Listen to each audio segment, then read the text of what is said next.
We begin our broadcast by acknowledging the traditional custodians of the lands and waters on which we gather today, which is part of the nation of the north of Tasmania. We pay our respects to their elders, past, present and emerging. We extend that respect to all Aboriginal and Torres Strait Islander peoples who are here with us today. As we gather to compete on the water, we recognise and honour the ongoing connection to land, water and culture that the traditional custodians have maintained for thousands of years. Good morning everyone and welcome to Lake Barrington, where we're just a few minutes after sunrise, a very early start on this seventh and final day of the 2025 Australian Rowing Championship, supported by the Tasmanian Government through Events Tasmania. And welcome and good morning again to Lizzie Chapman. Thank you, Richard. Yeah, we're looking forward to another fantastic day of racing. We have a lot of school racing and club racing in the early part of the day and then the afternoon. Yes, a huge afternoon ahead. The Interstate Regatta, of course, kicks off at 1 o'clock, and we've got the eights, the last four races, the Youth Eights, and then the Queens and Kings Cups, of course, at just after 3 o'clock for the Queens Cup, and 3:25 the Kings Cup, the last of about 630 races at this regatta. Fantastic. And those events are going to be hotly contested, but we've seen almost all of those athletes in performing here in the regatta in the previous 6 days. It's been a fantastic festival of rowing. There have been some really good performances despite sometimes challenging conditions. I think walking around the boat park, a lot of people are really happy with what's happened. Obviously some heartbreaks, but that's what performance is all about. Yeah, that's right. Been some big crowds here building throughout the week. There were a lot of people here yesterday, of course, on Saturday, and expecting about many more today for Sunday's racing. But before we get to the interstate, of course, a lot of school racing as well to open the day. That's right. And schools from across the country really performing at high levels, and along with all of their supporters, their families, especially if they've got family here in Tasmania. It's been wonderful to have them at the venue. And I suppose we shouldn't forget all of the very many volunteers that have made this event possible, as well as the professional team behind the scenes. Everybody pulling together and really making a fantastic atmosphere. Yeah, a lot of people go to make this huge regatta happen. So a couple of highlights in this morning's program too, but just before midday we'll have the schoolboys and schoolgirls 8 final, that girls 8 with the two St Catherine's crews and Kinross Walleroy, and then the schoolboys 8, then after that Scotch College, St Ignatius Riverview, of course, the defending champions, and the Southport School, who were fantastic in their semi-final yesterday as well. And then the Club 8s as well, the last two races before the Interstate Regatta. Yep, so lots to look forward to. Yeah. I look forward to bringing you the racing shortly. Our C and D finals on the course very, very soon as we begin the 7th day of the 2025 Australian Rowing Championships from Lake Barrington.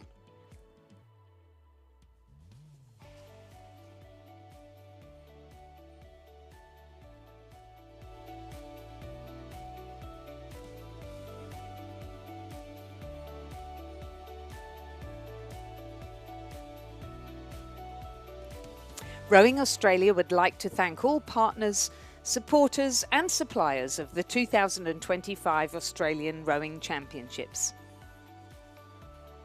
Events Tasmania, Hancock Prospecting, the Australian Sports Commission and the Australian Institute of Sport, Felipe Lido, 776 BC, Bont Rowing, Colgan Foundation, Inglewood Coffee Roasters, Bolle Australia, Bannister Downs Dairy, Sharp EIT Solutions, Ticketmaster, The Regatta Shop, Sykes Rowing, Concept 2, Croker Oars, Salters Hire, G.A. Millers.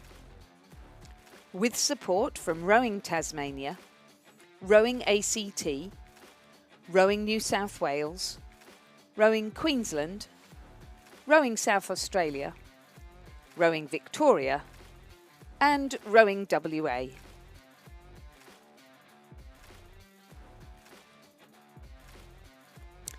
Hancock Prospecting are the proud principal partners of Rowing Australia and the Rosellas, and wish all competitors and athletes a successful regatta. Tasmania is renowned for its breathtaking natural beauty, and the northwest region is brimming with hidden gems waiting to be discovered. Embark on an unforgettable adventure to Corinna, nestled along the mirror-still Pieman River. Here you'll journey into the heart of the world's second largest cold temperate rainforest. A short hour's paddle by kayak will bring you to the enchanting Lovers Falls. These whimsically named falls cascade into a dark gorge surrounded by a magical pocket of rainforest and towering giant ferns. After a day of exploration, return to Corinna to unwind with a hearty meal or a glass of exquisite Tasmanian sparkling wine. Discover all of Tasmania's personality, from secluded arcs of white sand to verdant vineyards, succulent seafood, artsy festivals and adventure in wild places at discovertasmania.com.au or download the Discover Tasmania app.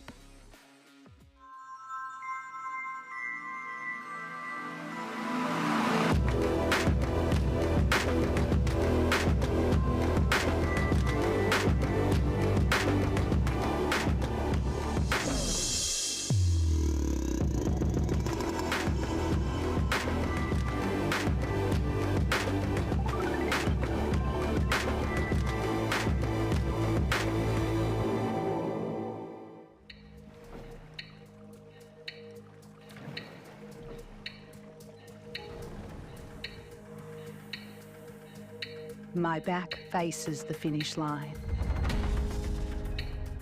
I pursue something I can't see. So we build a team and learn to trust the rower behind, in front. Together, we chase perfect, unbroken circles. In the water, with practiced hands, again and again and again, from catch to finish, handle to blade. And together, our vision is clear. When we're together, our circle is unbreakable. The path to greatness can't be rowed alone. It must be as one.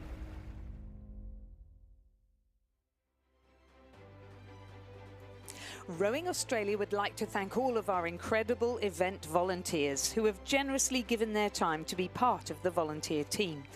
Volunteers, your dedication and commitment are the driving forces behind a successful and enjoyable event for everyone involved.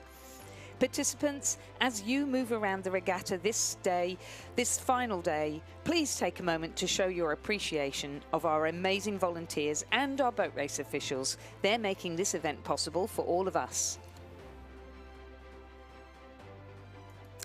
Embark on a delicious journey through Tasmania's finest flavours with a tasting trail that showcases the best of local produce. Today, from 11 a.m. until 4 p.m. in the Row Union Bar, meet passionate producers, savour farm-to-table delights and explore the island's vibrant food and beverage scene. In the event of an emergency or evacuation, please follow the direction of event and venue staff. All cyclists must wear a helmet throughout the venue.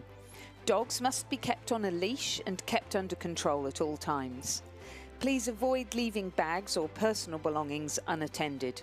And let's keep Lake Barrington clean. Please make sure you put your rubbish in the bins provided, and athletes especially the plastic water bottles that you're using. Please make sure to stay sun smart. Slip, slop, slap and sip. Slip on a long-sleeved t-shirt after racing. Slop on some sunscreen. Slap on a hat and sip on some water to keep you hydrated. And for the latest results and the daily draw today, please visit our website rowingaustralia.com.au/ARC.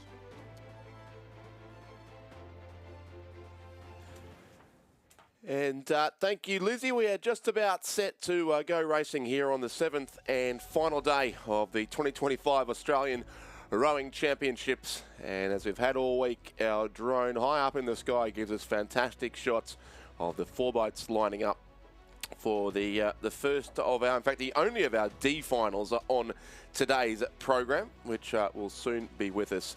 The Schoolgirls Coxed Quad Scull lining up at the start, and a fantastic morning here at Lake Barrington. Possibly the chilliest morning we've had, I think, this week so far. Currently 7 degrees outside, if my measurements are correct. So it is fairly refreshing here at Lake Barrington, but as has been the case throughout the week, it will no doubt warm up over the course of the day. And the great news there as we look out from the start pontoon is the conditions on the water are pretty flat and calm, and we should be in for a great day of racing here. Yeah, absolutely beautiful. Well, I think it shows the strength and depth of schoolgirl rowing that we've got a D final in the coxed quad scull. We've got 3 contestants, Ballarat Clarendon in lane 3, PLC Sydney in lane 4 and Furbank Crammer in lane 5. So these girls are going to finish off their regatta with one final race.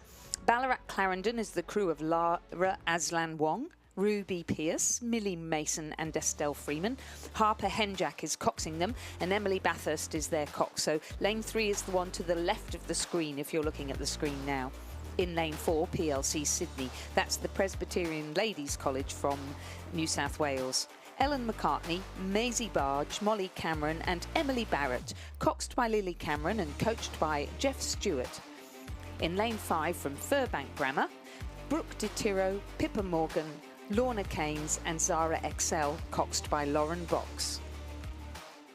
The 3 crews are on their way through the opening 100 or so metres of this race in fantastic conditions at Lake Barrington. And what a sight that was behind there too, of all the boats preparing for their races to come. We've got an hour and a bit of D, C and B finals to open proceedings this morning, and then we go through to the first of our A finals, and from there on it's finals all the way through till the end of the day.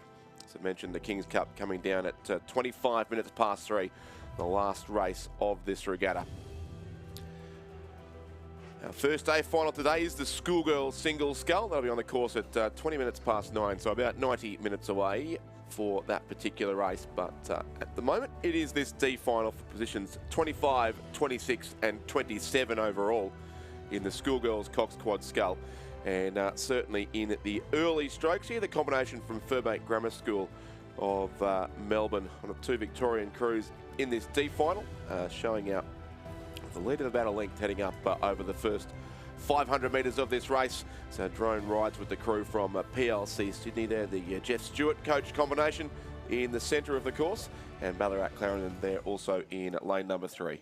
Yeah, the stroke girl of the PLC Sydney quad will be back on the course again at 8:20 when she competes in the B final of the schoolgirl single scull. That's Emily Barrett, coached by Jeff Stewart and a member of Glebe Rowing Club as well. So she's had a busy regatta competing for both school and club, and very proud of her making the B final. There has been some fantastic schoolgirl rowing and sculling here. Yes, and the single sculls, we'll get to those later, but there were huge fields in both the schoolboys, well, especially the schoolgirls single scull, as there were in the under-17 singles, with many of those athletes doing both of the events. So we don't have C and D finals in the single sculls, but the B final certainly coming up later on today for positions 9 through to 16 as well.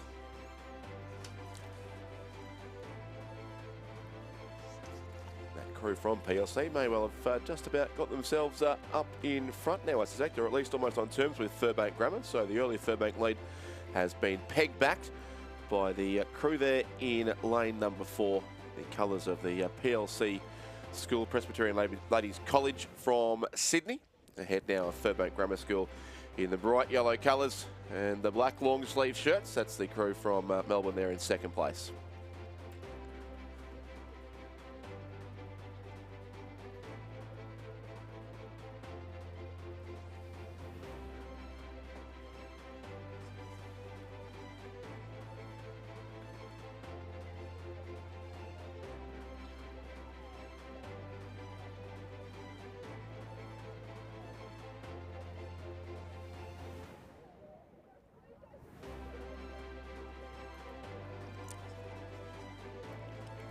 From Ballarat Clarendon College on screen now as well. Of course, traditionally, as we've said a few times, coxed fours were the boat of choice in Ballarat, but now for the younger age groups, as has happened pretty much throughout Australia and in fact throughout world rowing, in many cases too, the quad scull, a boat that they tend to learn to row in and race in, certainly in years 9 and 10 on the Lake Wendouree regattas, and then often the senior crews will change over to coxed fours.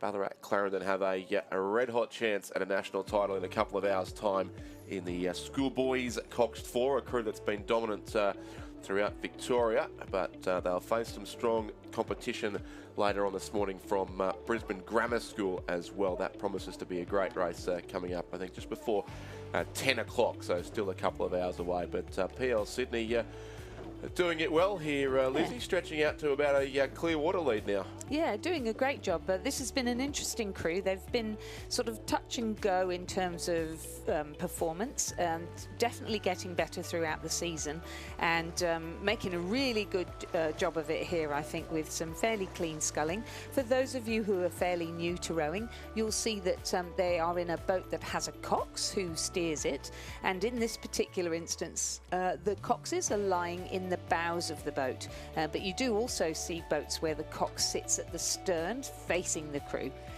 So these are what we call bow loader coxes, and what we're looking at there is the angles of the blades at the catch, whether they're actually able to put the blades in at the same angle, same depth and cleanly, and then apply power at the same time and take the blades out of the water at the same time. So those are some really fundamental things that sound so easy and are really quite challenging.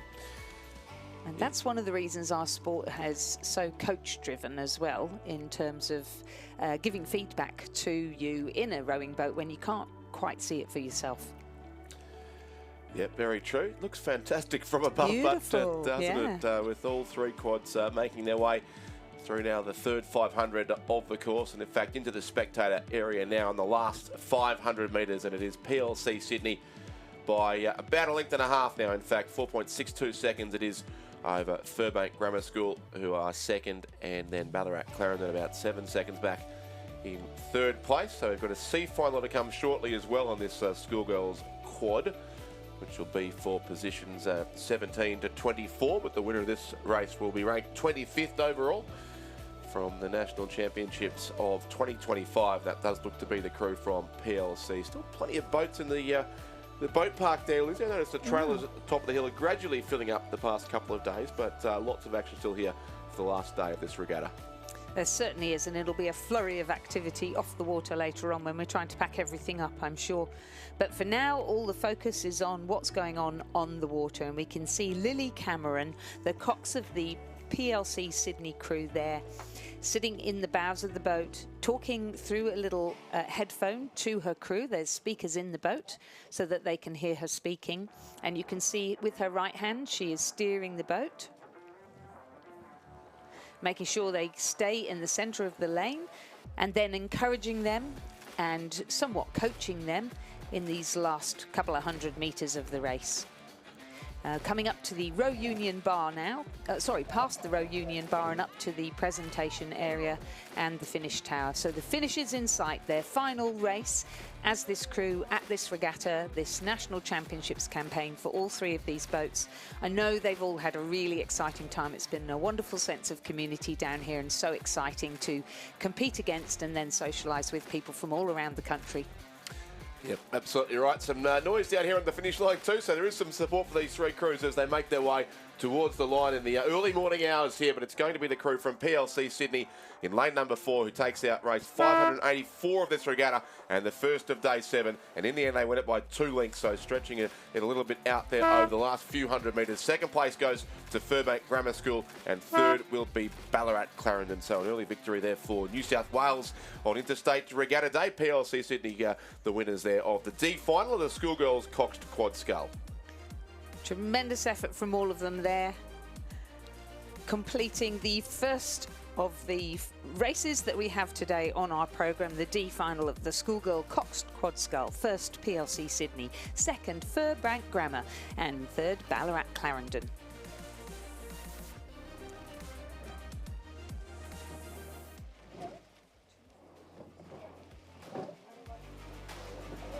So there had been a D final scheduled originally for the schoolboys coxed quad scull. That race not required, so we'll go down to the start line where fairly shortly we should be underway in our first C final, and that is the race in the schoolgirls coxed 4.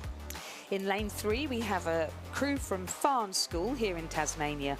Poppy Leditschke, Nell Terry, Emily Mazengarb and Zara Berry, coxed by Kate Edwards, coached by Chris Parnham and Sam Manson. In lane 4 from Farn School, Estella Manson, Penelope Giappen, Isabel Wilcox and Georgina Parnham, coxed by Zoe Pitt, also coached by Chris Parnham and Sam Manson. In lane 5, we have another crew from Ballarat Clarendon College. This one is Bridget Wise, Charlotte Peel, Georgia Miller and Lucy Goodson, coxed by Rose Burke and coached by Gabrielle Howard. In lane 6, a crew from Walford Anglican School of South Australia. Sophie Walsh, Nina Kovac, Allegra Prince and Alice Milne, coxed by Matilda Milsom and coached by Matt Hooper and Scott Rowe. So 4 boats here in this C final, with the A and B finals to come. So racing for position 17 to 20 here in the schoolgirls Cox 4, and 2 boats there from the Farn School of Hobart on the spectator side of the course. The bright orange boats there of Farn, and there's the red colours of Ballarat Clarendon College, as well as our 2 leading crews certainly there in the middle lanes, Farn lane 4 and Ballarat Clarendon lane 5, and then the dark blue colours there and the bright green ribbons, I think they are, of the Walford Anglican School in lane number 6, who probably sits in about 3rd place, matching it with the second crew from the Farn School on the other side of the course. So we were talking in the previous race about the fact that the coxes were sitting in the bows, and we sometimes see coxes in the stern. Another thing that you can see here is that the crew on the right-hand side of the screen, this crew here, have got people rowing on either side alternately. But when we look at one of the other crews, I think it's is it the Ballarat Clarendon crew? One of them has got what we call a bucket rig, which is where you have one person on one side, the next 2 people are rowing with their oar poking out on the same side, and then we go back to the other side again. So yeah, it's the crew. Yes, Ballarat Clarendon there in the red colours, and again the black long sleeves on. They must come from a cold climate too. That crew from Ballarat who are dressed for their conditions very well. They are, well done girls. The locals unconcerned about the weather, of course, but exactly right. And of course that tandem or bucket rig taken to extremes, Lizzie, by the Kinross Wallaroi Division 1-8, which has a triple bucket rig, so 3 sets of 2 oars together throughout the boat, which is certainly a unique combination, but makes them very easy to spot. We were watching their sprint race yesterday from the safe and warm confines of the Row Union Marquee, where we didn't have much sound, but we had the pictures, and we could see Kinross from above as a very, very distinctive crew winning that sprint race in the end. So it is the crew from Farn that's in lane 4 that's currently in the lead. That's the crew of Estella Manson, Penelope Giappen, Isabel Wilcox and Georgina Parnham. Zoe Pitt is their cox. Here on screen is in the centre of the screen is the other crew from Farn, I think. Is that right? Yes, with Estella. No, is that crew that I've just mentioned. And this crew in lane 3 is Poppy Leditschke, Nell Telly, Emily Mazengarb and Zara Berry, with Kate Edwards in the cox's seat. Here's our Walford Anglican crew. In lane 6, Sophie Walsh to the left of the screen, Nina Kovac in the 2 seat, Allegra Prince with the bright green ribbon that is obvious there, and Alice Milne in the stroke seat, and then lying in the bows coxing them is Matilda Milsom, their cox. Still close between these top 2, but Farn and Ballarat Clarendon have been having a pretty tight contest all the way down the course. Just over 2 seconds at the 1,000-metre mark it was in favour of Farn, the Tasmanian school. Farn currently 1st and 4th, in fact, with those wonderfully distinctive bright orange boats. Just a bit of a steering issue there for their lane 3 crew. They are getting very close to the line of buoys between lanes 3 and lane 4, but they are certainly in 4th place, Walford Anglican 3rd, and you'd think a race in 2 at the head of the field between that boats from Farn, again in the orange colours on the left of screen there, and the white boat with the girls in bright red from Ballarat Clarendon College on the right, who featured in the first 2 races of the day. Ballarat Clarendon certainly here in great numbers at this regatta, and we'll soon get a check from the side as they come through the 1500 metre mark, and just confirm how big that farn margin now is.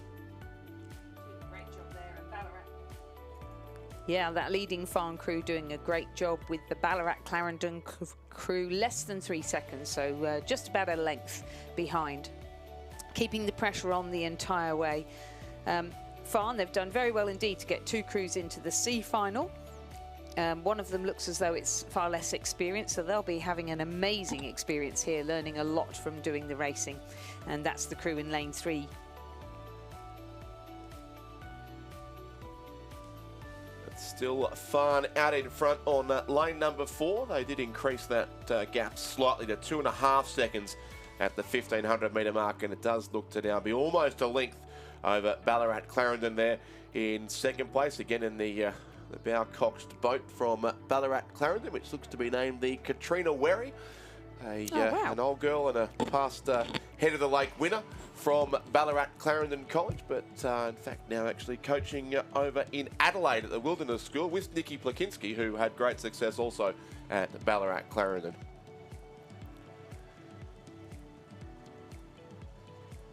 It's a farn school there out in front on lane number 4. So it looks like it's going to be our first, probably not the last Tasmanian victory here on the last day of the 2025 Australian Rowing Championships. They've also got a strong field in the Interstate Regatta Tasmania. Great to see them entered in almost every event here for their home national championships.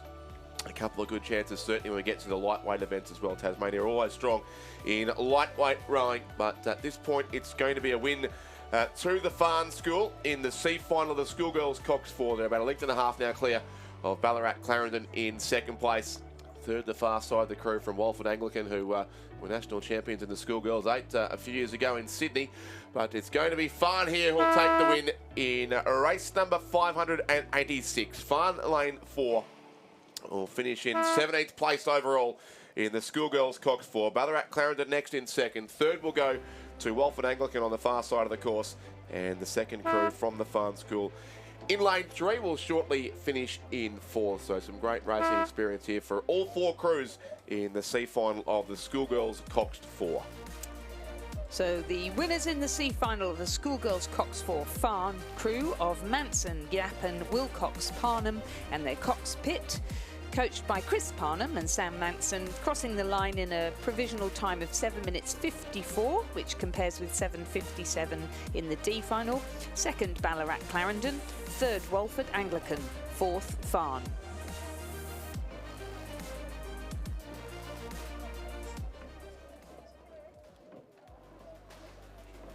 And our C final in the schoolgirls cox squad is already underway with Strathcona in lane 1 and lane 2.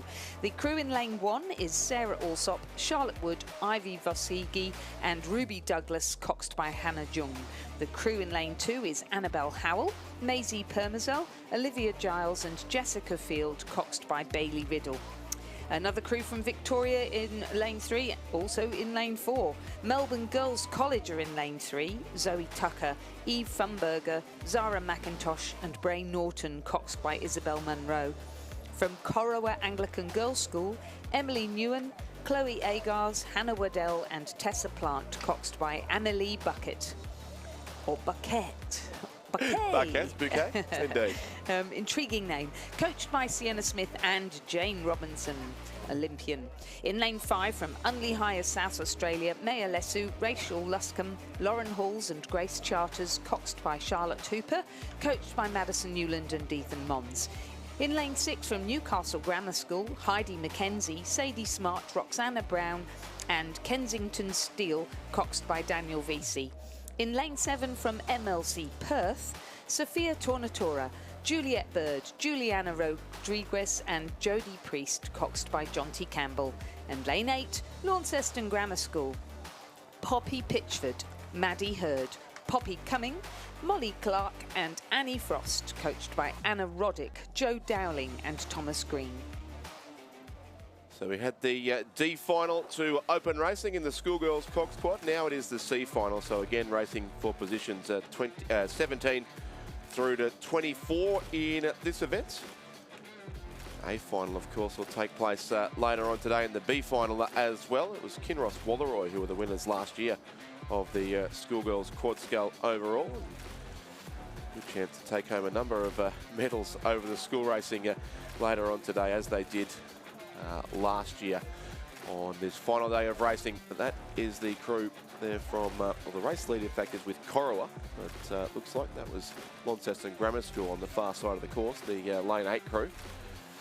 They sitting about 4th or 5th, I would think, Launceston Grammar. So the Corowa Anglican Girls School from Melbourne, and Unley High alongside them. Clear top 2 as you look from above, and maybe just it's Unley High, in fact, I think, as they head up towards that next line of yellow boys. You can see the timing hut there just off to the left of the yellow boys. That is the 1500 metre mark, so 3/4 of the way down this course already, and it is Unley High from South Australia just starting to push clear in this third 500 metres. They were down by 0.36 of a second on Corowa at the halfway mark, but have certainly moved through to take a lead now in the third 500 ahead of that red boat, or that red canvas boat at least, from the Corowa School. So Unley High now have it by 2.28 seconds, a substantial turnaround there over the third 500 metres.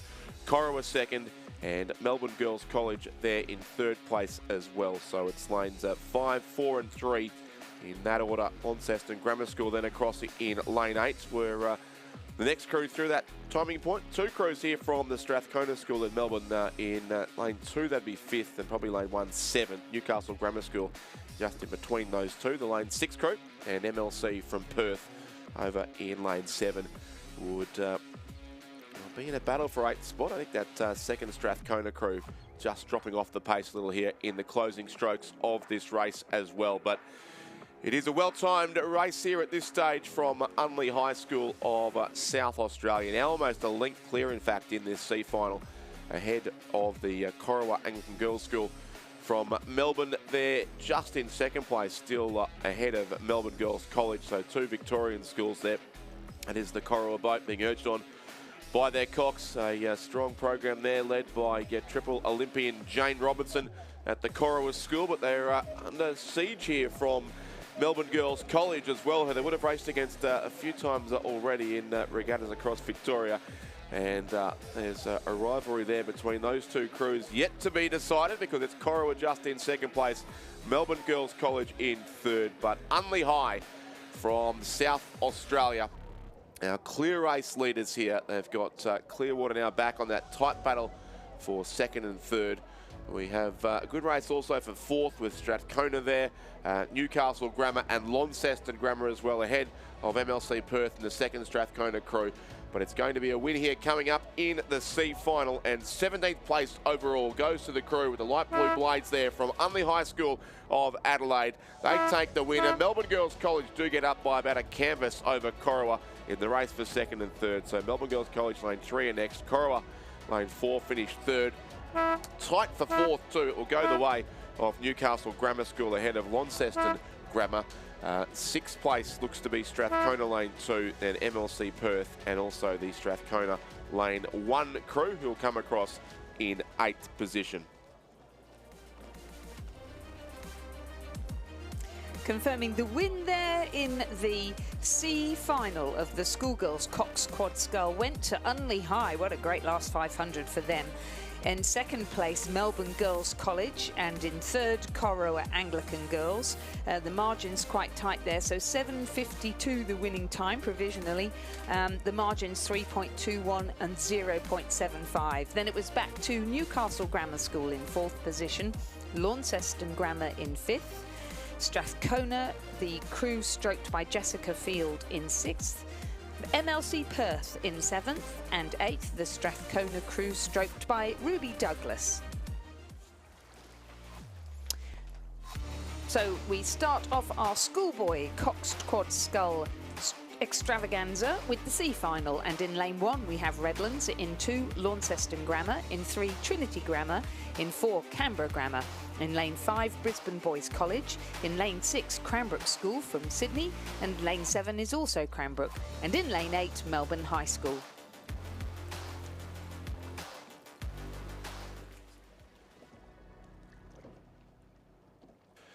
So it's a C final here in the schoolboys quad scull, and a couple of crews showing out in front there. It looks to be lane 4, Canberra Grammar narrowly from Cranbrook in lane 6, and then Brisbane Boys College there in third, just as they come through 1,500 metres. So they're rapidly approaching the finish here, but it's a narrow lead to Canberra Grammar at this stage. And that's the crew of James Wilson, Xavier Moss, Harry English and Archer Doherty, coxed by Teniola Balogun and coached by Thomas Hart. We have the Cranbrook crew from lane 6 sitting in second currently. Oscar Auden, Tate Leggett, James Campbell and Maximilian Alchin, coxed by Fergus Dawson-Damer, coached by the team there of Sam Carroll, Adrian Henning and Stephen Irons. Brisbane Boys College is in between those two crews, and that's the crew of Rhys Piddick, Jack McLeod, Charles Ayres and Will Dixon, coxed by Campbell Baird and coached by Callum Hinwood. Those are our top 3 at the moment. Yeah, very tight indeed. Not far back also Trinity Grammar from Kew and Launceston Grammar, I think, fighting out for 4th and 5th place. Trinity Grammar is Grady Peck, Alex Zhang, Spencer James and Jed Morris. Sam McDonald is the cox urging them on there. And Launceston Grammar is Hamish Cumming, Felix Glynn, Bailey Stewart and Henry Gregg, with Jamari Lockhart coxing them. Yep, and a second crew from Cranbrook also there in lane 7, coming home strongly as well at the conclusion of this race. That combination, Sol Stathis, Toby Lane, Henry Dawson, Maxwell Scales and Thomas Lukes. But it is still out in front here, the Canberra Grammar combination. Brisbane Boys College moving late in the race now, up into second place ahead of that first crew of 2 from Cranbrook. And on this side of the course, Launceston Grammar and Trinity Grammar are going stroke for stroke over the concluding stages. So a great C final here in the schoolboys Cox Quad Scull, but it will be a win to Canberra Grammar School on lane 4, about 2/3 of a length back to BBC, who finished second. Cranbrook will hold on for third, lane 6, or I think just Launceston Grammar have edged out Trinity Grammar for 4th and 5th. 6th will go to the second crew from Cranbrook, and 7th and 8th is going to be tight as well. It will go the way of Melbourne High in 7th place, and Redlands from Sydney will finish in 8th. Pretty close racing, eh? So, C final of the schoolboys Cox Quad Scull. A win for the crew from Canberra Grammar of Wilson, Moss, English, Doherty, their cox Balogun and their coach Thomas Hart. Just less than 2 seconds back to the Brisbane Boys College crew. Another 1.6 seconds back to the first of the Cranbrook crews. Then it was Launceston Grammar that placed 4th, Trinity Grammar placed 5th. The second Cranbrook crew, the one stroked by Maxwell Scales, came 6th. Melbourne High 7th and Redlands 8th. We go from quadruple sculling to 8s racing with sweep oars. The C final is underway now in the schoolgirls coxed 8. St Michael's Collegiate of Tasmania in lane 2, Walford Anglican of South Australia in lane 3, Scotch College Adelaide are in lane 4, PLC Perth are in lane 5, the Friends School of Tasmania in lane 6, and Melbourne Girls College is in lane 7. Yep, the race has reached the 500-metre mark already. Yeah, a good start. Just saw some shots of Melbourne Girls College there up on screen. The crew on the far side of the course, far better known for racing in quad sculls, in fact, but here in the 8s too, which is great to see in the C final. But the race lead looked to be with the lane 2 crew, the lane 3 crew, I should say, Lizzie, from Walford Anglican School. Oh, right, yes. It was the other South Australian crew, Scotch College, that were in the lead at 500.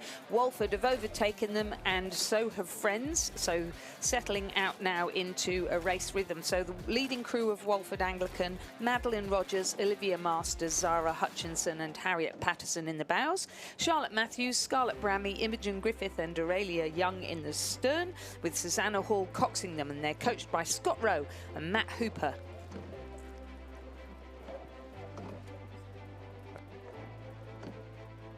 PLC Perth going really well at the moment, currently sitting in 4th. You can see them in green there on your camera. That's the crew of Alexandra Argyle, Tia Ford, Sophia Wen and Selma Argyle, with Bridie Swingler, Sana Burt, Kiara Stoffberg and Ruby Davis in the stern. Laura Gillam is their cox. Their coaches are Anna Gunsberg and Louisa Jackson.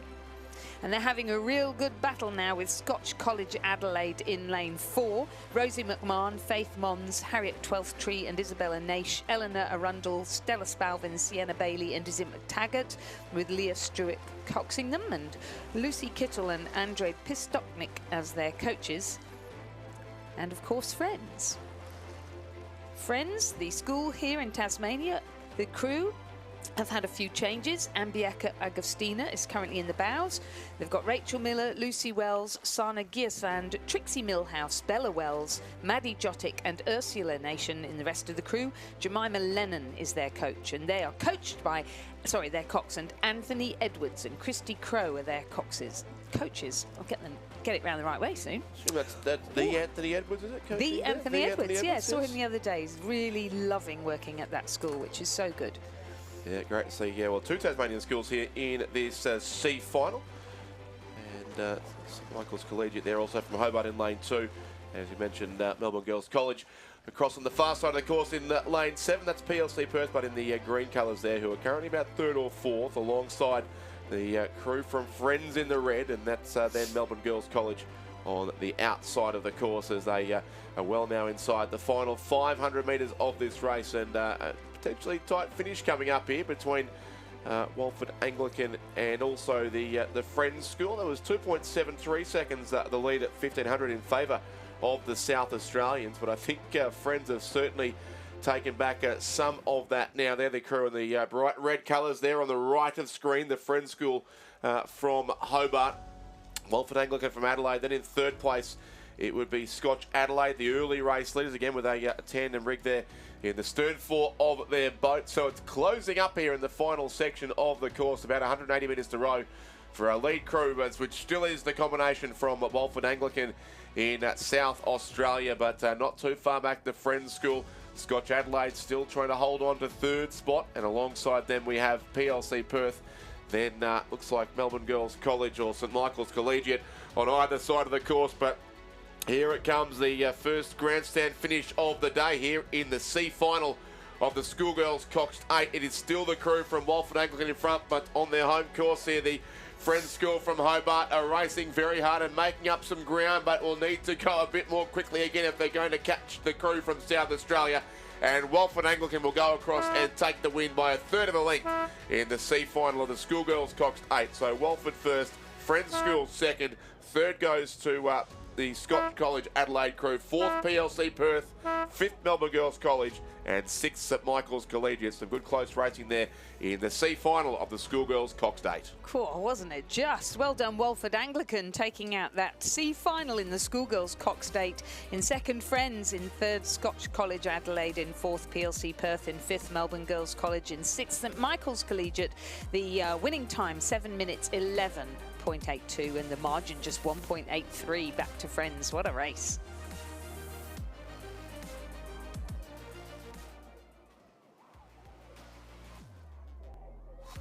We'll go now to the Schoolboys Coxed 8 and their C final, where we have another Tasmanian school, Hutchins School in lane 1, in St Peter's College, South Australia in lane 2, Wesley College, Victoria in lane 3.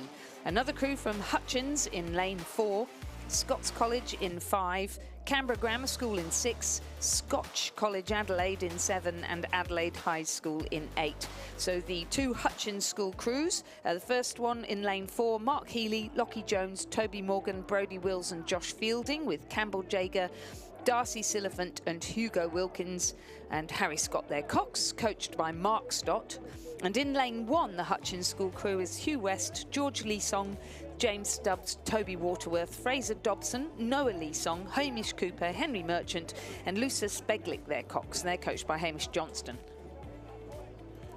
The Hutchins School, Izzy, were the first ever winners of the Schoolboy 8 National Championship back in 1964. They won the first 2 editions of the event, in fact, in 1964 and 1966, before the event was actually known as the Barrington Cup. The Barrington Cup was first awarded here, of course, at Lake Barrington in 1984 at the first National Championships held on this new course. But the Hutchins School, a very, very strong history in this particular event, with the 2 crews here racing in the C final as well. That's a good bit of trivia.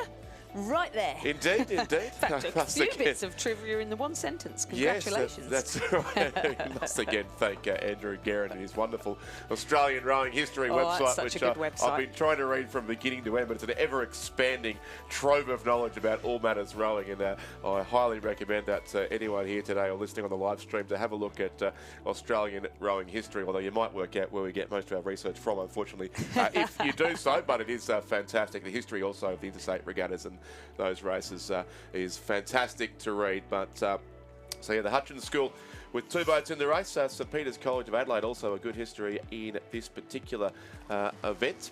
But we are looking for our leaders there in towards the centre of the course in this C final. Again, racing for 17th place overall. It looks like it might be the yellow colours of the Scots College from Sydney. The narrow leaders there ahead of a couple of lanes across Wesley College in lane 3, the crew from Melbourne, who'd be battling out for first and second at this point. The crew from Scots College is Angus Wells, Thomas Beck, Tom Juricic, Samuel Stewart, Lucas McGregor, Max Berkelau, Edward West, Samuel Ireland and their cox Finlay Cardno, and they're coached by Judith Ungermach. A superb coach of boys rowing, and they're looking very good indeed here and having a real battle with Wesley College from Victoria. The Anthony Maroudas, Jed Camilleri, Angus Nightingale, Joshua Michael, Tom Sest, Nicholas Giannopoulos and Jack Shepherd, Sonny Kirk in the stroke seat and Archie Graham, their cox. I think you can see them, that's Scots College there in the yellow, and then with the lime green bow number.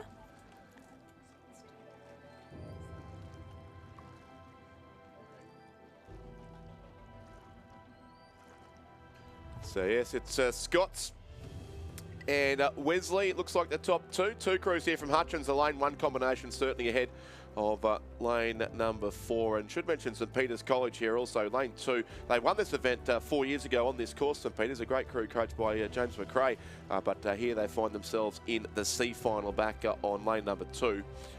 Oh, they're certainly good at choosing their coaches, aren't they? They've got Lucy Stephan coaching them, Olympic gold medalist coaching them now. That's the crew of Lockie McKenna, India Mekarella, Atticus Clayton, Hugo Maslin, Sydney Tierney, Harrison Gray, Miles Chipperfield and Will Lloyd. Anthony Masulo is coxing them, and their co-coach is Edward Chipperfield. And Lucy Stephan, but it is Wesley College and the Scots College here. Still Scots, I think, just ahead of the crew from Melbourne. Wesley trying late to bridge the gap. The Scots College just in the yellow colours will get the win here in the C final. So Scots College first, lane 5. Wesley College second, lane 3. A gap then back to the dark black boat there in the centre of the course. That is the first of those crews from Hutchins, lane 4, so they'll take out third. Fourth, the far side, went to Scotch College Adelaide, also in the yellow colours, I think there. Then the Hutchins School were next. Canberra Grammar School, St Peter's High, and also Adelaide High, the Joe Malcolm coach crew over there in lane 8. They'll finish in 8th place, but great to see them racing here in the C final as well. So just confirming then, the Scots College took out the C final of the schoolboys coxed, just nipping at their heels. Wesley College, great battle all the way down from those two. Then back to the first of the Hutchins crews, the one that was in lane 4. Fourth, the Scotch College Adelaide. Fifth, the Hutchins crew that was in lane 1. 6th, Canberra Grammar School. 7th, St Peter's College, South Australia. And 8th, Adelaide High. The winning time, 6 minutes, 10.06 seconds. And the margin between Scots College and Wesley College, just 1.77 seconds. Okay, we're going to start with the schoolgirl single scull. We're into the B final, and we have Eliza Jenkins of the Cardinia International College in lane 1, coached by Anita Whitehouse. Rio Smith of Sacred Heart College, Geelong in lane 2. Elizabeth Moss of Guildford Grammar School, West Australia in lane 3.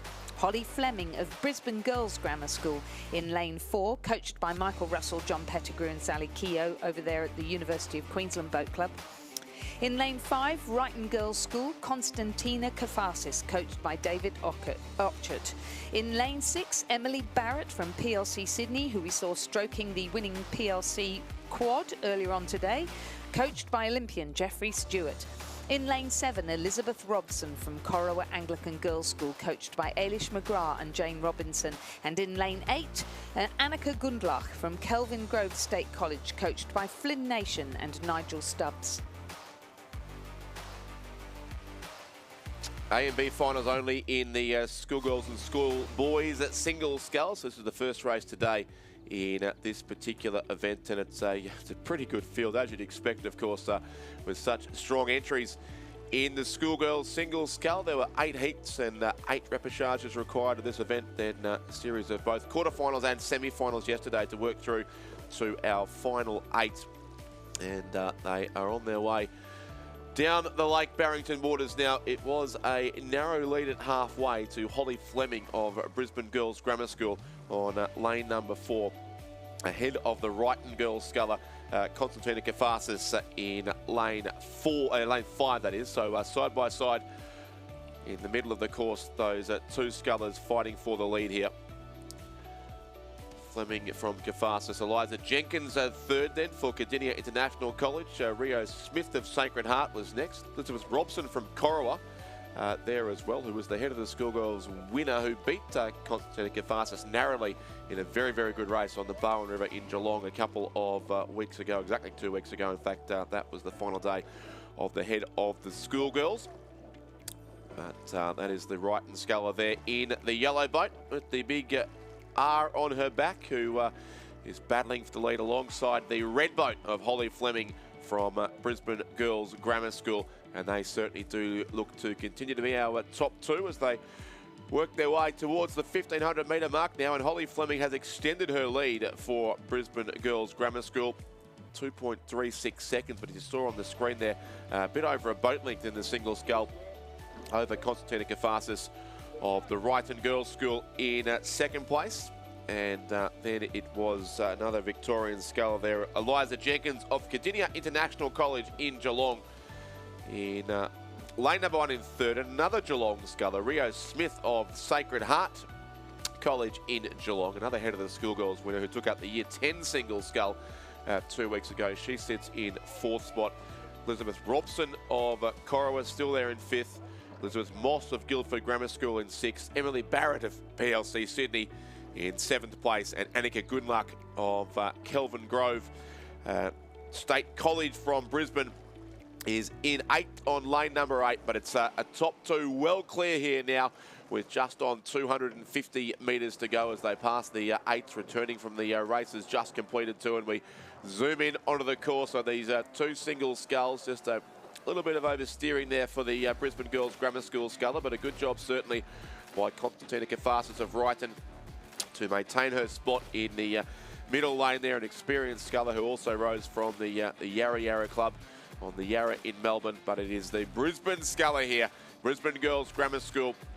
Holly Fleming still out in front in this B final, and maintaining that clear length lead, it would seem, as she closes in on the finish. A great race behind for 3rd, 4th and 5th. Eliza Jenkins, Rio Smith on this side of the course. Elizabeth Robson on the far side, who we know has a strong finish near her. Emily Barrett and Annika Gundlach as well. Then the red boat of Elizabeth Moss from Guildford Grammar School. Red boats, I think, will finish 1st and 8th in this race, because Holly Fleming certainly will take the win for Brisbane Girls Grammar School. So she finishes 9th overall, the schoolgirls single scull, length and a half back to Constantina Kafasis of the Wrighton Girls School.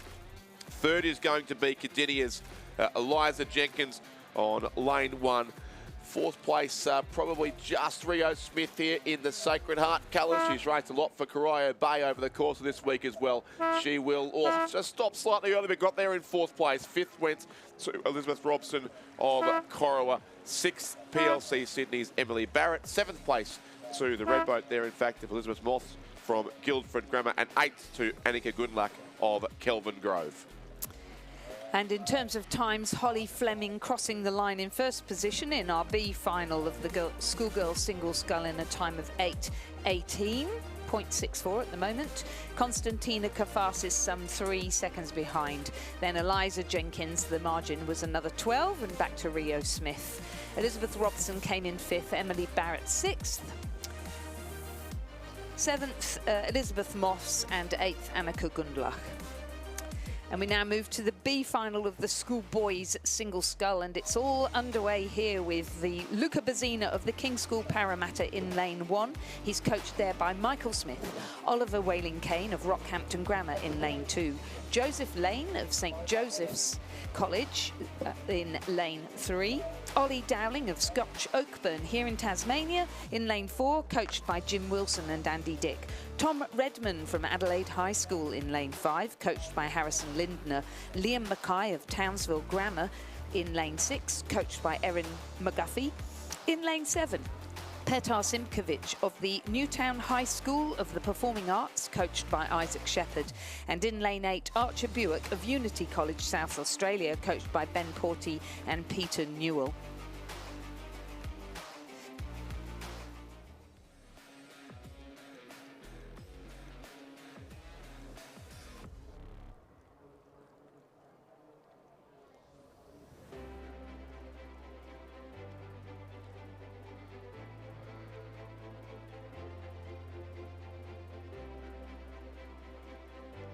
At the 1500 metre mark, Ollie Dowling of Scotch Oakburn had taken the lead over Tom Redman of Adelaide High. We've seen both of these guys perform very strongly throughout the regatta, but that's the position now with Joseph Lane of St Joseph's in 3rd position, Liam Mackay of Townsville Grammar in 4th, Petar Simkovic of Newtown High in 5th, Luca Bazzina of the King's School Parramatta currently in 6th, Archer Buick of Unity College in 6th, and Oliver Whaling-Kane of Rockhampton Grammar in 8th.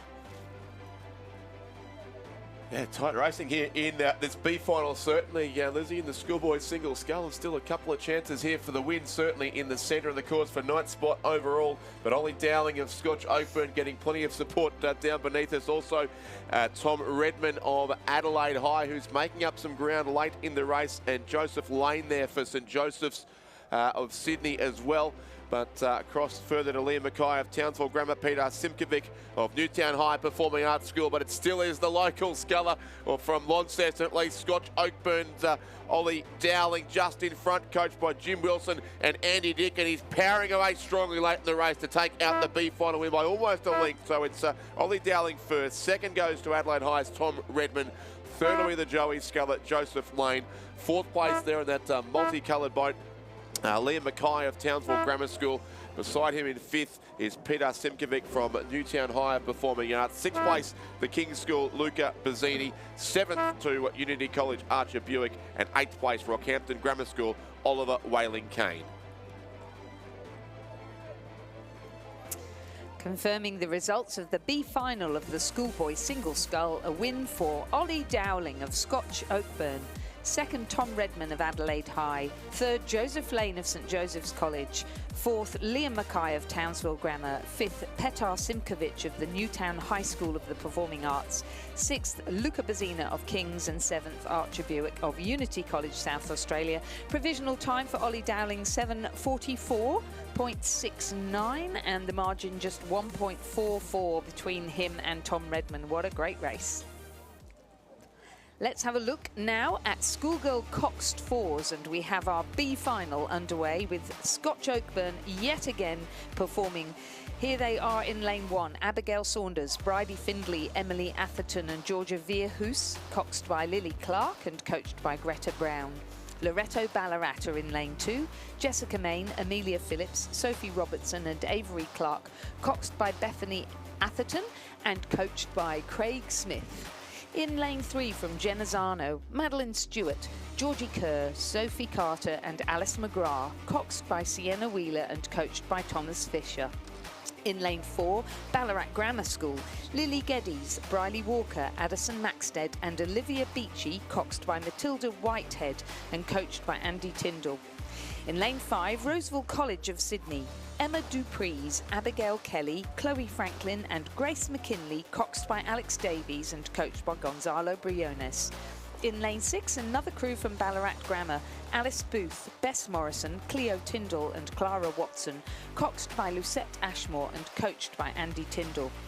Queenwood School from Sydney are in lane 7, Lucinda Doku, Natasha Hughes, Isabella Kennedy and Grace Bennett, coxed by Zara Milner, coached by Kieron Glynn, Ashley Fitch and Zoe Keating. And the Wilderness School of South Australia are in lane 8. Jessica Felstead, Ella Smart, Emily Powers and Alexandra Sandow, coxed by Sophie Proudman and coached by Nikki Pluchinski and Olympian Katrina Werry. And happy birthday to Lily Geddes in the bow seat of this Ballarat Grammar School crew, who fortuitously lead the race to make that a very, very timely message, but not a bad birthday present possibly coming up here for Lily Geddes of Ballarat Grammar School. They're 2 lengths clear in this B final at this stage, so certainly sitting provisionally in 9th place overall. Ballarat Grammar School 6 seconds clear of Roseville, then Genazzano, Queenwood, the second crew from Ballarat Grammar School racing in lane 6. Loretto College from Ballarat there as well. The Wilderness School from South Australia and Scotch Oakburn College from Launceston in the lane number 1, so coming down the spectator side of the course, but a good lead certainly here to Ballarat Grammar School. So Queenwood, Loretto, Ballarat and Wilderness School South Australia have crews in the A final as well as in the B final, so congratulations to them for their strength and depth. Yeah, absolutely. 2 crews here from Ballarat Grammar sitting in the top 4 or 5 as well, so it's always strength in the Cox 4 racing, but a lot of effectively what would be, I assume, Division 2 crews here racing in this B final, with their Division 1 crews still to come in the A final a little bit later on this morning. In fact, the Schoolgirls 4 is, I think, the 3rd of our A finals. After the 2 single sculls, we have the 2 Cox 4 races as well, and it's Ballarat Grammar School pretty comfortably still in front here on lane number 4. Rowing Lizzie in a boat called the Lucy Stephan, after another great product of Ballarat Grammar School, who we'll see on the water later today in the dark blue of Victoria. And how's that? Like Lucy Stephan, who for so many years was such a wonderful pairs partner with Kat Werry, who we're talking about. Absolutely, and yes, so happy 17th birthday, Lily Geddes, here in the bow seat of this Ballarat Grammar School boat as they come across the finish line and take out a B final win. They'll finish 9th place overall to end a very strong season for that crew from Ballarat Grammar School. Second looks like Roseville just will edge out on the far side, the Queenwood School. 4th will go to Genazzano, 5th Loretto College from Ballarat. 6th then is the Wilderness School from Adelaide. 7th on this side looks like it'll be Scotch Oakburn from Launceston. In fact, 8th it will be the Scotch Oakburn from Launceston, I should say. And it was the second crew from Ballarat Grammar School also crossing out there in 5th place to round out the field of 8.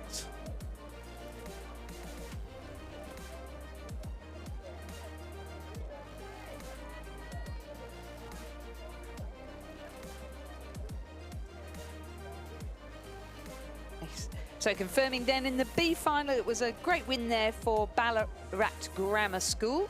And Lily Geddes, great birthday present for her. 2nd was Roseville College. 3rd, Queenwood School. 4th, Genazzano. 5th, Ballarat Grammar. 6th, second crew. 6th, Loretto Ballarat. 7th, Wilderness School. And 8th, Scotch Oakburn. And the winning time for Ballarat Grammar was 7 minutes 36.77.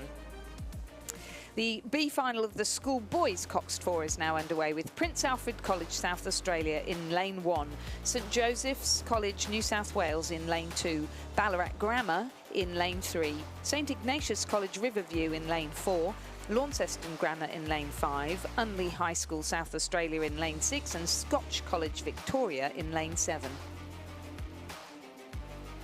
Just about halfway through the race here at the 1,000-metre mark now. It looks like St Ignatius from a Riverview, the lead crew there on lane 4. But a good tight line across the course. In sequence, in fact, lanes 4, 3, 2 and 1 are probably our top 4 with the race start, Lizzie, being led by that crew from Sydney.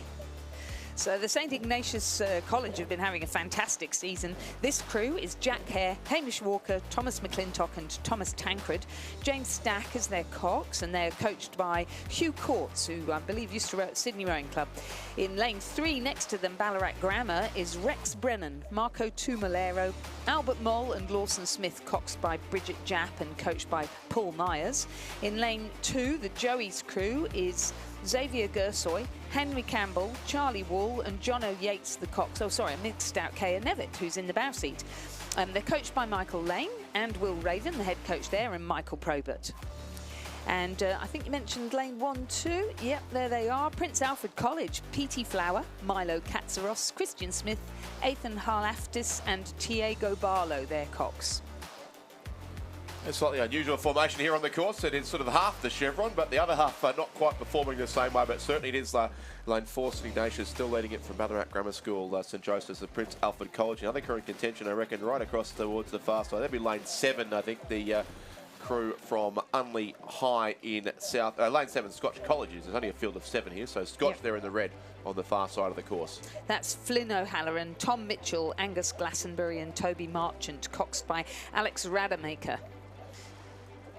Unley High have Luke Beaton, Ben Wilkinson, Will Crowhurst and Evan Harbisher, coxed by Charlotte Hill and coached by Mark Beaton. And our final crew is the Launceston Grammar crew of Will Hill, Charles Gabbardy, Henry Oliver, Jasper Brown and Hamish Welsh. They're cocks. They're coached by James Cumming and Laurie Malcolm. So St Ignatius out in front here, potentially not the first race, not the last race. We'll see them win at least today. A very, very good chance, certainly, in the race for the Barrington Cup coming up at around midday today, with a crew that stormed through the semis again yesterday. But here in the B final of the Schoolboys Cox 4, they lead by just over a length from Ballarat Grammar School, who are holding off at this stage from St Joseph's and Prince Alfred College. Still the 4 crews on this spectator side of the course. So a great view here for those getting ready for presentations down below us as these top few crews come past. But St Ignatius have really stormed clear here and taken almost a 2-length lead. So it'll be a strong win to them on lane 4 in the Schoolboys Cox 4B final. St Ignatius first, Ballarat Grammar School just holding on. We'll get second by half a canvas. St Joseph closed a lot there in the last few strokes of the race. Prince Alfred College take 4th. 5th goes to Scotch College. The tandem rig on the far side of the course. 6th place, the Unley High combination from South Australia, and 7th will be Launceston Grammar.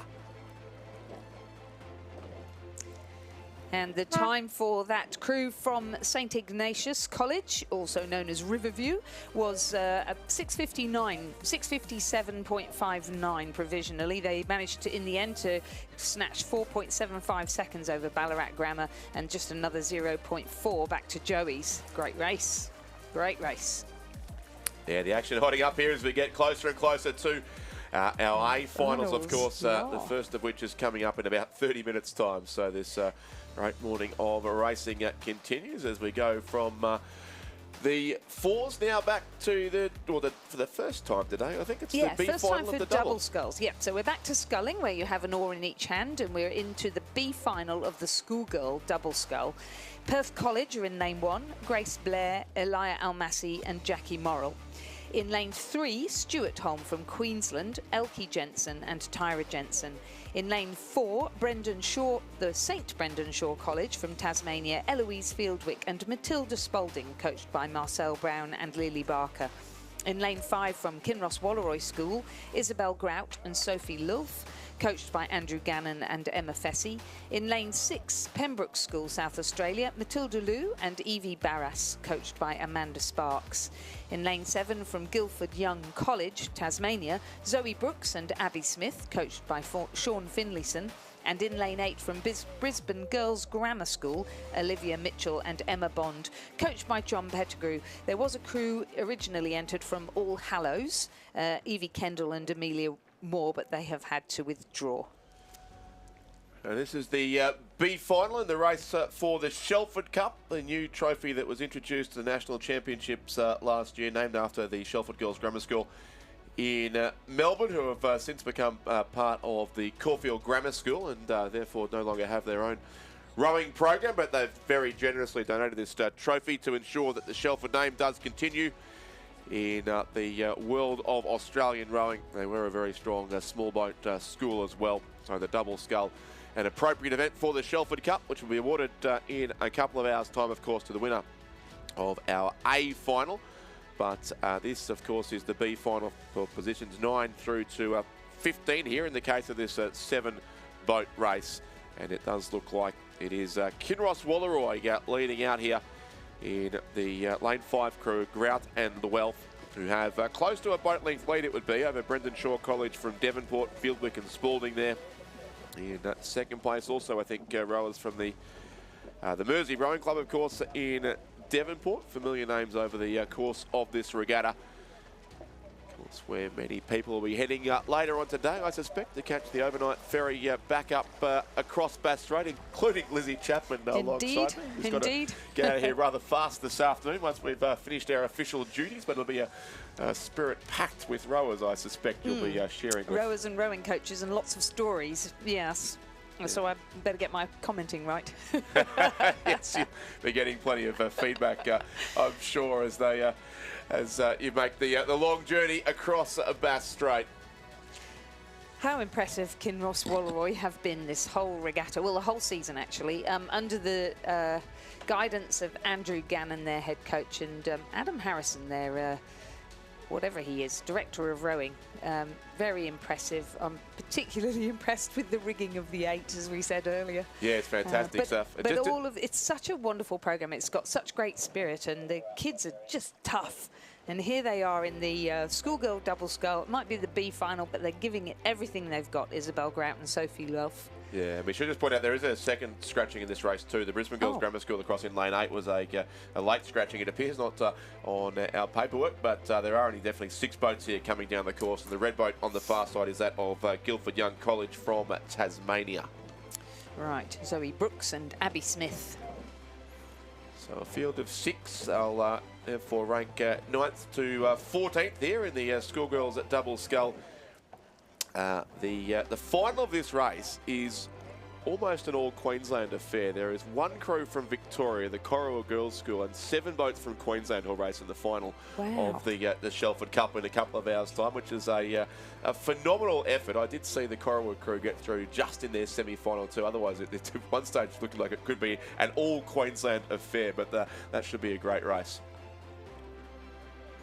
It's the blue boat here of Kinross Wallaroi School, who do lead this race for the B final here in the schoolgirls double scull. The event, of course, has been around for more than a couple of years, but it's only been the Shelford Cup since 2024.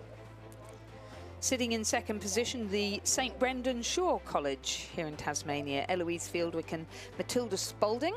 And I wonder if we're going to be seeing her sister. Such a rowing name, isn't it, Spalding? But I wonder if we'll see her sister in the interstate cruise later on. I would imagine we would. Ella currently studying at Sydney University, but also rowing at Sydney Rowing Club, and looking like she's having a great time there. Formerly also of the Mersey Club in Devonport, as is her sister here. So they look likely to finish in second place. The win is going to go to Kinross Wallaroi here. Isabel Grout and Sophie Lelf will be across by just over a length to take the win here in this B final of the schoolgirls double scull. Second place there in the distinctive green colours, Brendan Shaw College from Devonport, and third with the bright green caps is Pembroke School from South Australia. Fourth place will be Stuart Home from Brisbane, Elkie Jensen and Tyra Jensen. Fifth will be the red boat on the far side, Zoe Brooks and Abby Smith of Guildford Young College, again another school from Tasmania, and Perth College will finish in sixth, Grace Blair and Elia Almasi. And the winning time for the Kinross Wallaroi crew of Isabel Grout and Sophie Lelf is 8:19.37. Provisionally, the margin 2.54, and just another 1.54 back to Pembroke from the St Brendan Shore College. And Matilda Spalding, the Spalding name will appear again with Ella representing Tasmania in the Interstate Women's 8, the Queen's Cup as we call it. Pembroke School were third, Stuart Holme were fourth, Guildford Young were fifth, and Perth College sixth. In the B final of the Schoolgirl Double Cup, the A final will race for the Shelford Cup shortly.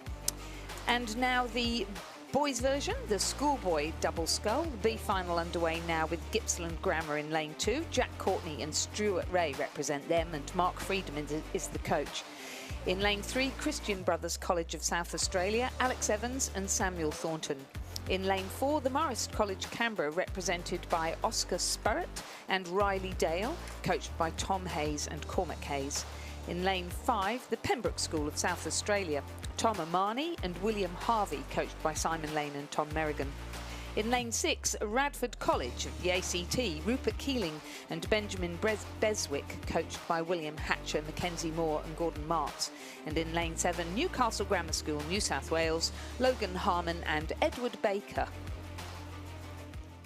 So a field of 6 here, as per the program in the Schoolboys Double Scull B final. And it is the lane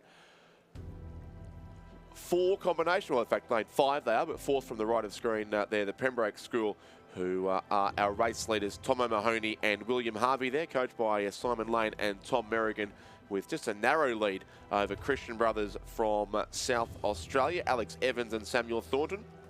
And then a bit of a 2-length gap back to Marist College from Canberra in lane 4, which is the perfect segue to thank Marist College Canberra, who are the providers of the all-important tray holders for presentations right throughout today. They've picked one of the busier days of the regatta on which to do so, but thank you to Marist College Canberra for their work in advance, and to St Patrick's of Launceston yesterday and St Mary's School of Hobart for doing the same on Thursday and Friday and ensuring our presentations have all run very smoothly.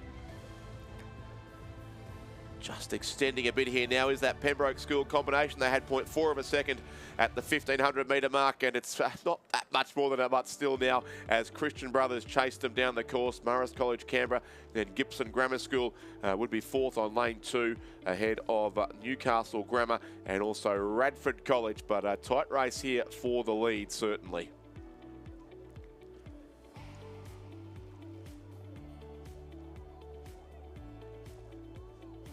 Pembroke School from Adelaide in South Australia. Christian Brothers College also another of the Adelaide schools. So some South Australian rivalry here in lanes 5 and 3. And the lead still is narrowly with the crew towards the far side. The lane 5 crew from the Pembroke School.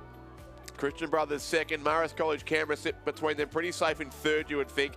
And then Gibson Grammar School, the dark green colours on the inside of the course, look to be comfortable in 4th, but it's going to be a South Australian Quinella here in the B final of the Schoolboys Double Scull, but the win will go the way of the lane 5 crew from the Pembroke School. They win it by a length, so Pembroke first, and they'll be 9th overall in the Schoolboys Double. Christian Brothers in 2nd place. 3rd goes to Marist College of the ACT. 4th Gibson Grammar School from Victoria. 5th will be the lane 6 crew from Radford College. And 6th then on the far side is Newcastle Grammar to round out the B final of the Schoolboys Double Scull. And the time for Pembroke School in our winners of the B final provisionally was 7 minutes 23.03, just 1.92 back to the Christian Brothers College, who placed 2nd, and a further 5.96 to Marist College Canberra, who placed 3rd, 4th Gippsland Grammar, 5th Radford College, 6th Newcastle Grammar. Back onto the course, and we have the B final of the under-17 schoolgirls coxed 8 underway, with Gippsland Grammar in lane 2, Canberra Girls Grammar in lane 3, Loreto Kirribilli in lane 4, Wesley College Victoria in lane 5, and Perth College in 6. The crew of Gippsland Grammar is Jaden Gomez, Maggie Sheridan, Charlotte Snow, Cecilia Anderson, Eloise Tavassi, Alicia Turnbull, Mia Kantzidis and Grace Frew, coxed by Chloe Olijink. The Canberra Girls Grammar crew is Layla Biddington, Olivia McBride, Fleur Baysby, Meg Story, Camilla Griffin, Chloe Owen, Grace Disney, Sophie Murphy and their cox Heidi Bell. Loreto Kirribilli is Gracie Murrell, Indiana Orth, Belle Tripp, Zara Luce, Charlie Reeves, Kiara Crino, Sophie Mansfield, Meg Warburton and Charlotte Clarkin. Wesley College is Audrey Cole, Millie Wellberry, Kia Atkins, Laura Bayliss, Chloe Cascani, Liv Kirk, Bonnie Schmidt and Marley Ryan, coxed by Isabella Hand. And Perth College is Juliet Fowler, Amelie Giustiani, Olivia Johnston, Macy Martin and Amelia Becker, Olivia Foster, Poppy Valvasori and Stella Barden, with Sophia Way coxing them. Strong lead here to that crew out in front, but Loreto Kirribilli have taken about a 2-length lead here in the B final of the under-17 schoolgirls coxed 8, so substantially ahead certainly of Canberra Girls Grammar School and Wesley College from Melbourne, either side of our race leaders. And those Olympians keep popping up as coaches, don't they? So this Loreto Kirribilli crew is coached by Amy Clay, dual Olympian in the quad scull for Australia, and the crew from Perth College. Lovely to see that Olympian Georgia Patton is in the coaching tinny there with Jackie Morell and Alia Poeta. Really inspirational for our young women of today to be coached by people who've been there and done it.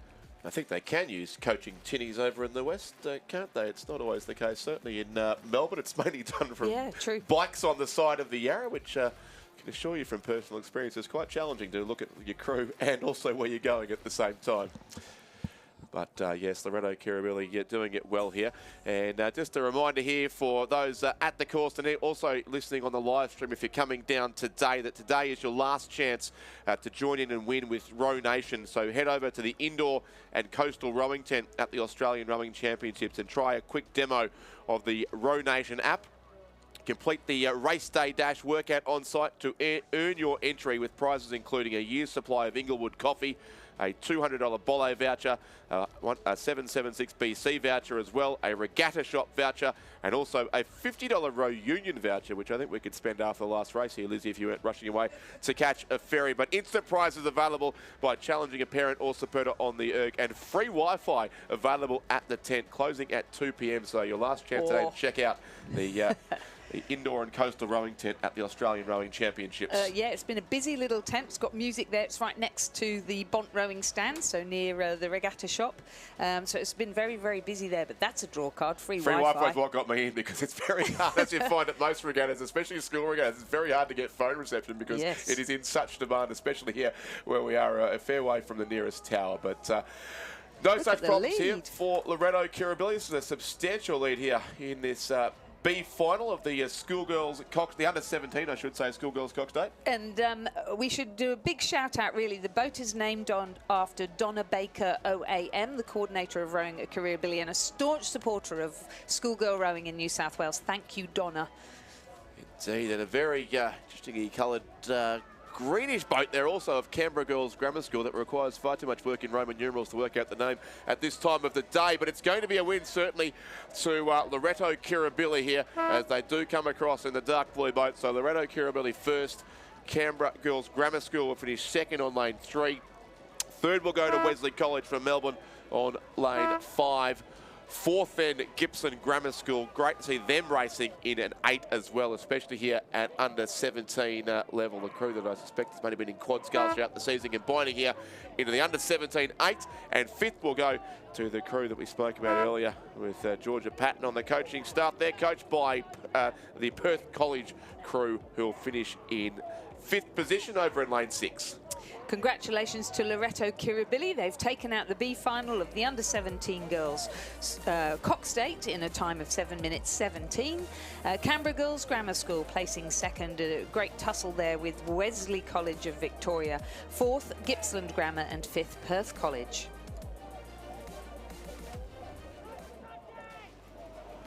We move on to the under-17 schoolboys coxed 8 B final. Brisbane Grammar School are in lane 2, Nudgee College in lane 3, Ballarat Grammar in 4, Melbourne Grammar in 5, Unley High in 6, and Launceston Grammar in 7. The Brisbane Grammar crew is Campbell O'Reilly, Oliver Catterick, Liam McCormack, William Clutterbuck, Lachlan Clark, Max Woolley, Henry Stroughton, Benjamin Davies, and their cox Phoenix O'Keefe. The Nudgee College is Mac Humble, Jack Wells, Finn Rowe, Thomas McMullen, Hayden Nielsen, Alexander Watt, Harvey Kasperowitz, and Chris White, coxed by Ethan McHugh. The Ballarat Grammar crew is Nate Oswin, Jonathan Stewart, Charlie Conroy, Jacob Craig, Angus Page, Charlie Rimington, Tom Kinnersley, and their stroke Archibald Fraser, their cox Harvey Hanlon. The Melbourne Grammar crew, Nguyen Zhu, William Wang Ward, James McConville, George Harding, Matthew Martin, Zemo Zhang, Evgeny Velakolis, and Thomas Carter, coxed by Samuel Cannington.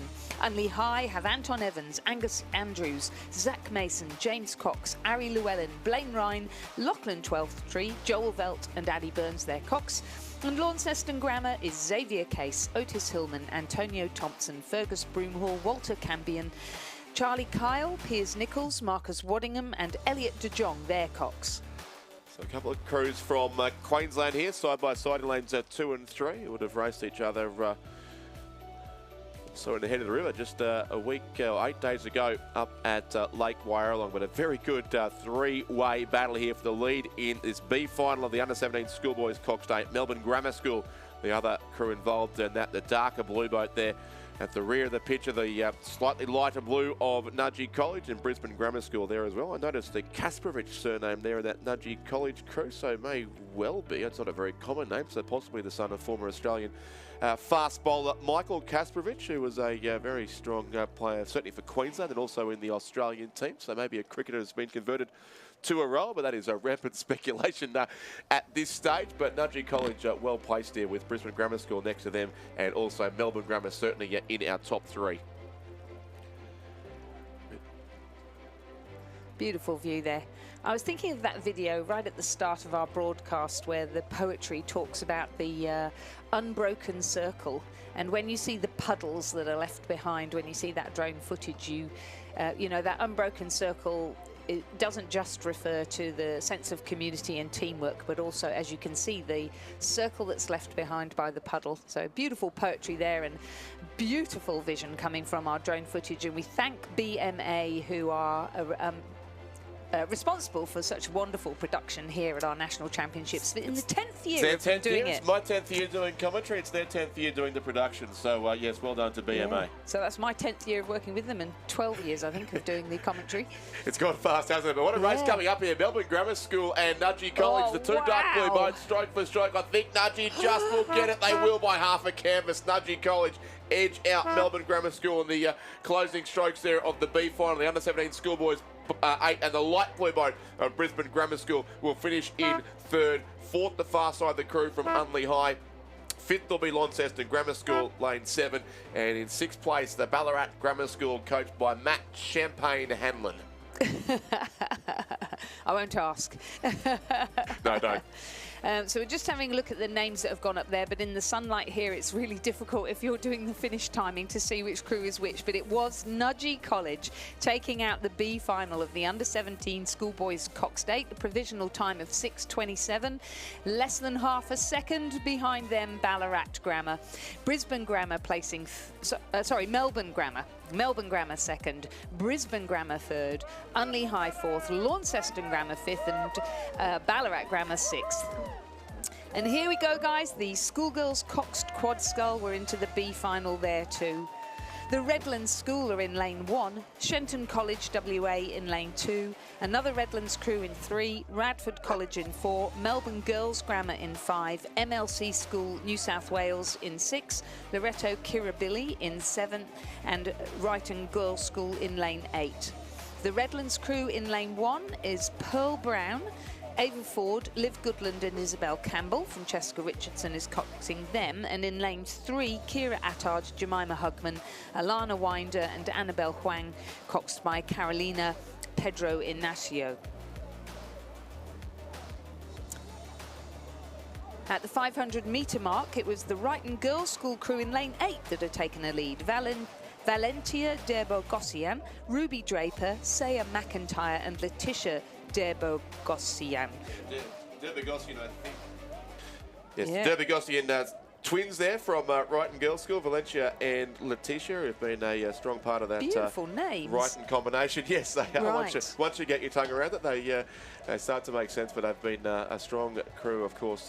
Wrighton Girls School. They probably would have preferred to be in the A final, as all crews would have. Wrighton were dominant in this event through most of the 2010s, when especially Matt Wilson was in charge of that program, and they won about 5 national titles and many more state and head of the schoolgirls titles as well on the quad. But they're here in the B final now on the far side of the course. I'm afraid they've been overtaken, or at the least having a good battle with the Radford College crew from ACT of Kate Collier, Hannah Kosh, Lily Soderblom and Gigi Hickey, which is coxed by Jackson Few, and also the Melbourne Girls Grammar crew of Claudia Cogler, Natalie Grant, Emily Rasmussen and Georgia Berryman, coxed by Brittany McCormick.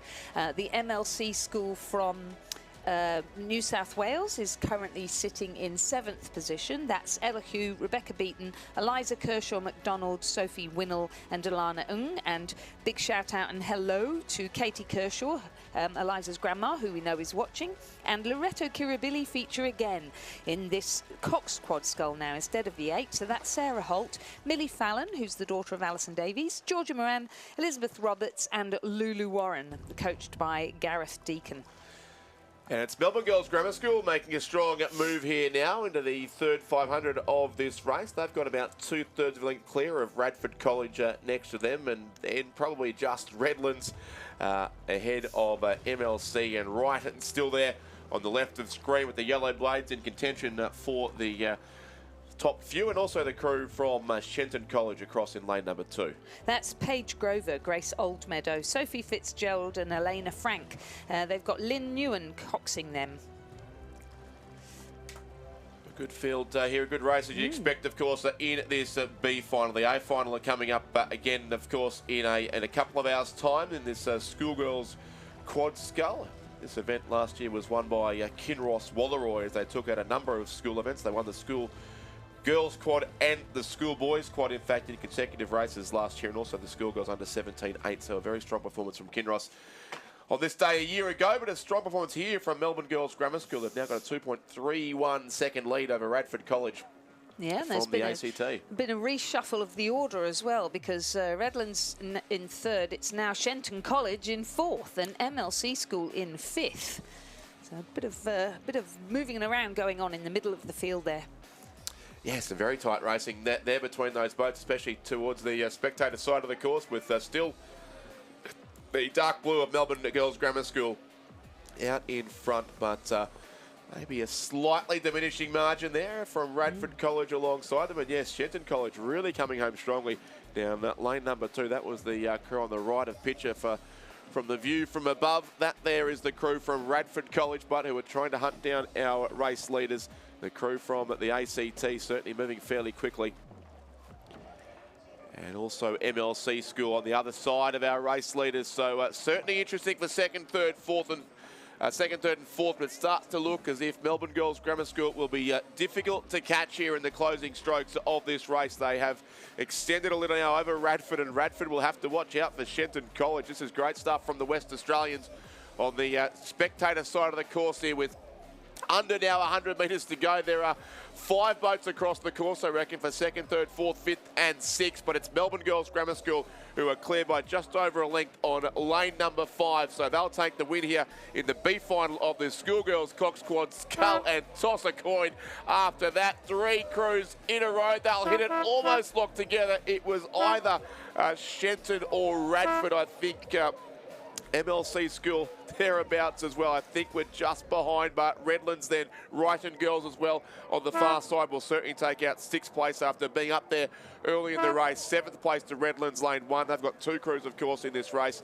And 8th place will go to Loretto Kirribilli in lane number 7. An early test to make sure that our photo finish operators are awake, with some A finals to come soon, but that was incredibly tight for 2nd, 3rd and 4th. Looks as though the Finnish judges have managed to sort something out. So Melbourne Grammar School, definitely the winners of the B final in the schoolgirl cox quad scull. Oh, my heart is racing because Ascom's racing in the A final. So if it's anything like that. Yes, absolutely.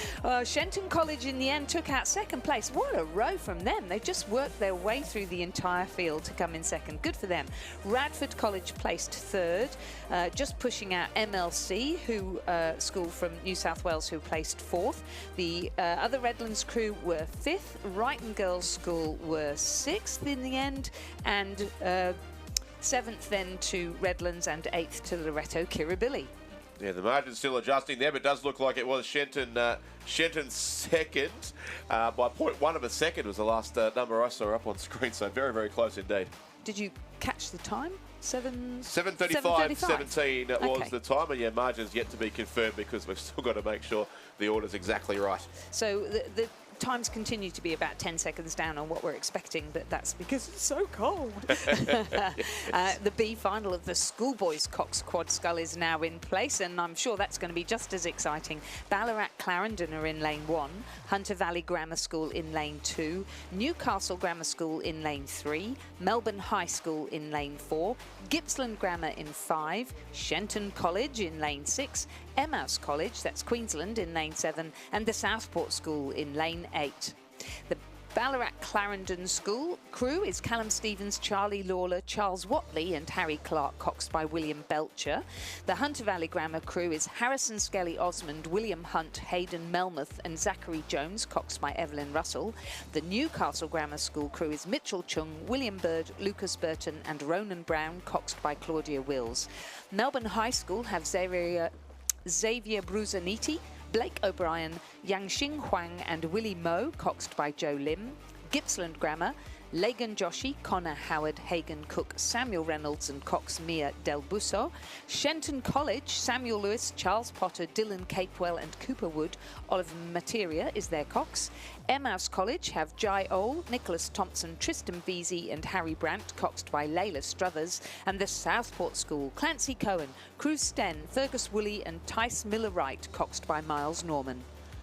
And we're ready to the final 250 now, in fact, of this race, just about. So a good finishing prospect here once again, as we saw in the schoolgirls quad scull, which just was completed. So there's about, again, 5 or 6 crews across the course here, possibly narrowly. Shenton College, once again, who are in a blanket finish in the last race, are involved here, along with Gippsland Grammar School. Slightly back to Melbourne High, Newcastle Grammar are there, and also Hunter Valley Grammar and Ballarat Clarendon on the inside lanes of the course, and Emmaus College from Rockhampton and the Southport School, 2 Queensland crews on the far side. But it does look to be maybe Shenton College just moving up now, right alongside Gippsland Grammar School, who've led for a large part of this race, but only narrowly, just on a second they had over Newcastle Grammar with 500 to go. But now certainly Shenton College, you've seen there's 2 races in a row, very strong finishes by these crews from Western Australia, really storming home, and suddenly they've got almost a boat length lead. So Shenton College from Western Australia on lane 6 will take out the B final of the schoolboys quad. Gippsland Grammar School will hold on for second. Third goes to Newcastle Grammar. Fourth,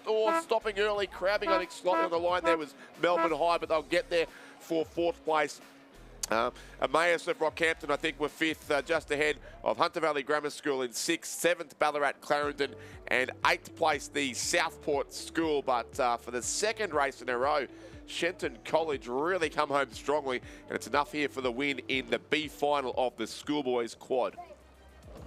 And they did it in a time of 6 minutes 47.42, managing in the end to get a 2.42 margin over Gippsland Grammar. Newcastle Grammar just pipped to the post, 1.47, and then another couple of seconds back to Melbourne High School. 6:47.49 has come through as the time. Well, congratulations, Shenton College. What a amazing, heart-stopping race there throughout from both of your crews in the B finals of the coxed quad sculls. Let's go back to 8s racing. We've got the B final of the schoolgirls coxed 8 on the course. Loreto Turak are in lane 1. Seymour College are in lane 2. Loreto Normanhurst are in lane 3. Methodist Ladies College Q is in lane 4. Seymour College South Australia have a second crew in lane 5. Wesley College in lane 6. Furbank Grammar in lane 7. And St Catherine's School Victoria are in lane 8. The Seymour College crew in lane 5 is Annie McNally, Adelaide Salu, Imogen Johnson, Olivia Pisaniello, Sasha Humble, Lucy Pocock, Kira Fogarty and David Charlesworth, coxed by Ella Edwardson, coached by Joe Franco. The one that's in lane 2, Madeline Howitt, Carrie Leeming, Charlotte Guthrie, Harriet Foster, Georgia Guthrie, Lucy Bell, Sky Birdseye, Clementine Mitchell and their cox Lexi Dennis, and they're coached by Angie Franco and Georgia Roylett. It looks like it's Melbourne Grammar School.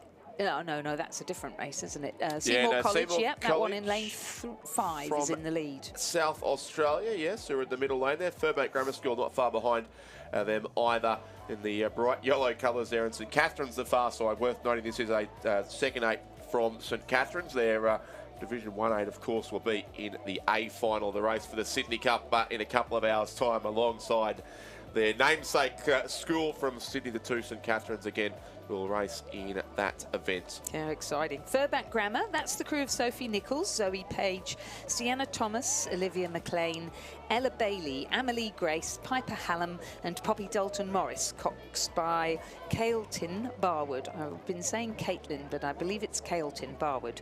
So that's Furbank Grammar. Seymour College in first, Furbank Grammar currently sitting in second, MLCQ in third, Lucy Speed, Evelyn Ford, Alessia Calcagno, Emma Ward, Emily Tian, Chloe Blake, Zoe Jackal, Mattia Brown and their cox Eliza Wong. They're coached there by Matt Wilson and David McGrath.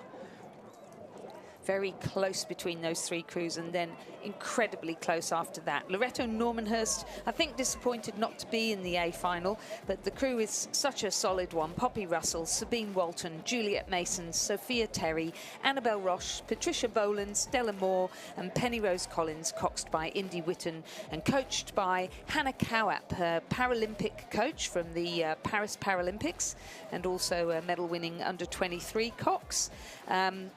And Patricia Boland, who was in that winning under-19 double that represented Glebe Rowing Club, won with her and Lucy Yabsley. Fantastic row for them, finishing off a good season, coached there by Milan Parker and Ollie Klotz at Glebe Rowing Club. Yeah, and you mentioned Matt Wilson there as one of the coaches of the MLCQ crew, Lizzie. We did reference him before, of course, when talking about Wrighton Girls School. So he had such success at Wrighton, has now moved to MLC in Melbourne, which is certainly one of the bigger schoolgirl programs there, MLC, in terms of numbers along, I would think, with Loretto Turak and also Melbourne Girls Grammar School. Certainly they were the three schools that dominate the younger age groups, especially at the head of the schoolgirls regatta. We've mentioned Loretto Turak there in their blue boat. We haven't mentioned who's in the crew. So it's Madeline Bear, Tess Ellard, Zara Bear, Luciana Discala, Eve Sadler, Grace Kennedy, Olivia Fay and Isla Quick. Sarah Chapman is their cox and Connor McConville is the coach. And that is the Division 1 crew from Loretto Turak. So again, they too would have had designs on the A final. They just made the A final ahead of the schoolgirls, finished in 4th place there after winning that event the previous 2 years. But looking for a good performance here in that distinctive blue boat on the inside of the course. And fantastic to get the experience of racing at the Nationals like this. I know we've said it before, but if you're having a year where you're not winning everything like you have done the previous years, you just have to rebuild, and an experience like this is just an amazing building experience for them all. That's right, and if you can't get in the A final, the next best thing, of course, is to go out and win the B final. 100%. There are at least 4 chances here of doing that, who are separated by only a couple of seconds. So still it's Furbank Grammar School just ahead here of MLCQ, Seymour College from South Australia and Loretto Turak there in 4th. They're all a very good chance. And then the next of the Lorettos, Loretto Normanhurst of Sydney, they're in 5th place as well. And they are now inside the final 500 metres of the course here as they come down still in very, very good conditions here for racing at Lake Barrington. But a tight battle there in the centre of the field.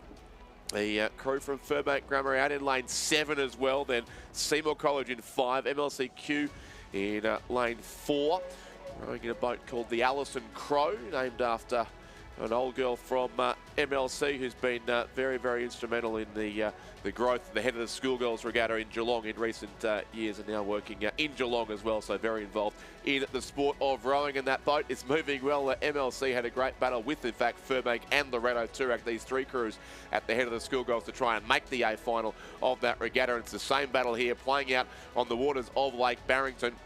And Seymour College from South Australian, the only probably crew here who can interrupt the Victorian challenge for the lead here in this B final. So it's Furbank Grammar School still in the yellow colours on the far side of the course. MLCQ there, and that's a new silver boat. Beside them still the combination from Seymour College, Loretto Turak back in 4th, then Loretto Normanhurst and the second crew from Seymour College in lane number 2, but it's Furbank Grammar School still leading it here from MLC with only a few strokes to go in this B final, and Furbank Grammar will take 9th spot overall in the Schoolgirls Cox 8 Championship of Australia. Furbank first, MLCQ second, third goes to Seymour College lane 5, 4th will be Loretto Turak in lane 1, 5th home the crew from Loretto College, Loretto Normanhurst.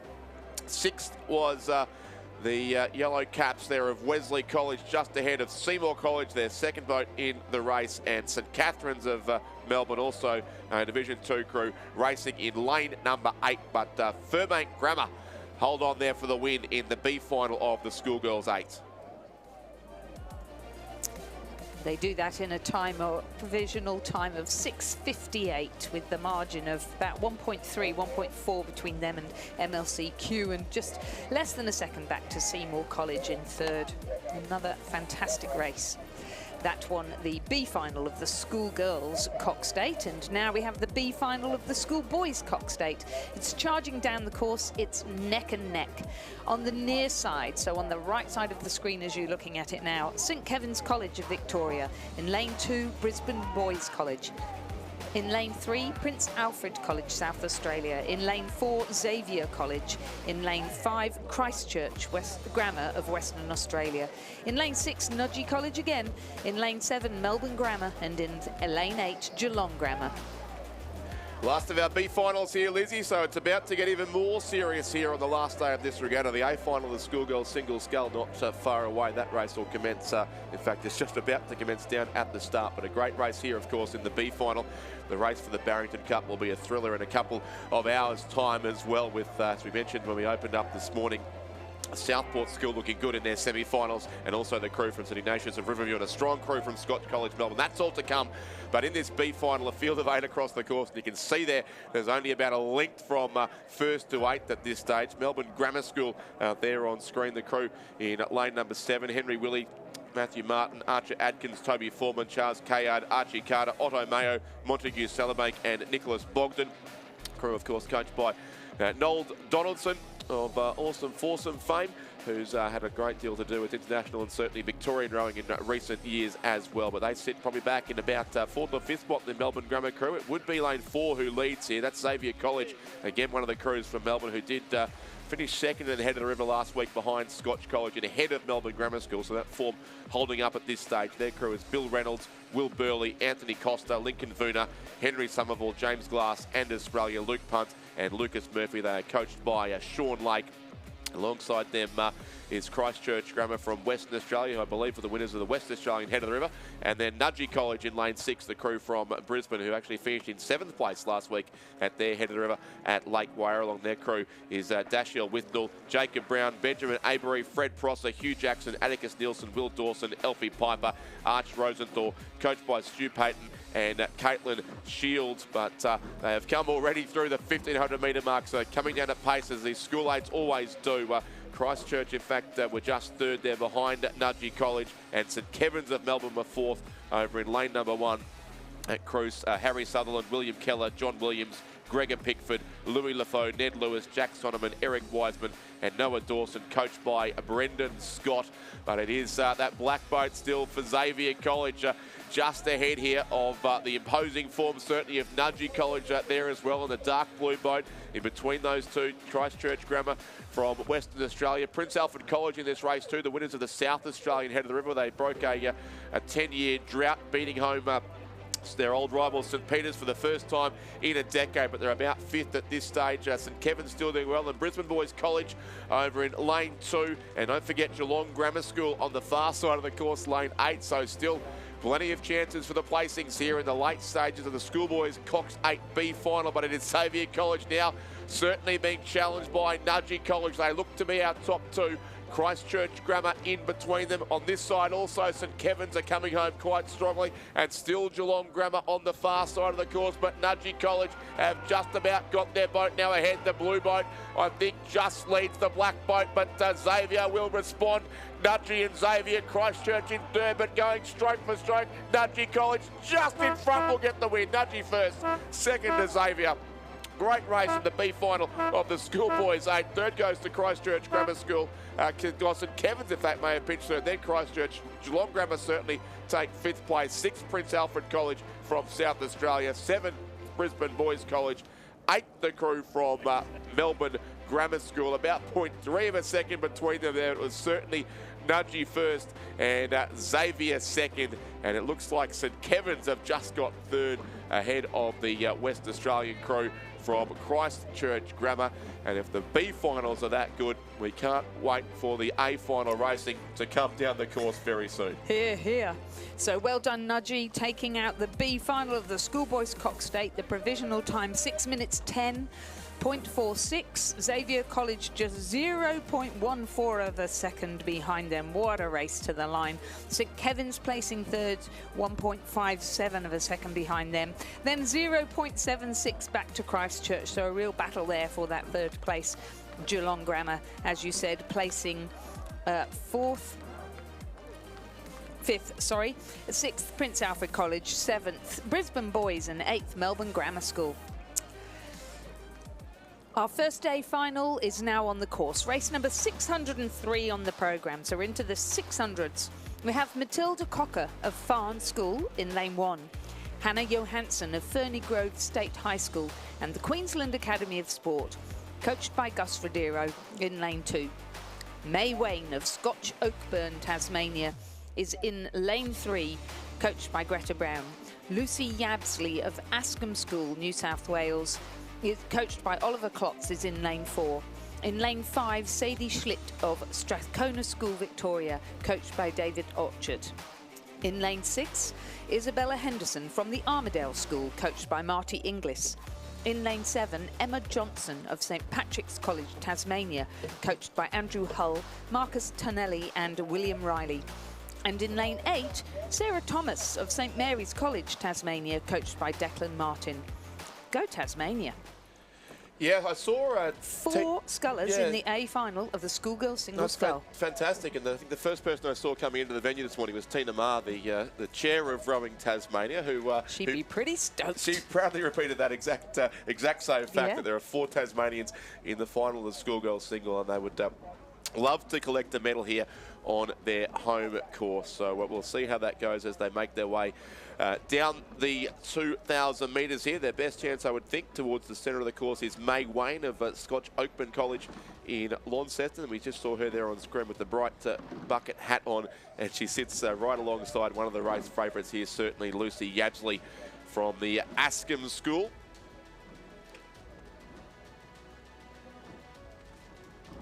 May Wayne was the winner of the 2025 Tasmanian Head of the River Schoolgirl Single, and also the silver medalist at the New South Wales State Championship. So certainly a sculler in some form racing here for the Scotch Oakburn College of Launceston. Lucy Yabsley alongside her for Askham, and Sadie Schlick there of Strathcona. We understand that Strathcona have never won a Nationals gold medal yet, so we'll see if Sadie Schlicht, coached by Dave Orchard at the Yarra Yarra Club Melbourne, can break that drought as well. But she'll have to do well to get past a very strong field here. Lizzie, and Lucy Yabsley, who, as you know well, is a very strong sculler, is narrowly in front here at the halfway mark of the race. Yeah, Lucy, very serious about her sculling and very fierce competitor. For years, she was coached by Milan Parker there at Glebe Rowing Club and Thomas Parker at Askham School. And the Parkers between them providing her with a really solid foundation in the sport. Done a lot of sculling, and then in recent years she has also started doing ergos and weight training, and that's really elevated her to another level. Last year she she was in the quad for Askham, and she went to trials in her single and was selected into the junior quad. What an adventure, what a journey. And we saw Juliet Kelly, I'm sure we'll see her again today, but we saw her sculling and medaling in the doubles, and Juliet was in that quad as well, who was coached by Katie Healy. And now Lucy really winning the under-19 double, which she had her heart set on, and now I think she placed second in the under-19 single, didn't she? And now really wanting to take this schoolgirl single. But I think May Wayne has got other ideas. She's been such a strong competitor. The two are arch rivals. Absolutely. It's a good battle. They have indeed. So May Wayne came up to race on Lucy Yabsley's home border at the Sydney International Regatta Centre a couple of months ago, and now the roles are reversed. So we'll see if local knowledge is worth a bit here to the sculler from Tasmania. And it's another Tasmanian sitting in third place as well. So Tina Ma and many others here today will be quite excited at this stage. The Farn School sculler, Matilda Cocker, in lane number 1.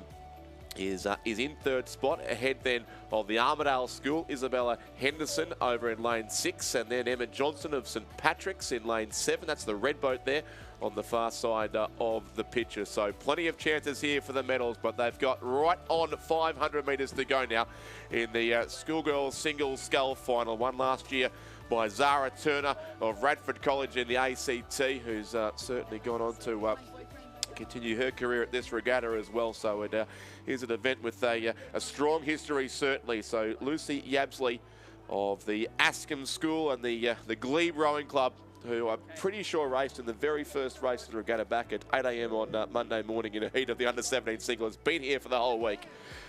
As has the Askham coach Oliver Klotz, so he's having a very exciting regatta, and he even managed to snatch a medal in the sprints yesterday. So fantastic to see, and yes, well done Oliver Klotz, who's his director of rowing has been somewhat busy in this regatta doing other duties as well. So I'm sure he's had plenty to do out there to keep the crews from Askham going. But this is now about 350 metres to go, so it is still Lucy Yabsley from the Askham School and May Wayne of Scotch Oakburn alongside it.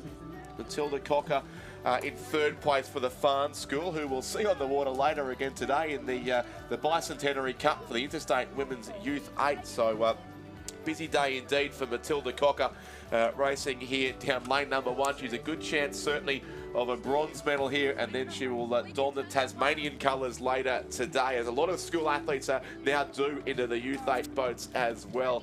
So we'll see how this plays up out over the final 150 or so metres now. It still is Lucy Yabsley, but May Wayne coming with some pace now there with that bright bucket hat on too. Down lane number 3, Matilda Cocker still there for the Farn School, and a couple of lanes across to the other side of the course, Isabella Henderson from the Armidale School. In fact, she's got the bright cap on her head and is moving. May have got herself up into the top 3 now too, I think, the sculler from the Armidale School, so it'll be tight, definitely. The third and fourth here, but still it's Lucy Yabsley leading it ahead of May Wayne from Scotch Oakburn College, who's got within a boat length, but Lucy Yabsley still in control of this race for the Schoolgirls Single Scull Championship of Australia, and Lucy Yabsley for Askham School is across the line in first place. Lucy Yabsley wins it, second to May Wayne, a medal also for Scotch Oakburn there of Tasmania, and Matilda Cocker has just, I think, held on for the bronze too, so 2 Tasmanians will be on the podium here. The Farn School third, Isabella Henderson fourth for the Armidale School. Fifth goes to Emma Johnson, the sculler from St Patrick's of Tasmania. Sixth will be Hannah Johansson from Ferny Grove State High School in Queensland. Seventh, Sadie Schlicht from Strathcona there in lane number 5. And 8th place to Sarah Thomas of St Mary's College. But well done, Lizzie Chapman, and well done, Lucy Yabsley. Yes, absolutely. Well, nothing to do with me, but Lucy Yabsley, congratulations, winning the schoolgirl single scull for Askham School. In second place, what an amazing race from May Wayne of Scotch Oakburn, Tasmania. Her coach, Greta Brown, congratulations. And Matilda Cocker of Farn holding off that charge from Isabella Henderson of the Armidale School, hanging on there for the bronze medal. Well done to her. Fifth then was St Patrick's College sculler Emma Johnson. In sixth, Hannah Johansson of Ferny Grove State High. In seventh, it was Sadie Schlitt of Strathcona, and in eighth, Sarah Thomas of St Mary's College here in Tasmania. The winning time 8:26.05. The margins 1.17, 2.94 and 0.64. Well, I'm sure we're on for another exciting one with the A final of the schoolboys single scull. We've got Angus Robertson in lane 1 from Geneva Christian College, coached by Neil Myers. Tyler Fitzpatrick of St Bernard's College, Victoria in lane 2, coached by Mark Dwyer. Owen Johnson of Brisbane State High School in 3, and Jason McKenzie of Brisbane State High School in 4. Tom Riles and Jacinta Edmonds are their coaches. In lane 5, Cameron Schmidt of Canberra Grammar School, coached by Alexander Hill. In lane 6, Henry Maining of the Friends School, coached by Ian McMahon. In lane 7, Nicholas Halulos of Norwood International High School, South Australia, coached by Brenton Terrell. And in lane 8, Dylan Lee from Sydney Secondary College, coached by Isaac Shepherd. Schoolboys Single Scull Australian Championship. First race in 1982 and won by a sculler from the Southport School on that occasion, Andrew Wallen. But there's been a storied list of winners of this event in recent years. Most recently it was Remy Payne from Churchill Senior High School in Western Australia, who's here with the Fremantle Rowing Club, who won this last year. But there certainly has been a strong field of winners. Cormac Kennedy Levitt on 3 occasions also for the Southport School. Lucas Wigston from the Friends School here in Tasmania, and also Adam Holland, the South Australian, won it for Scotch College back in 2021. So the winner here will add their name to a very serious list of talent in the Australian sculling ranks, and it is a field a bit more geographically diverse than was the schoolgirls, but still 2 scullers from Tasmania here, so that is a strong performance again from them, and also 2 from Queensland. Good spread with most of the country represented here. Part, it would appear, from the west actually, but there is a South Australian sculler as well, and St Bernard's Victoria, the Essendon sculler Tyler Fitzpatrick as well. So they are well through now into the middle section of this race with it's like 4 boats across the middle of the course, and it is the sculler from Brisbane State High School, also rowing I think at the Commercial Rowing Club, Owen Johnson, who had the lead at the halfway mark by 2.12 seconds over Canberra Grammar's Cameron Schmidt in lane 5. That's the blue boat I think you can see on screen. Brisbane State High School's Jason McKenzie there, and the Friends School moving through here. Henry Maining, I think, has made up some ground certainly in the third 500 metres and putting himself very much in medal contention as well. We're about to see 2 Tasmanians receive their medals from the schoolgirls single scull, and we might see some more in the boys, because Henry Maining is on the move. He's up into 2nd spot now, having gone past Cameron Schmidt and also Jason McKenzie, but Owen Johnson still leads it here for the Brisbane State High School. The sculler in lane 3, 2 scullers side by side from State High, which, as we've said a few times in this regatta, is fantastic to see the regeneration of State High rowing in recent years under the leadership of Tom Herborn, and the coaching also of Tom Riles. And Jacinta Edmonds also listed here as a coach here for Owen Johnson, so clearly part of the Commercial Rowing Club program as well. And they continue to move now into the final 300 metres of this race, but Owen Johnson needs to watch out for the sculler from the Friends School here. Henry Maining, coached by Ian McMahon in the red colours, towards the far side of the course. You'd think is the only danger here to the sculler from Brisbane State High School, but they are getting closer and closer in terms of relative position. So that is Henry Maining there on screen. The sculler coached, as I said, by Ian McMahon at the Friends School in Hobart, and he is setting out in search of Owen Johnson, who still leads it just for Brisbane State High School over on lane number 3. And then back in between those 2, we have our likely, with our bronze medal contenders, Jason McKenzie from Brisbane State High School, and also Cameron Schmidt from Canberra Grammar, who's coached here, it says, by Alex Hill at Canberra Grammar. So some strong sculling pedigree there, certainly. But it is on lanes 3 and 6 still. Owen Johnson from Brisbane State High School. Henry Maining from the Friends School hasn't still quite got his boat in front, but still a chance here with only a few strokes to go. Brisbane State High in 3, the Friends School in 6. It's still Owen Johnson in control of this race, holding off Henry Maining from the Friends School, who's come through from 4th up to 2nd, but the win will go to Owen Johnson at Brisbane State High School. He wins the schoolboys single scull, just on a length and a bit back to Henry Maining of Friends in 2nd. 3rd place, Cameron Schmidt of Canberra Grammar School. 4th will go to Jason McKenzie, so 2 in the top 4 for Brisbane State High School to go with their 3rd place in last week's Head of the River Regatta, their best result since 1978. So State High doing great things here as well. 5th will go to Nicholas Halulis of Norwood International High. 6th place is going to be Dylan Lee from Sydney Secondary College. 7th will be Tyler Fitzpatrick of St Bernard's College and the Essendon Rowing Club. And 8th place, Angus Robertson from Geneva Christian College, just up the road in Latrobe. How fantastic. Congratulations to Owen Johnson of Brisbane State High School, coached by Tom Riles and Jacinta Edmonds, taking out the A final of the schoolboy single scull. In second position, Henry Maining of the Friends School, coached by Ian McMahon, and in third, Cameron Schmidt of Canberra Grammar School, coached by Alex Hill. Fourth, Jason McKenzie, Brisbane State High. Fifth, Nicholas Hululos, Norwood International High. Sixth, Dylan Lee, Sydney Secondary College. Seventh, Tyler Fitzpatrick, St Bernard's College. And eighth, Angus Robertson, Geneva Christian.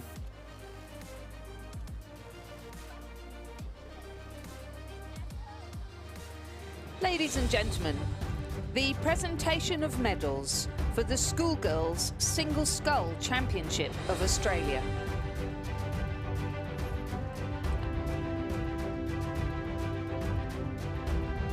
The medals will be presented by Sarah Devoren, Executive Officer of Rowing ACT.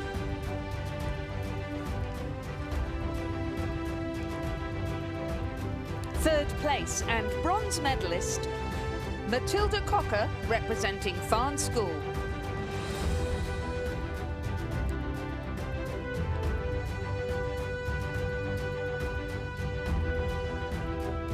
Second place and silver medalist, representing Scotch Oakburn College, May Wayne.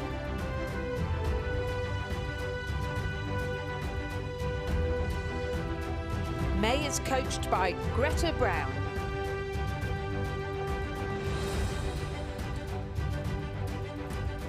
Gold medalist and national champion for 2025, representing Ascombe School, Lucy Yabsley.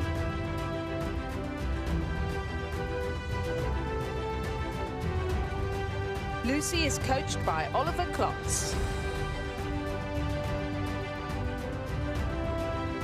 Ladies and gentlemen, please congratulate all our medalists in the Schoolgirls Single Scull.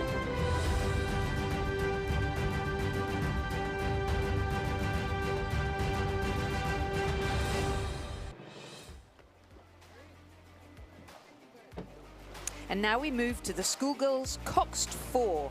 The A final sees Loreto College Ballarat in lane 1, Unley High School in lane 2, Queenwood School in lane 3, Geelong College in lane 4, Loreto Kirribilli in lane 5, Canberra Grammar School in lane 6, the Wilderness School in lane 7, and Kinross Walleroy in lane 8.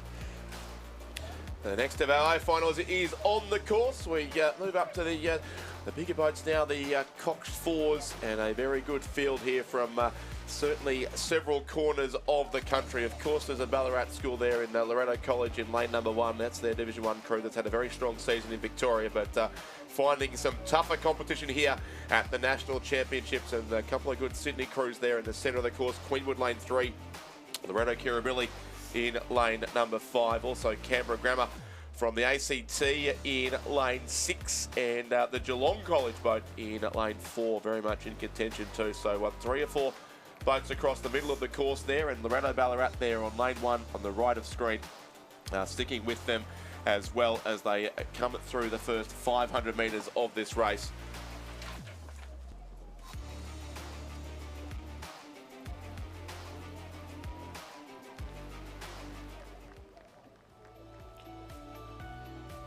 At 500 it was. Queenwood just by a quarter of a second, in fact. So Queenwood first, Wilderness School lane 7.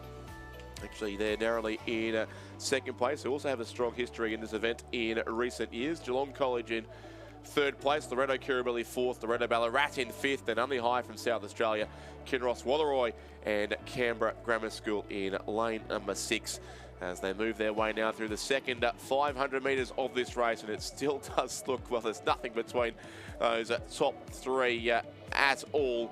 The crews from Queenwood, Loreto Kirribilli and the Wilderness School as well.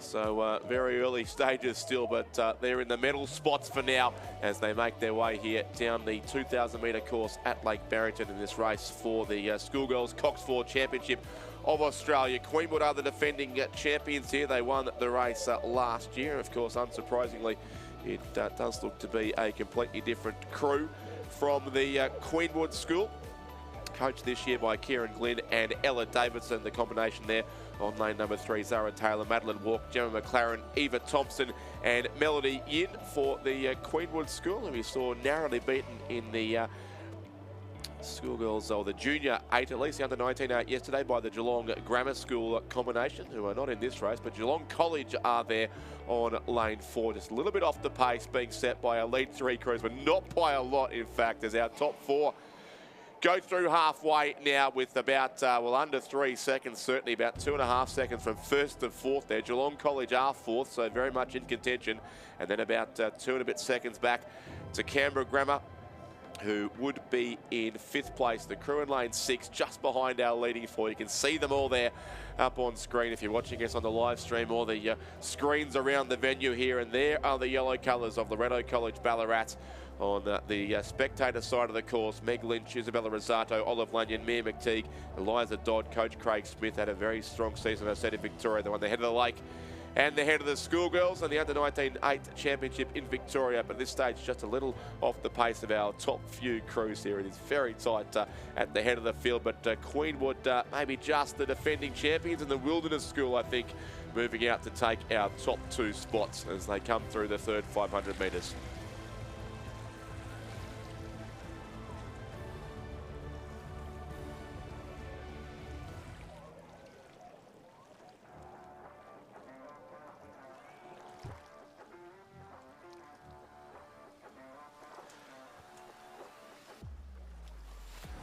Race here as these 5 boats continue to make their way down. Wilderness School and Queenwood still our top 2, and Lizzie, some great coaches too in the boats in this event. Yeah, some of these races, it's like a who's who of rowing, looking is. just at the coaches, isn't it? So we've yet again got Olympians coaching here in Catwherry. Legends of rowing like Pam Westendorf, who's heading up the Geelong College program. Yeah, Kendall Brody there as well for Canberra Grammar School in lane 6, and so it's great to see these coaches. And yes, as I mentioned before, the Ballarat connection there, Nikki Flakinski and Katrina Werry coaching now at the Wilderness School, who've had a strong record here in the Cox 4 in recent years, and are looking set here. They've got the lead now by 0.99 of a second. The Wilderness School. So hello to Ben Manifold if you're listening at the course here today too. The departing deputy principal at the Wilderness School, who's done a lot to build a strong rowing program at that school, and they now up by close to about half a length. I think it would be the Wilderness School ahead of Queenwood. Geelong College there, half of the Geelong College first 8, who finished second last week at the head of the river behind their old rivals from Geelong Grammar School, of course. Loretto Kirribilli there, the Yellow Blades, just back in 4th place now. And Canberra Grammar School in 5th, the Kendall Brody coach crew. So they move into the concluding strokes of this race now. The Queenwood crew, which is the stern 4 of their 8-2, that's had a fairly successful season, but they've got some work to do to catch up now to our race leaders from the Wilderness School in South Australia, who've sensed the finish now and are going for home about 250 metres out, and they're rowing, in fact, in a boat called the Ben Manifold 2, which I saw him launch on Facebook at least a few years ago. So great to see Ben's boat here is very, very close to a national championship in the schoolgirls Cox 4, but still they've got some work to do with Queenwood and Geelong College chasing hard now in the race, certainly for second and third. Loretto Kirribilli not giving up either, of course, and then Canberra Grammar School next to them. Further back we have Unley High, Loretto Ballarat, and also Kinross Walleroy on the far side of the course. But it is the Wilderness School from the centre of Adelaide who lead the race here with a few strokes to go. Wilderness in front, Queenwood still ahead of Geelong College, Canberra Grammar moving up into 4th place. But the Schoolgirls Cox 4 Championship of Australia will go to the Wilderness School. They take the win on lane number 7. Wilderness first, Queenwood second, third will go to the Geelong College, 4th very close, I think Canberra Grammar School just, Loretto Kirribilli 5th, and 6th will go to Unley High, 7th place Loretto Ballarat, 8th will be Kinross Walleroy. But it is celebrations for the Wilderness School. They have won the Schoolgirls Cox 4 Championship of Australia by right on a length from the Queenwood School in second and the Geelong College crew in third.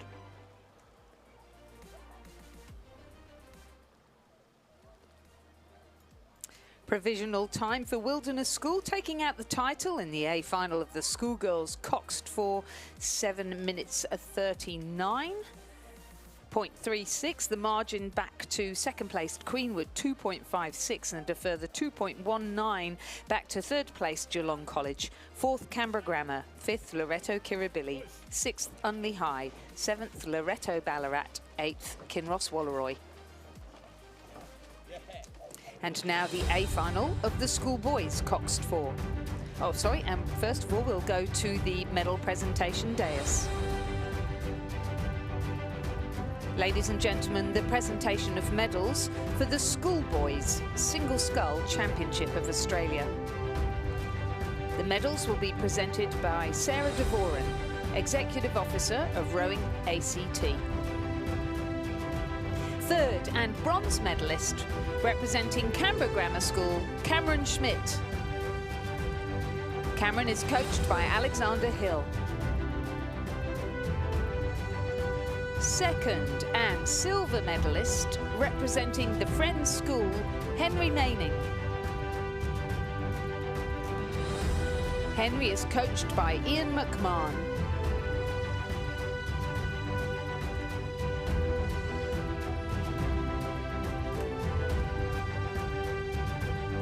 Gold medalist and national champion for 2025 from Brisbane State High School, Owen Johnson.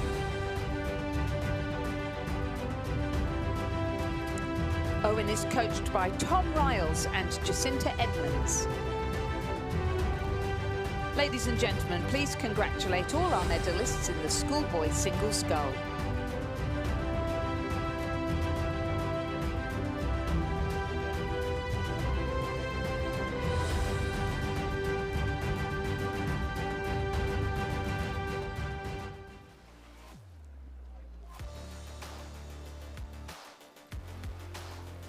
So the A final of the schoolboys Coxed 4 is now in progress, with Scotch College Victoria in lane 1, St Patrick's College Victoria in lane 2, Brisbane Grammar School in lane 3, Ballarat Clarendon in lane 4, Ballarat Grammar School in lane 5, the Shore School in lane 6, Damascus College of Victoria in lane 7, and Second Shore School crew in lane 8.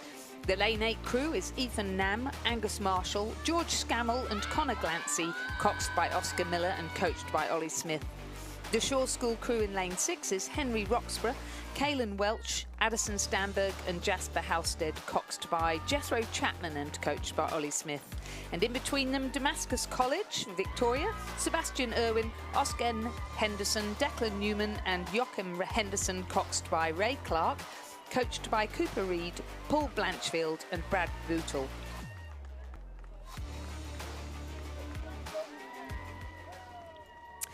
Ballarat Grammar are in lane 5. William Balkin has come out, Harry Bryant has come in for him, Jack Howard, Harry Toll, Hugh Myers and their cox Ella Marshall. In lane 4, also from Ballarat, but from the Ballarat Clarendon College, Stuart Hall, Tiger Williams, Max Mason and Jake Connolly, coxed by Reece Belcher, coached by Ian Peel.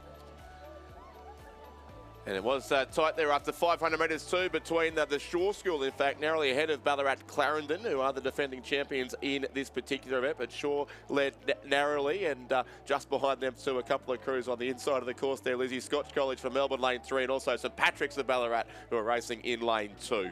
Scotch College Victoria are Teddy Simons, Maxwell Findlay, Zeke Rufale and Max McCool, coxed by Lockie Downs. And the St Patrick's College Victoria crew are James Clark, Oscar Farrington, Henry Reiner, Lockie Belleville and Charlie Geddes, the cox, coached by David O'Doherty.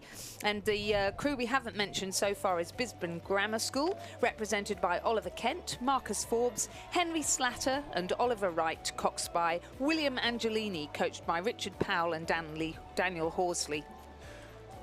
Just about at halfway now of this race, the schoolboys at Coxed 4 Championship of Australia, and there is again the crew in the red colours of the Scotch. In fact, the Cardinal Red of Scotch on the far side of the course, who was sitting in about third or fourth spot as they came through the first 500 metres. Now, as expected, the strong crews in the centre of the course start to make their presence felt, and it's the red canvases there of the crew from Ballarat Clarendon College who are going to lead this race suddenly by about a length as they come through the halfway mark. So at 1,000 metres, Ballarat Clarendon, the defending champions, 3:17.98, and a Good lead there of 3.59 seconds over the Shore School, who led early.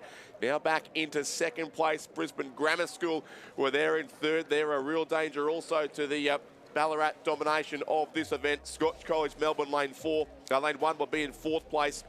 Ballarat Grammar School lane 5. St Patrick's of Ballarat in 2. Shore School in lane number 8 with 2 crews in this race, of course. And Damascus College from Ballarat also racing there in lane 7. So, again, the Ballarat connection strong here. Ballarat Clarendon lane 4, St Patrick's Ballarat in 2, and Damascus College Ballarat in lane number 7. The Joachim Henderson stroke crew there across in lane 7 in the dark green boat from Damascus College. But it is St Patrick's there on screen. The predominantly white colours, they've been such great rivals with Ballarat Clarendon in the last couple of years. Memorable head of the lake race last year. St Patrick's won by 0.18 of a second. But Ballarat Clarendon turned the tables at the National Championships last year to beat St Patrick's, and they've been dominant this year, certainly the crew in red in that tandem-rigged boat. And it is Ballarat Clarendon now extending certainly on the crew alongside them from Brisbane Grammar School, who are now certainly up into second place. The Shore School there in lane 6 as well. And Ballarat Grammar School sit probably fourth at this stage. They were the crew that came into, it was third place this year in the head of the lake, but they're leading St Patrick's here, which certainly I know Ballarat Grammar School would be very, very excited about, but not as excited as Ballarat Clarendon would be to see their crew about a length and a half clear now as they head up to the three-quarter way mark in the final of the Schoolboys Cox 4. It is Ballarat Clarendon a length and a half clear of Brisbane Grammar School in second place. Very tight then for third. Ballarat Grammar or St Patrick's about 1 second in favour at this stage of the Ballarat Grammar crew. Shaw now back into fifth place. Scotch College of Melbourne was 6th. Damascus College from Ballarat 7th. And the second crew from the Shore School in 8th position. But it is the crew in red here from Ballarat Clarendon College who continue to lead. Stuart Hall, Tiger Williams, Max Mason, who's had possibly the busiest regatta of anyone here, racing in all sorts of boats, including the single sculls for Wendouree Ballarat. Jake Connolly in the stroke seat, Reece Belcher the Cox, Ian Peel the stroke of that crew from Lake Wendouree, and Brisbane Grammar School still not giving up the chase, but with 250 metres to go. This crew, of course, coached by Richard Powell and Daniel Horsley, made up of Oliver Kent, Marcus Forbes, Henry Slatter, Oliver Wright and William Angelini. And then behind them in third, it looked to be the possibly the St Patrick's combination moving up with Ballarat Grammar School as well, lane 5. A great race for the bronze medal coming up, but Brisbane Grammar School there in second, and Ballarat Grammar School, Ballarat Clarendon still well clear. Then we have Shaw, Damascus and Shaw again the far side, and Scotch College Melbourne in lane number 1. So Shaw went out to the start early on, but Ballarat Clarendon very strong in the second 500 metres, and very strong here now in the final 100 of the race as well. The crew from Ballarat Clarendon College look to defend their national title in the Schoolboys Cox 4, and they're almost 2 lengths clear of Brisbane Grammar School. So the trophy is going back to Lake Wendouree. Ballarat Clarendon take out the Schoolboys Cox 4 Championship of Australia by 2 lengths from Brisbane Grammar School. Third will be St Patrick's will get it. It'll be bronze to St Patrick's. Fourth place, Ballarat Grammar School. Fifth then goes to the crew from Shaw in lane 6.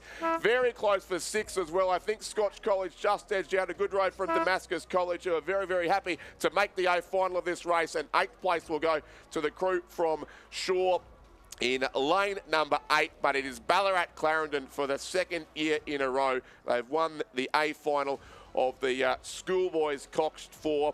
And they've won it by 4.78 seconds. A great win from them.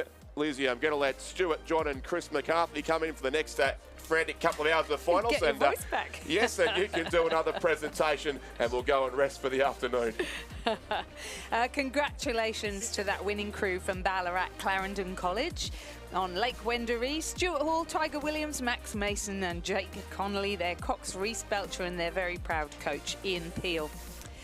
There was a fine win there over the Brisbane Grammar School crew, and coming in third place, St Patrick's College Victoria, edging out Ballarat Grammar for a medal. In 5th position, the Shore School crew in lane 6. stroked by Jasper Halstead.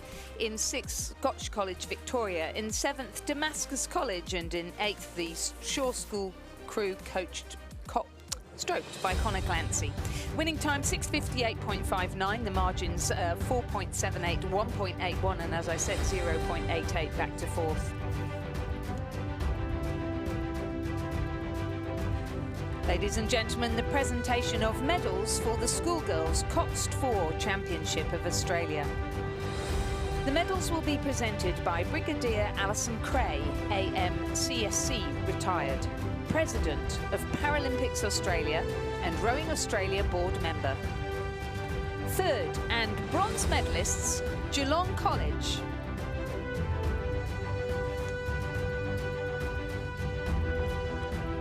Ruby Jane Roberts.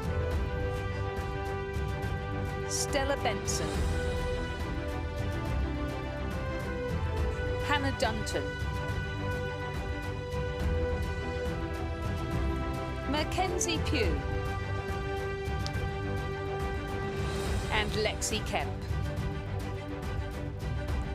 The crew was coached by Pam Westendorf.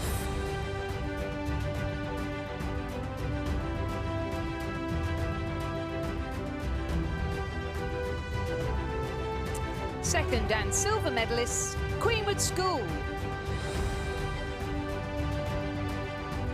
Their cox, Melody Yin.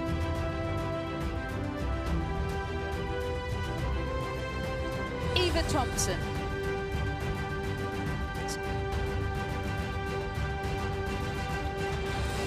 Gemma McLaren. Madeline Walk. Zara Taylor.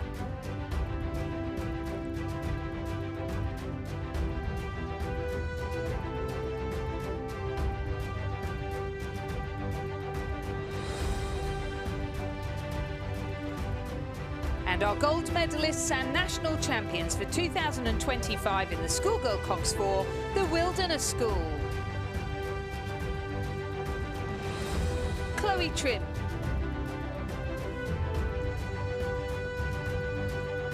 Millie Entwistle. Isabel Jackson.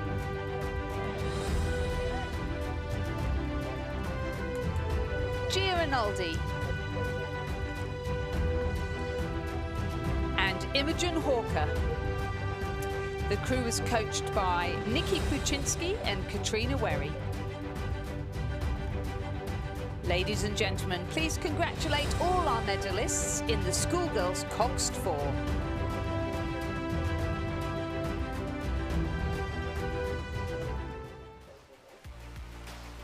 As we're moving on now to the start of race number 607, it's the Club Women's Coxless Fours now on the screen at the moment. So in lane 1, we have the University of New South Wales.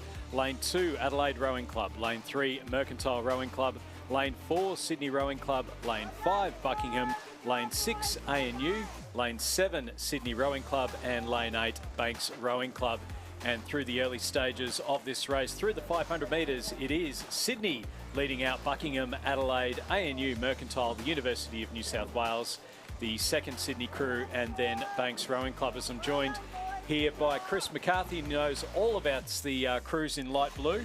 Yeah, it's an appropriate commentary team for this race. Sydney running first at the moment, and ANU running every bit the chance of a bronze medal in this race. As we see our top 3 at the moment come through, Sydney leading from Buckingham, and said Adelaide at the 500, but only narrowly ahead of ANU. And I think that ANU crew there in Station 6 of Alora Kelly, Brooklyn Leslie, Talia Turnbull, and Hannah Tippett, coached by Nigel Harding, may have just hit the lead in that battle for the last spot on the podium, but it is this Sydney Rowing Club crew, half of the combination that won this last year. Freya Neville in the bow seat, Lucy McLean in the 2 seat, Ella Spalding, the local Tasmanian, in the 3 seat, and Izzy Farah, the vice captain of Sydney Rowing Club, in the stroke seat there.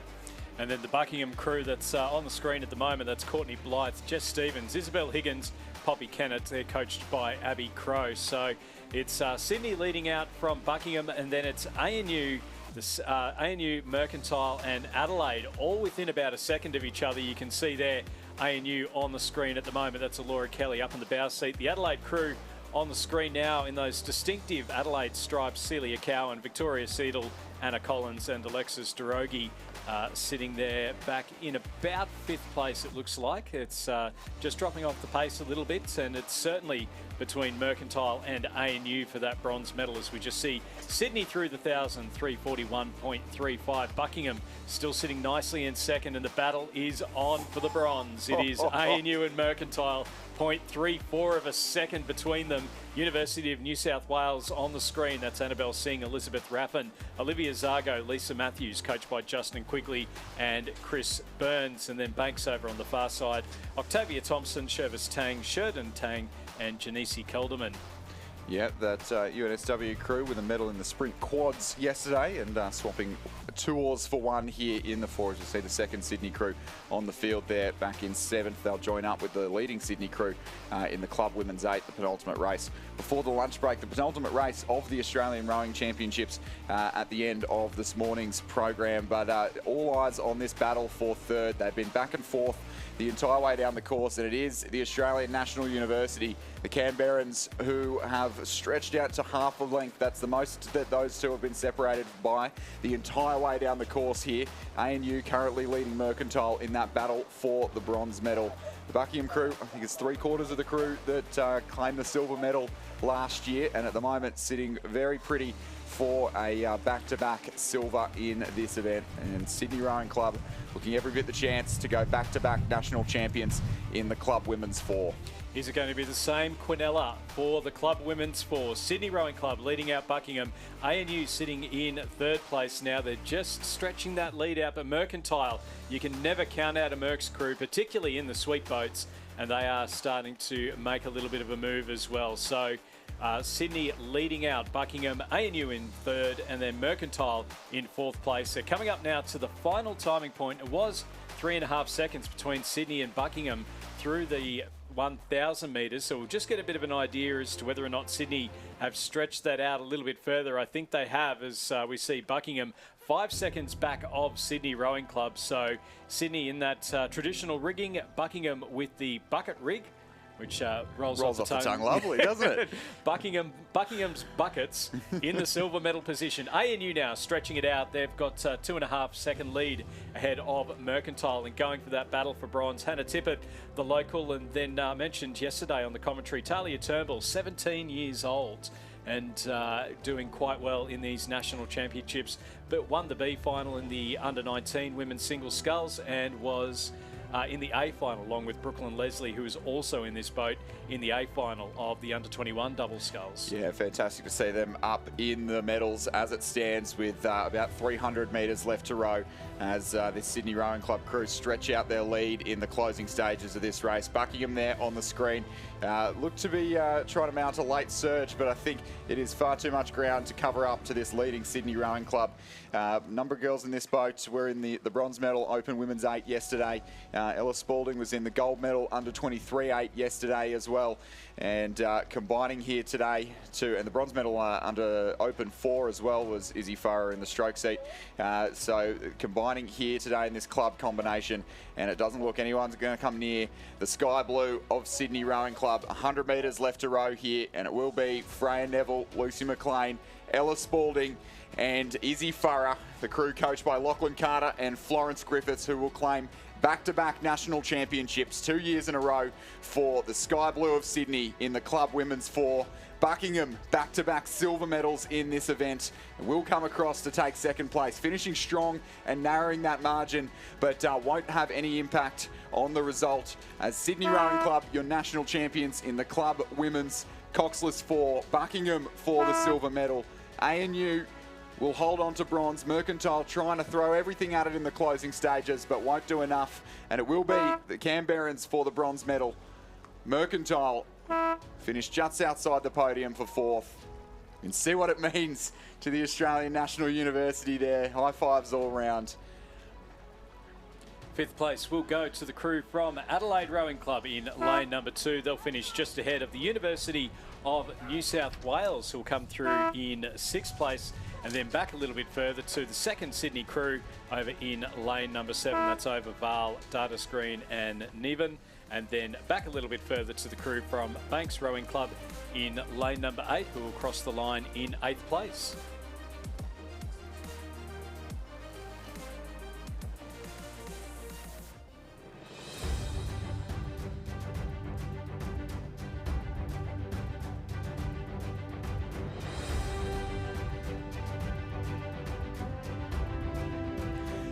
Ladies and gentlemen, the presentation of medals for the Schoolboys Coxed 4 Championship of Australia.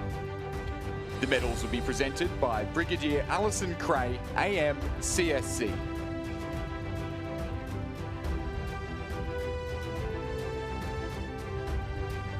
Third place and bronze medalist, St Patrick's College.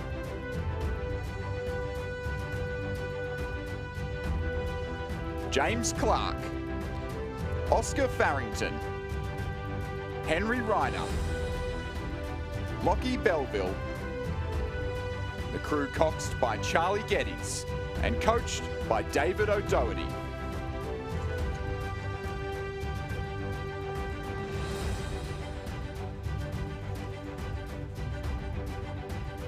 Second place and silver medalist, Brisbane Grammar.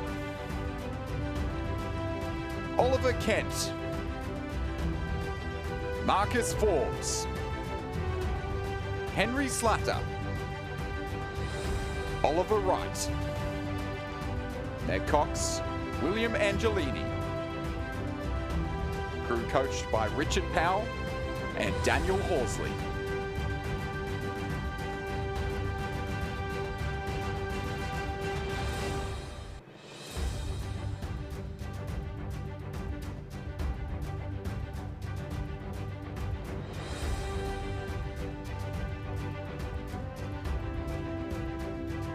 Gold medalists and national champions for 2025, Ballarat Clarendon.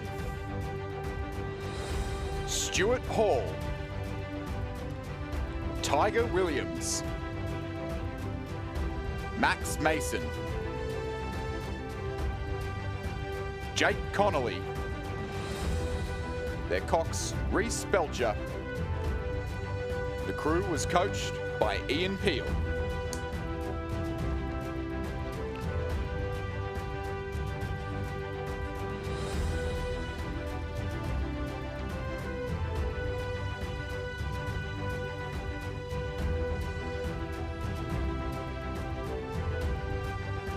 Ladies and gentlemen, please congratulate your Australian champions and medalists for 2025 in the Schoolboys Coxed 4.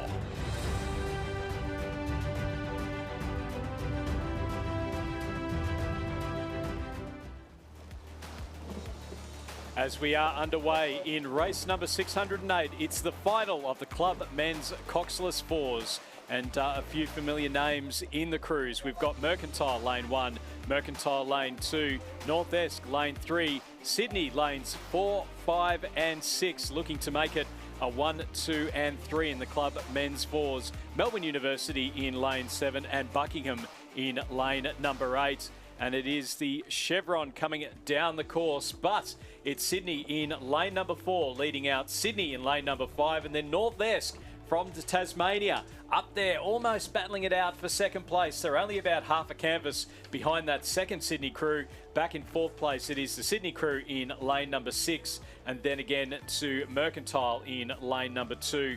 So it's not quite a Sydney trifecta there, Chris, but geez, it's not far off it. The locals pushing hard. Yeah, certainly the Sydney Rowing Club with designs on a 1, 2 and 3 here in the club men's coxless 4. But North Esk, the locals there in lane 3 that we can see on the picture.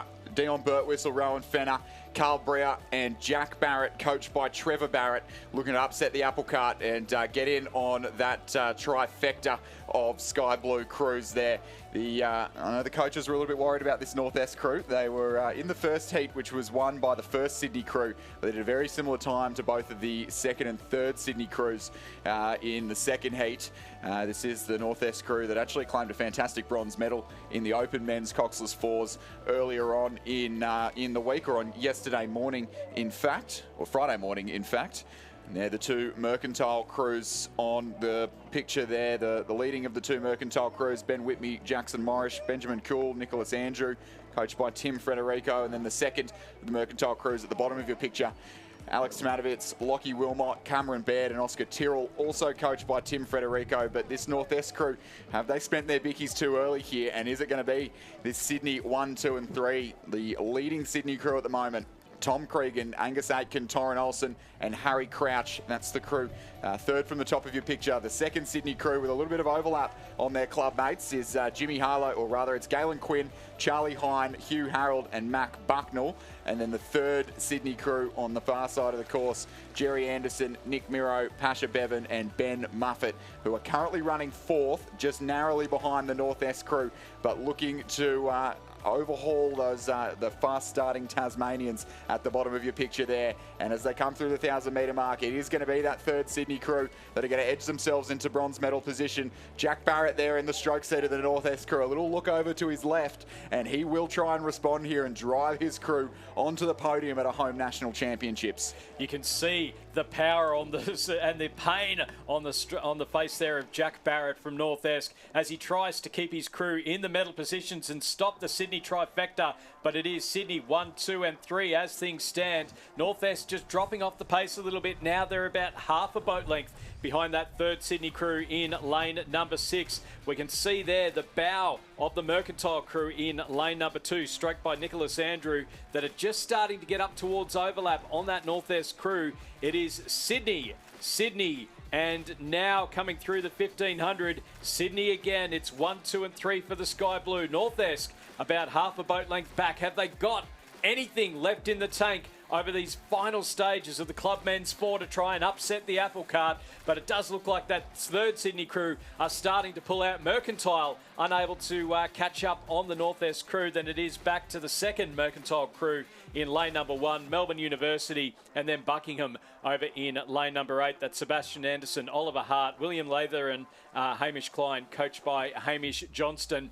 But as they're coming in now through the final 250 metres, it is still Sydney, lanes 4, 5 and 6. We've seen them dominate in the 8s events. We've seen them dominate the sweep. And now, are they going to put the cherry on the top of the 2025 Australian Rowing Championships? Yeah, Sydney Rowing Club with a gold and a bronze medal in the open men's cox states yesterday, which was an incredible feat for many of the gentlemen that are here on the course here, for some club level athletes to be standing on the top step of the podium in the open men's cox state championship of Australia yesterday. And it's looking like it is going to be a Sydney Rowing Club trifecta. All 3 spots on the podium are going to go the way of the Sky Blue from Abbotsford. An interesting race for the lead here. The second crew on the right hand side of your picture really pushing in the final strokes, but I don't think it'll matter as Tom Cregan goes back-to-back, Torrin Olsen goes back-to-back, Sydney go back-to-back in the Club Men's 4. It'll be Sydney for the gold medal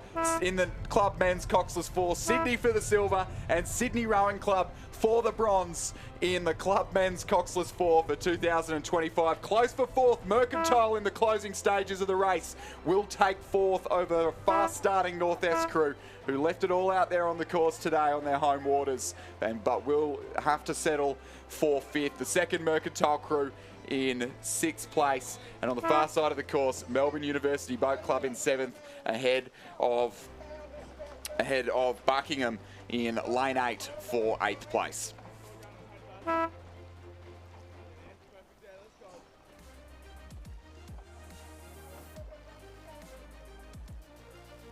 Confirmation of the win. First place to Sydney Rowing Club, stroked by Harry Crouch. Second place to Sydney Rowing Club, stroked by MacArthur Bucknell. And third to Sydney Rowing Club, stroked by Ben Muffet.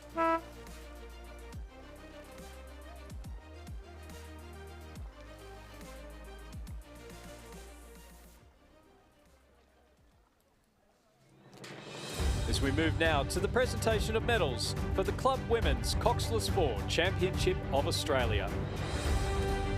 The medals will be presented by Stephen Donnelly, President of Rowing Australia.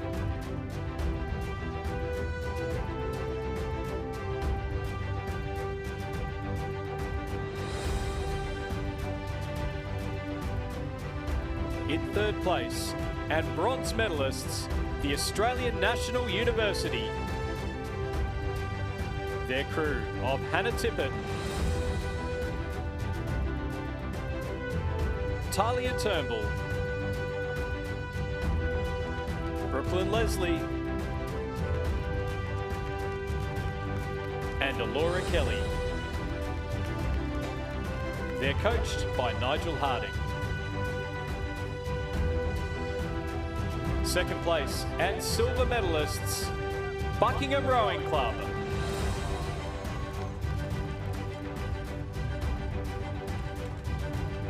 Their crew of Courtney Blythe,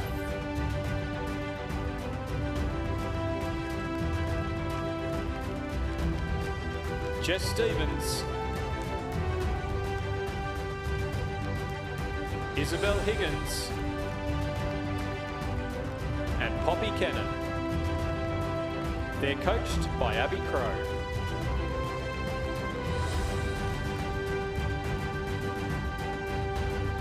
And gold medalists and national champions for 2025, Sydney Rowing Club. Their crew of Freya Neville, Lucy McLean, Ella Spalding, Isabel Fura.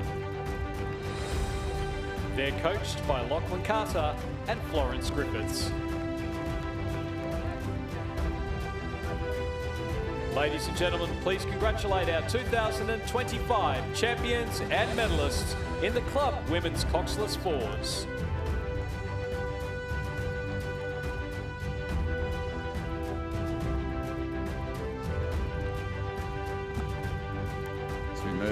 Back down to the course now, back to our schools racing. The A final in the schoolgirls double scull for the Shelford Cup. In lane 2, Brisbane Girls Grammar School, it's Pia Hatzapetru and Holly Fleming. Lane 2 from Lords Hill, Matilda Dammers and Elodie Lee. Lane 4 from St Pat's Townsville, Georgia Cresswell and Holly Wilkie. Lane 5 from Brisbane Girls Grammar School, Lily Nolan and Genevieve Davies. Lane 6 from All Hallows, Zoe Ball and Zara Hilton. Lane 7 from Trinity Lutheran College, Isabella Roberts and Molly Lomax. And lane 7, the sole non-Queensland crew in this race is Corowa Anglican Girls from Victoria, Nellie Whithouse and Mia Tan. Yeah, it's dominated by the Queenslanders, the final of the schoolgirls double scull for the Shelford Cup. And it's a lovely geographic spread there from Queensland as well. We've got a crew from Townsville, we've got a number from Brisbane, one from the Gold Coast, and then the crew from Corowa Anglican Girls down in Melbourne. So through the early stages, it was All Hallows, Zoe Ball and Zara Hilton. We've seen a number of these athletes rowing for their clubs earlier on in the regatta. Now in the schools events, they're rowing as their schools, so some of those quads split right up. But Zoe and Zara from All Hallows had the early lead, and then catching up to them, Lily Nolan and Genevieve Davies from Brisbane Girls Grammar, and then Georgia Cresswell, Holly Wilkie from St Patrick's Townsville. So as they come up towards the 500-metre timing point, we'll get a bit of an idea as to those margins. You can see there up on the screen, All Hallows third from the right, still with that lead.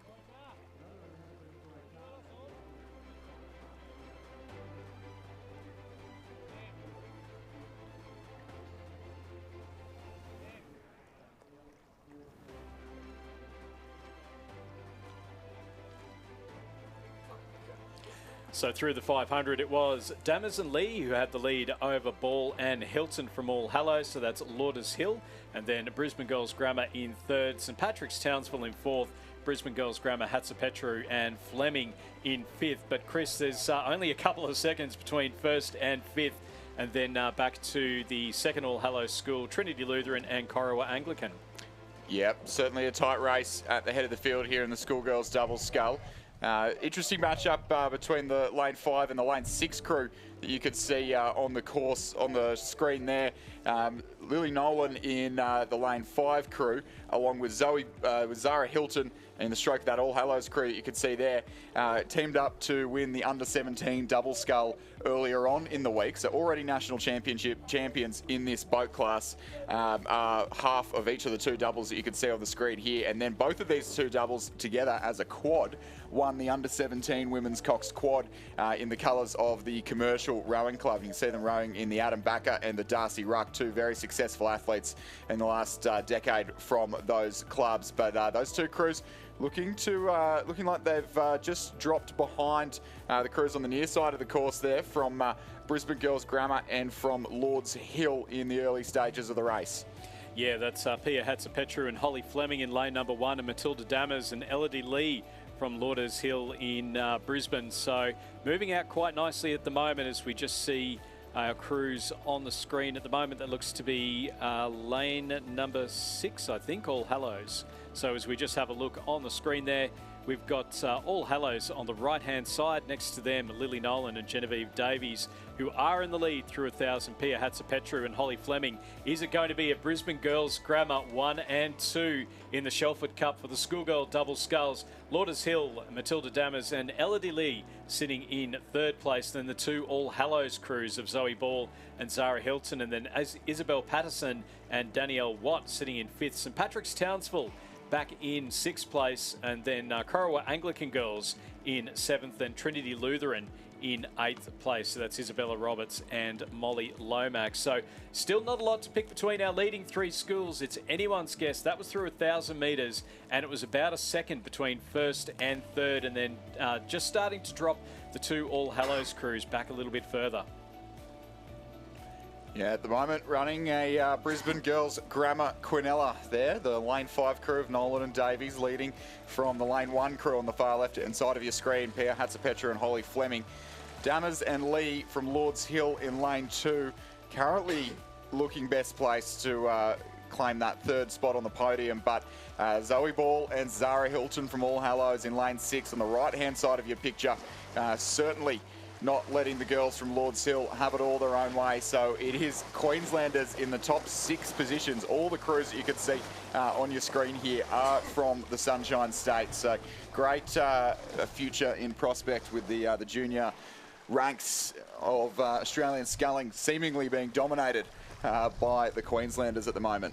Well, you've got to call Sydney 1, 2 and 3 in the Club Men's 4, so it's only fair that we've got the Queenslanders dominating here for the Shelford Cup for the schoolgirl double sculls. You can see on the screen at the moment Lily Nolan and Genevieve Davies from Brisbane Girls Grammar leading out Pia Hatzapetru and Holly Fleming, also from Brisbane Girls Grammar, with Zoe Ball and Zara Hilton from All Hallows now just pulling out away from Lourdes Hill College. That's Matilda Dammers and Elodie Lee. And as they come through the 1,500 metres, you can see there the crew of Nolan and Davies. Normally row for the Commercial Rowing Club. They're now out here for Brisbane Girls Grammar. It is Brisbane Girls Grammar 1, Brisbane Girls Grammar 2. All Hallows sitting in 3rd place, and then back to Lourdes Hill in 4th place. 5th place, the second All Hallows crew, so that's Isabel Patterson and Danielle Watt. And then back a little bit further, we have St Patrick's Townsville sitting in 6th place, Corowa Anglican Girls in 7th, and then Trinity Lutheran in back in 8th. So it's all the Brisbane schools in the lead at the moment. We're seeing in the Rugby League, the Brisbane Broncos are doing quite well. The Brisbane Girls rowing, Brisbane Girls Grammar in particular, really going out there. But the big push coming here now from Ball and Hilton. Yeah, Ball and Hilton on the far side. Probably not the start they were after, given their success already this regatta, but seeming to make up for it now in the second half of this race. The conditions probably just getting slower throughout the morning so far, so that'll give these girls a real opportunity to back end this race and put on a push in the closing stages. So at the moment, Brisbane Girls Grammar, Nolan and Davies, so you can see on the screen in lane 5 with the yellow bow number, still leading this race and leading it reasonably comfortably. But their schoolmates, Pia Hatzapetru and Holly Fleming, under threat now from Ball and Hilton from All Hallows, so you could see with the orange bow number there on the left-hand side of your picture. It's Brisbane Girls Grammar, Nolan and Davies. As you mentioned, Chris, there is just a touch of a head breeze that's just started to come up. It's not quite the cutting glass that we saw a little bit earlier on in the day. It's definitely not untidy, but it is making things just a little bit slower. You need to keep that power on. And what Lily Nolan and Genevieve Davies from Brisbane Girls Grammar are doing are well and truly keeping that power on. They're in now to the final 100 metres. They're over a boat length ahead of the crew from All Hallows, and then all the other crew from Brisbane Girls Grammar, Hatsapetru and Fleming, All Hallows, Ball and Hilton. With a few big strokes left to go, it is going to be the Shelford Cup for the crew from Brisbane Girls Grammar School. Lily Nolan and Genevieve Davies, coached by Ross Batho, are the national champions for 2025. Second place will go to Zoe Ball and Zara Hilton from All Hallows School, with the bronze going to Pia Hatsapetru and Holly Fleming from Brisbane Girls Grammar. So Brisbane Girls Grammar first and third. Across the line in fourth place, it's the second All Hallows crew of Isabel Patterson and Danielle Watt. They'll finish ahead of Lourdes Hill, Matilda Dammers and Elodie Lee. And then back to St Patrick's Townsville, Georgia Cresswell and Holly Wilkie. Over on the far side, Corowa Anglican Girls, Nellie Whithouse and Mia Tan, who in turn will finish ahead of Trinity Lutherans, Isabella Roberts and Molly Lomax. Yeah, so 8:24.45, the unofficial time there. 5.57 seconds the margin back to first of the All Hallows crews in the silver medal, the second of the Brisbane Girls Grammar crews in the bronze, 3 seconds behind them. But congratulations to Brisbane Girls Grammar, national champions in the schoolgirl double for the Shelford Cup.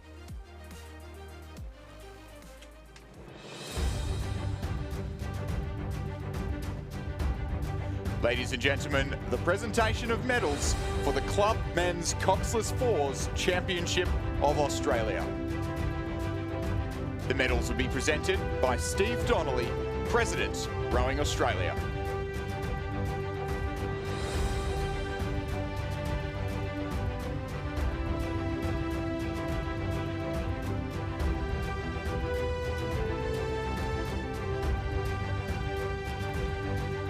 Third place and bronze medalists, Sydney Rowing Club, Ben Muffet,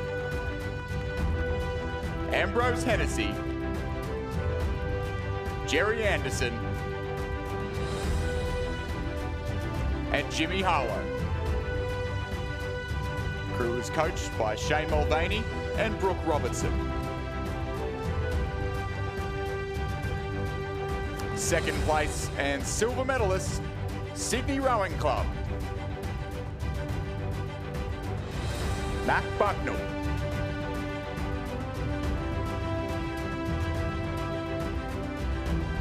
Galen Quinn,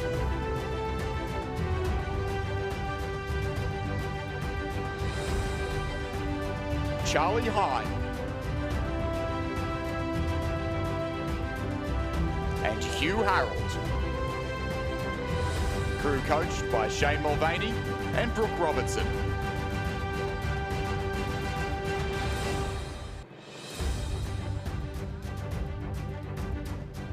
Gold medalists and Australian champions for 2025, Sydney Rowing Club, Harry Crouch, Torrin Olsen,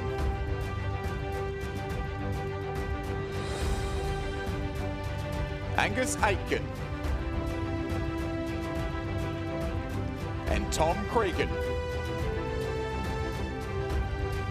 The crew was coached by Shane Mulvaney and Brooke Robertson. Ladies and gentlemen, please congratulate our national champions and medalists for 2025 in the Club Men's Coxless Four.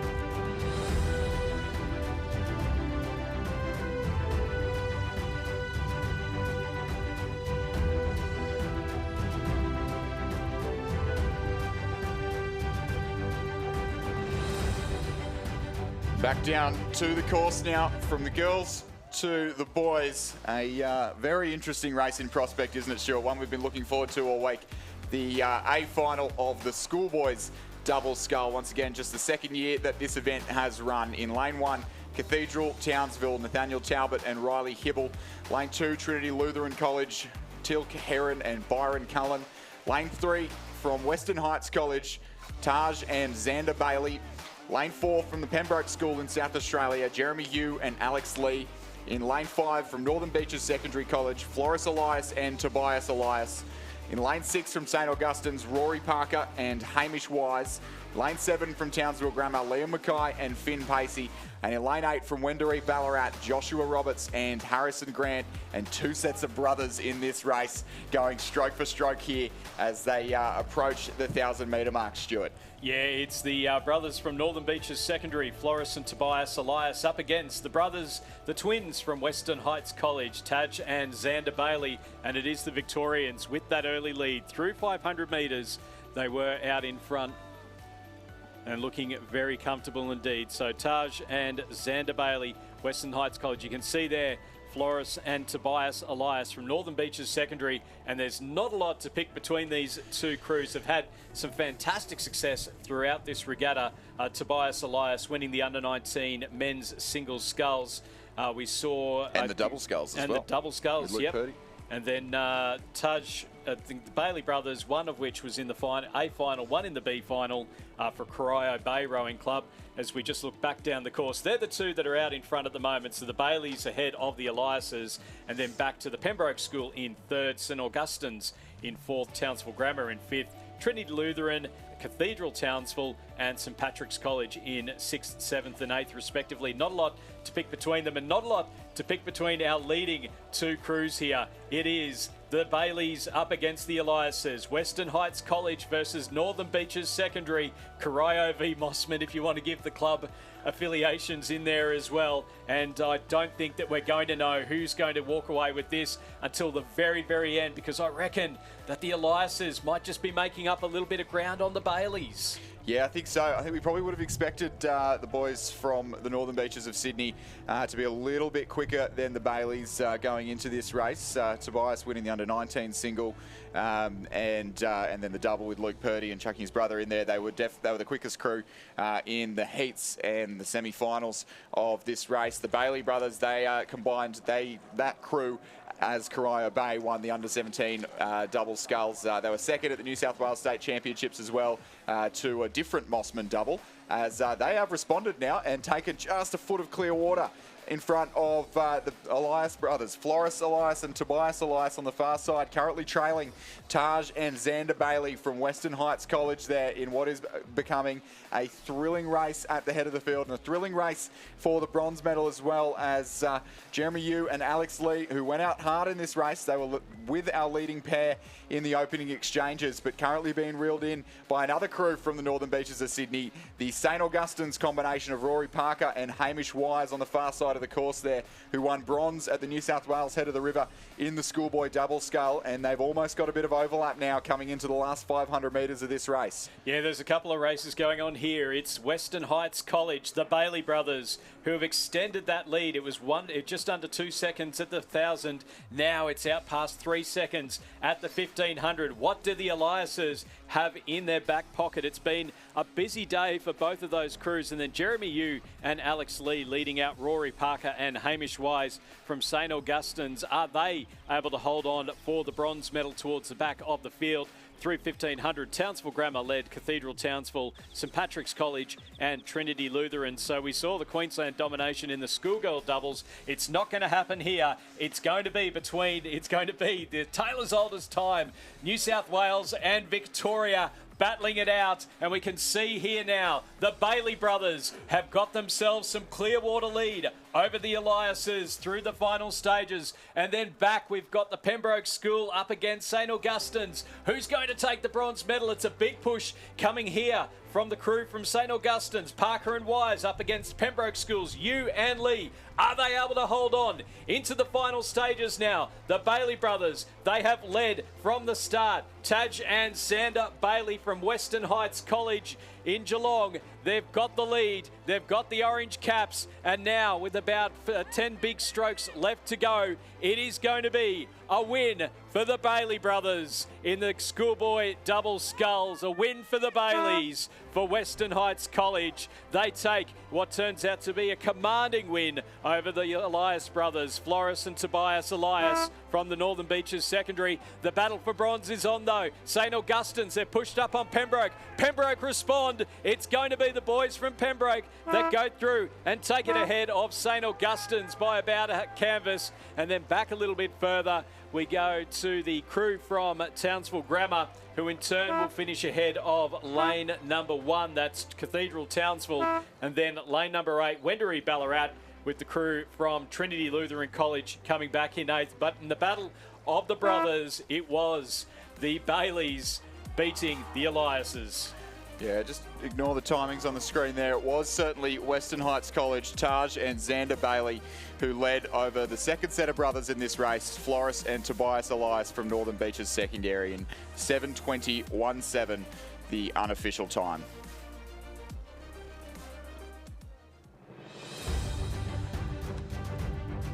Ladies and gentlemen, the presentation of medals and the Shelford Cup for the schoolgirls double scull.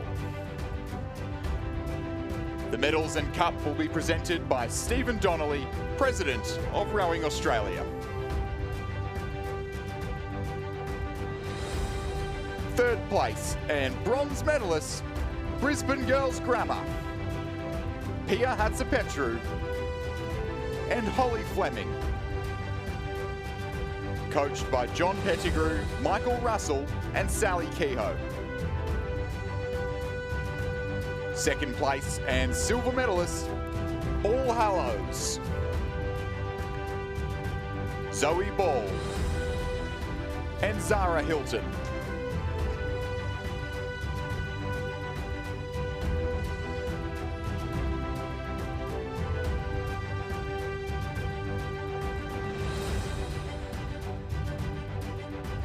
Gold medalists and national champions for 2025, Brisbane Girls Grammar, Lily Nolan,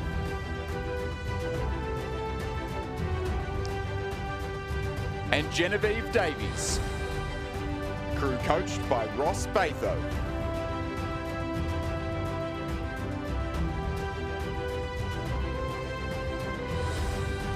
Ladies and gentlemen, please congratulate our champions and medalists for 2025 in the schoolgirls double scull.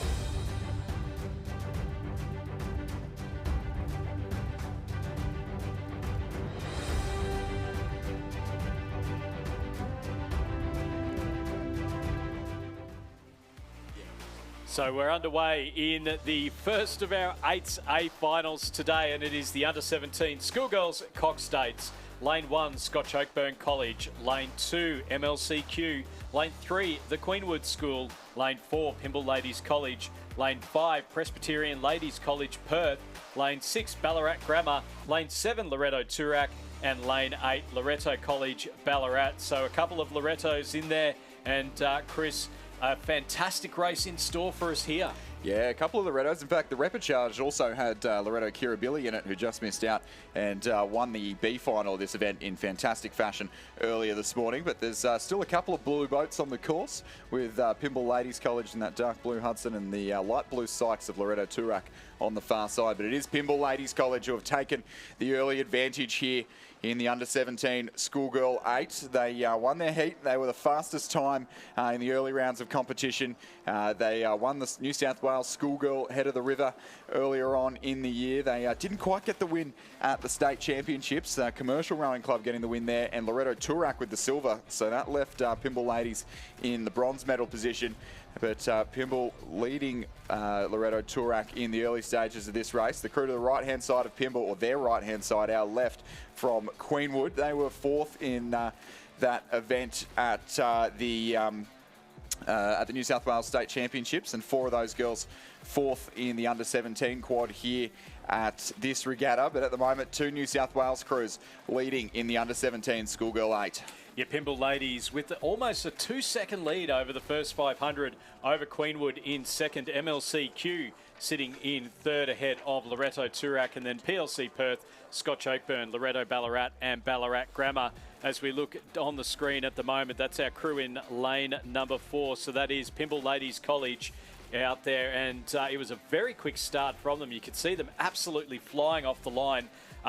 We've got the PLC Perth crew in behind them. So Pimble Ladies, Harriet Murphy, Erin O'Kane, Lucy Simpson, Saskia Alexander, Allegra Tabenschlag, Zara Kinneberg, Georgina Curtis, Olivia Norton and Emily Bartrop, our leading crew at the moment. Yeah, but the field not particularly separated there at the 500 metre mark. We've got MLCQ, Loretto Toorak, PLC Perth, Scotch Oakburn, all in with a shout at a medal finish at the moment. Only really Loretto Ballarat and Ballarat Grammar trailing the field at the moment as we ride on board with the Methodist Ladies College from Victoria there as they come through or pretty close to the 1,000 metre mark. It's still Pimble Ladies.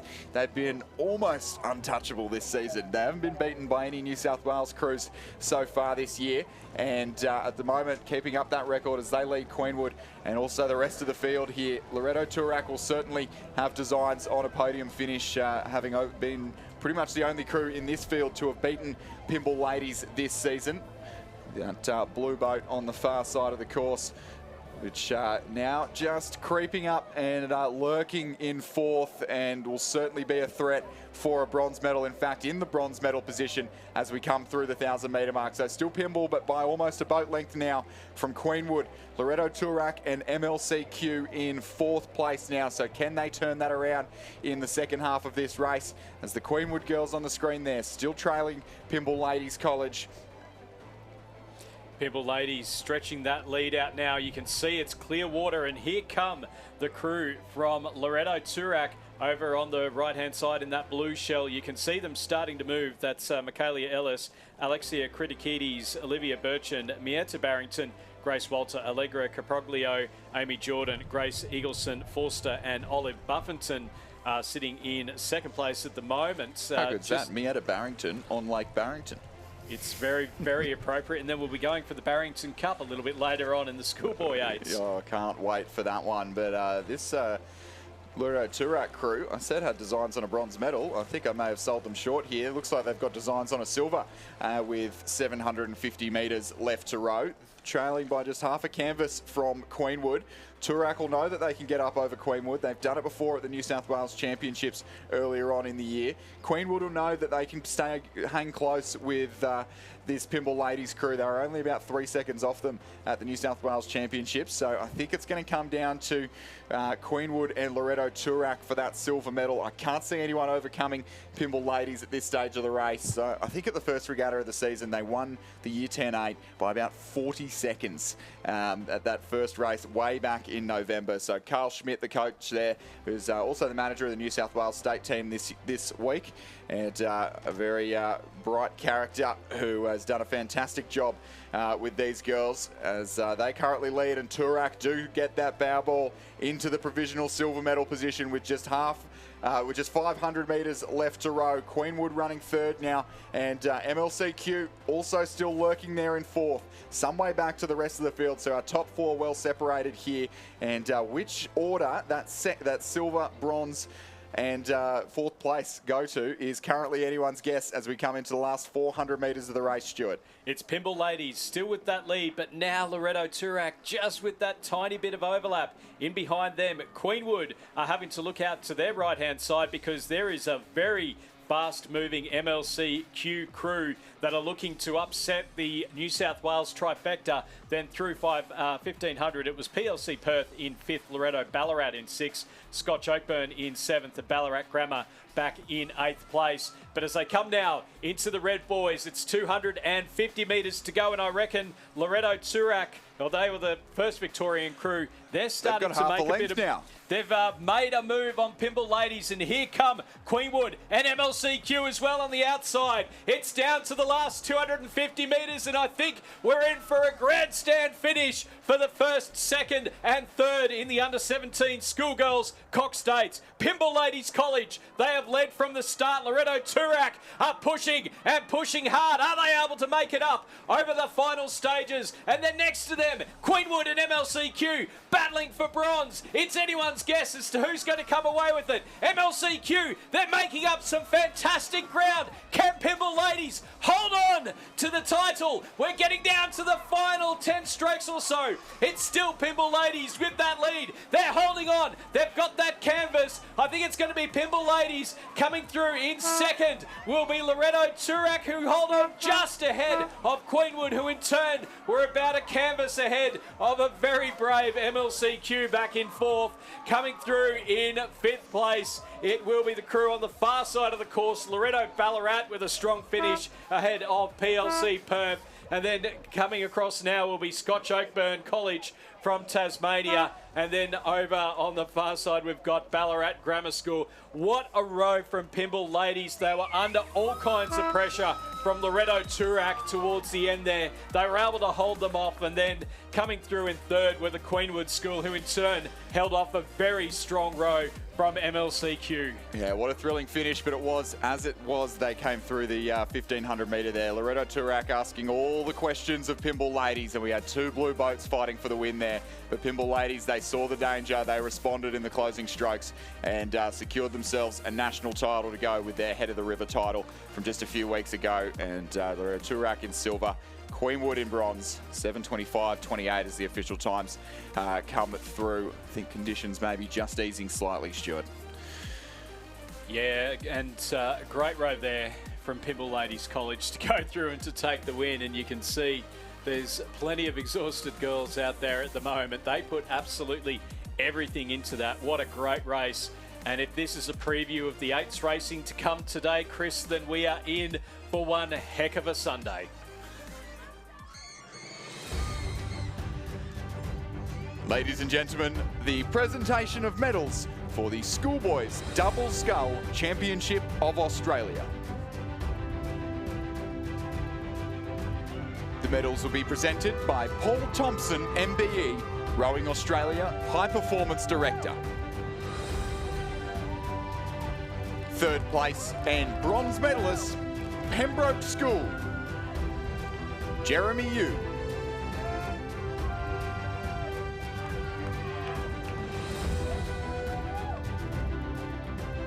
And Alex Lee.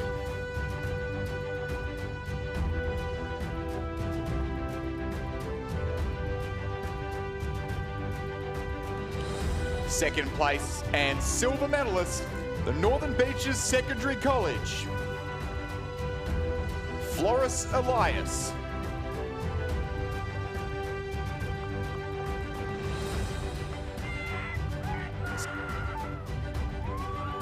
And Tobias Elias.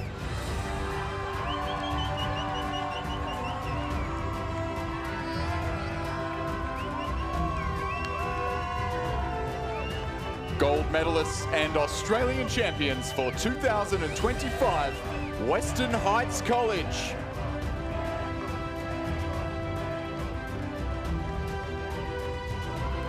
Taj Bailey. And Xander Bailey. Crew coached by Jeff Watt and Ian Bridgeland. Ladies and gentlemen, please congratulate your 2025 Australian champions and medalists in the Schoolboy Double Scull.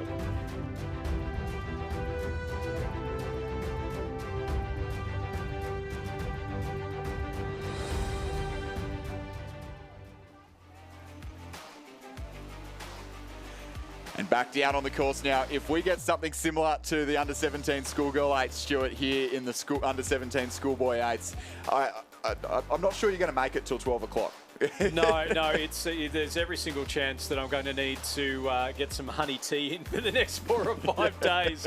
And I think that'll go for both of us in these finals. But our crews, as they come down, Wesley College, lane 1, lane 2, Scotch College, Victoria, lane 3, Brighton Grammar, lane 4, St Joseph's, lane 5, St Ignatius, lane 6, Xavier College, lane 7, the Shore School, and lane 8, Hutchins. As we see there, not a lot to pick between our crews at the early stages. Yeah, St Ignatius with the lead. As expected, they've had an undefeated season in New South Wales this year in the Year 10 8s. St Joseph's College, the pink or to call it its correct name, the Telemagenta Empacker shell to the left of them as we look down on the drone. That's not 100% their Year 10-8 that we saw this year at the head of the river. It's 5 from their Year 10-8, 2 from their second 8, and 1 from their first 8, who are all still under 17 competing this year. And it is that St Joseph's College crew who are competing for the lead now through 750 metres. Brighton Grammar were running third at the 500, but only narrowly ahead of Xavier College, Shaw, Hutchins, Scotch College, and Wesley. And it is anyone's guess as to who is going to take out this under-17 eights race. It's been incredibly close the entire way through the competition this week. The heats were some absolute barnstormers. I think the best repecharges I've ever seen as well. These crews absolutely throwing everything at it in this event, but the crews in the centre of the course doing best at the moment. It is still St Joseph's and St Ignatius, the two Catholic schools, just 2 kilometres away from each other in Hunters Hill and Lane Cove in Sydney. They share training water. They've shared a rivalry for centuries, and these two schools separated by just half a canvas at the 1,000-metre mark. St Joseph's College currently leading St Ignatius here in the under-17 schoolboy 8. Brighton Grammar running third. They've been the dominant crew in Victorian competition the entire way through the year, but didn't manage to get the win at the APS head of the river. That was the crew from Scotch, who are currently running 5th in this race. But St Joseph's College, the under-17s jumping into the first 8 boat for this week, and a little bit of extra horsepower on board with those couple of boys from the first 8 and the second 8, and currently leading this very, very classy St Ignatius crew. I think for a Year 10-8, Stuart, this St Ignatius crew, I don't think I've seen a Year 10-8 row with this much length and just look this poised in a very, very long time. I think they did about 6:04 in the heats, which was incredible for such a young crew. They are a very impressive crew, and we'll see St Ignatius, their first 8, going for the Barrington Cup in just a short while. But at the moment, the Year 10-8, the under-17 coxed 8s, they are under a bit of pressure now. It's St Joseph's with about a canvas lead over St Ignatius. They have well and truly separated themselves out. And then in the battle for bronze, it is well and truly on. Brighton Grammar, third from the left. They're sitting in third place. But then across from them, we've got Xavier College, Shaw, the Hutchins School, and then back again to Scotch College, Victoria. In fact, about the only crew that would be completely out of the running, and even then they're still not quite a boat length back, would be Wesley College over in lane number 1. So there's plenty to play for as they come up towards the line. On the surge, it's still St Joseph's. You've said that there's 2 kilometres separating them in their home grounds. It's only about 2 metres across the 1500 that separated the two as they went through that final timing point. Brighton Grammar sitting in third place ahead of Scotch College, Xavier College, Shaw, Hutchins and Wesley College. Yeah, we saw St Joseph's just get about a canvas lead in that third 500, but a little bit of steering. They got a little bit friendly with the boys just before the 1500. St Ignatius pegged back that about 2 feet of lead, and it's St Ignatius ahead in the closing strokes of this race. About 300 metres left to go, and then St Ignatius currently with the ascendancy, but St Joseph's going with them. These two crews, they haven't been separated by more than 2 feet the entire way down the course. The St Joseph's crew of Hughes, Benuska, Cossins, McAllister, Densley, Spies, Curran, O'Hara and Bellantonio the Cox, currently trailing this very classy St Ignatius College crew, this St Ignatius College Riverview crew, who have been undefeated in competition in New South Wales. They've come here to the Nationals. St Joseph's have strengthened their crew and given it to them the entire way down the course, but St Ignatius here, Harry Christie, Sebastian Connor, Thomas Roche, Samuel Barry, Harrison Poland, Oliver Taylor, Harry Walker, James Davis, Zach Burton the Cox, coached by Olympic gold medalist Jack Hargraves, who's done a fantastic job with the boys in blue this year. And St Ignatius College Riverview extend their unbeaten season in the Year 10-8s, and they will take a national title in the under-17 schoolboys 8s. St Joseph's College threw everything at them, and they will take the silver medal. Bronze will go the way of Brighton Grammar. Redemption after a missed opportunity at the APS head of the river. Fourth place is anyone's guess between the crews. Xavier College, I think. I think Xavier from Scotch and Wesley the first Wesley crew. Hutchins coming home with a wet sail. Shaw and then Wesley. That was anyone's guess for fourth, but what a classy row from that St Ignatius College crew. Under pressure and moved through, responded in that last 500 metres. Yeah, they were being led for a large part of that race by the St Joseph's crew, but St Ignatius at the last 250 metres pulled away and took the win. You could see them slapping the water with absolute delight as they crossed over the line. The win for St Ignatius in the under-17 schoolboys 8s, St Joseph's with the silver and Brighton Grammar with the bronze.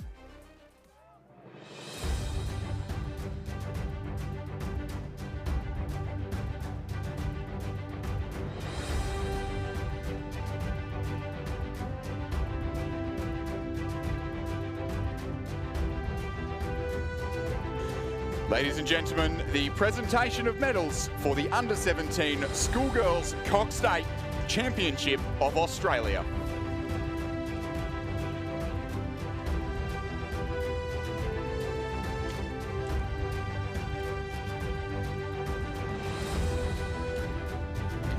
Third place and bronze medalist, Queenwood, Charlotte McWilliam, Tessa Calverley, Claudia Gassman, Genevieve Hayes, Bridget Thompson, Sally Fangananuku, Flo Veach, Scout Ferguson,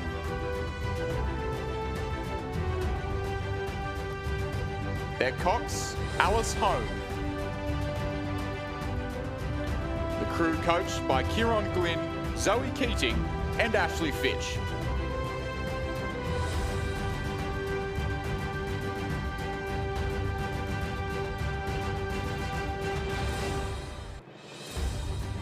Second place and silver medalist, Loretto Turak. Michaela Ellis.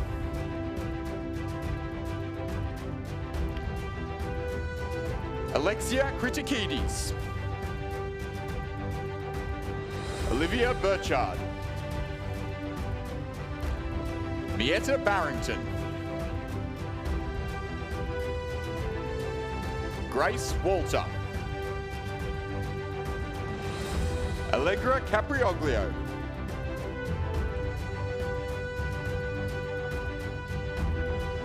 Amy Jordan. Grace Eagleson Forster. And their cox, Olive Buffington. The crew coached by Amelia Garley and Henry Armstrong.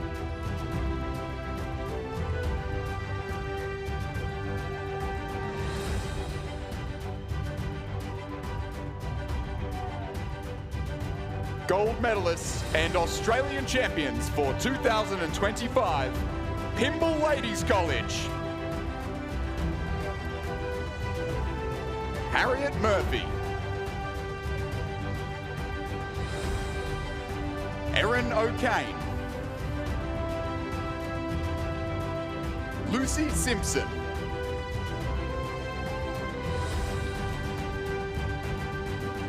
Saskia Alexander. Allegra Taubenschlag.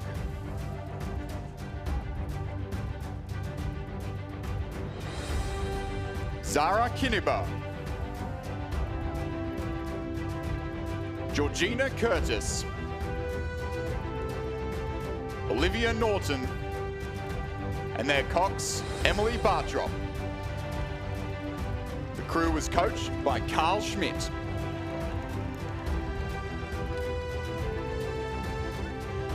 Ladies and gentlemen, please congratulate our 2025 Australian champions and medalists in the Under-17 Schoolgirls Coxed 8.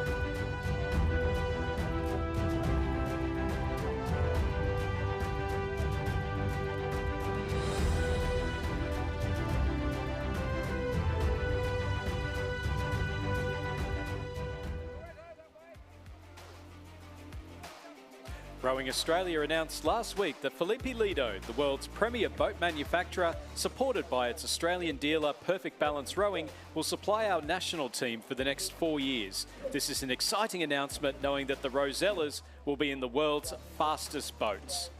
Felipe Boats is a world leader in the construction of Olympic hulls for both flat water and coastal rowing, and is now a proud supporter of the Rosellas. Discover the Advantage Felipe new performance range of boats at Perfect Balance Rowing Tent on site.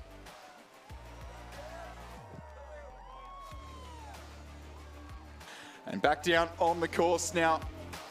Hopefully this isn't as close as the last two races, because we're already standing up. I don't think we're going to sit back down for the next hour and a half here in the commentary box, Stuart. We've got the club women's double scull upon us. Essendon Rowing Club on the right-hand side of your picture in lane 1, Rachel Hatherley and Jessie Freestone. Mercantile in lane 2, Amy Florence and Anne-Ellen Pinecki. Sydney Rowing Club in lane 3, Madison Joins and Amelia Hempelman-Adams. In lane 4 from Mercantile, we've got Lindsay Culvert and Freya Axton. In lane 5 from Buckingham, the locals, Hannah Dobby and Verena Zilm. Lane 6 from Richmond Rowing Club, Helen Pearce and Kate Dybel. In lane 7 from Melbourne University, Sarah De Ure and Bridget Harwood. And in lane 8 from the Barwon Rowing Club, Sydney Arnold and Lauren Murphy. And through the 500, it is the locals from Buckingham, Hannah Dobby and Verena Zilm, who are leading this club women's double race.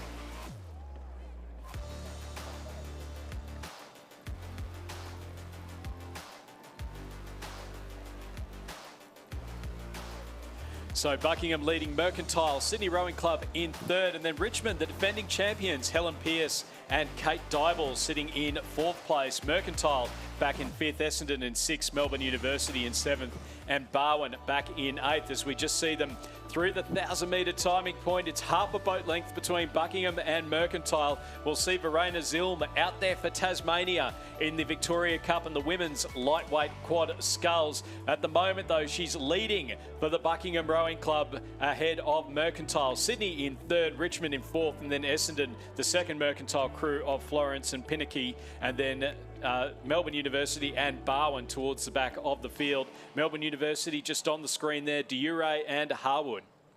Yeah, a few storylines to go through in this race. The Richmond crew, Helen Pearce and Kate Dybel, they were the bronze medalists in 2023. They were the champions in 2024. And it looks like a little bit of work to do at this stage if they want to get themselves back on the rostrum in a couple of minutes' time. The Sydney Rowing Club crew, Madison Joins, was the bronze medalist in this event last year alongside Gabby Cypher. But now with Amelia Hempelman-Adams in the stroke seat, who interestingly is the youngest person ever to ski to the South Pole. Youngest person to ski to the South Pole. One of the most niche rowing facts I've ever put up there in the commentary. But they're currently running 3rd with the Mercantile crew of Lindsay Culvert and Freya Axton running 2nd. They were 2nd in the heat. They won the semi-final, and they are looking good here as they trail the locals from Buckingham by just over a second at the halfway point, and that looks to still be the case in the middle of the 3rd 500 metres now. But that Buckingham crew, they've already had some success this week as well, already, haven't they, Stuart? Yeah, that's right. Buckingham, Verena Zilm in particular, has won a number of lightweight events, so she'll be looking to add to that, looking to get some gold for Tasmania in the Victoria Cup a little bit later on. They're having to hold off this quite strong Mercantile crew of Lindsay Calvert and Freya Axton. It's only about 3/4 of a boat length, and then a boat length back to 3rd. That's the Sydney Rowing Club crew of Madison Joins and Amelia Hempelman-Adams as they come through the 1500 timing point. It is Buckingham leading out Mercantile, and then back to Sydney.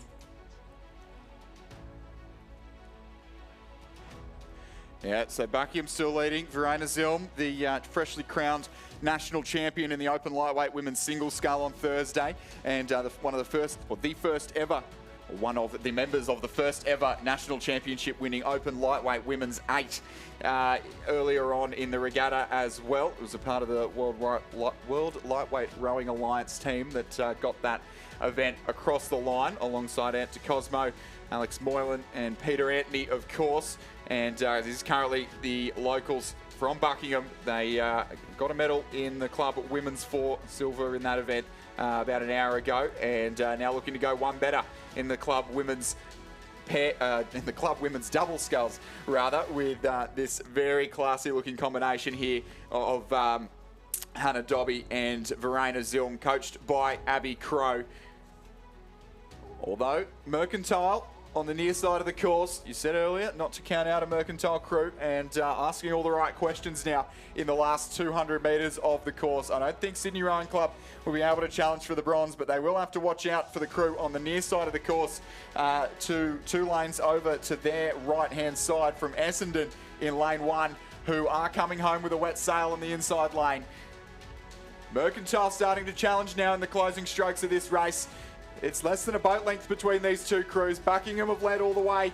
A little look out to her right-hand side for Verena Zilm, and she has seen the danger there and lifted their rate of striking. I think they'll do enough to hold on. Essendon on the near side are looking to steal a medal from Sydney Rowing Club in the women's double sculls. Buckingham will take the gold. They're your national champions in the club women's double for 2025. Mercantile for the silver. Bronze looks like it'll just go the way of the Sydney Rowing Club combination. Joins and Hempelman Adams for bronze. Essendon coming home with a wet sail, but couldn't quite make it work at the line.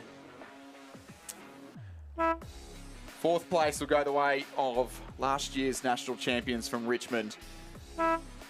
Mercantile in 5th, their second crew in this race. Melbourne University will finish in 7th. And the Barwon crew on the far side of the course in 8th place. Confirmation of the win in the club women's double scull for Hannah Dobby and Verena Zilm ahead of Mercantile's Lindsay Calvert and Freya Axton, with the bronze going to Sydney Rowing Club, Madison Joins and Amelia Hempelman-Adams.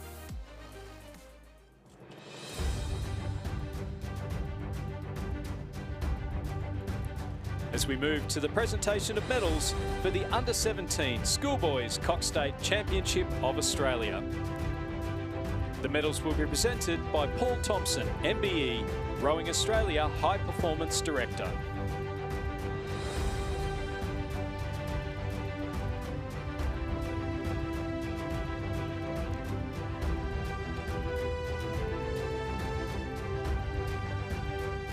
Third place and bronze medalists, Brighton Grammar.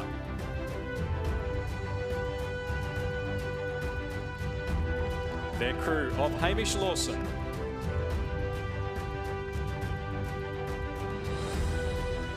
Tom Lowe, Freddie Inglis, Ed Urquhart,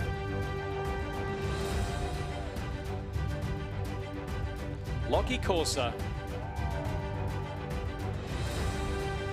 Raph Fincher, Will Flanagan, Isaiah Harper, and Hugo Claren. They're coached by Joshua Bortolucci. Second place and silver medalists, St Joseph's College.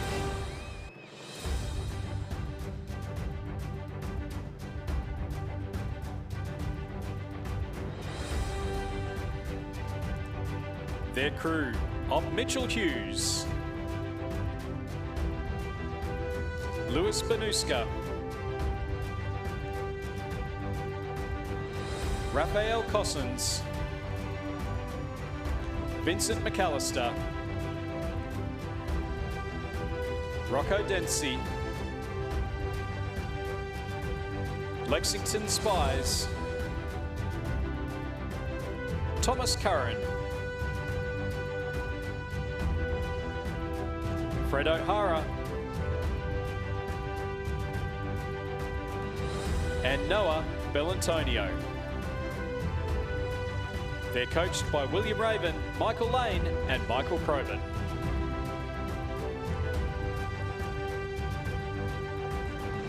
Our champions and gold medalists for 2025, St Ignatius College.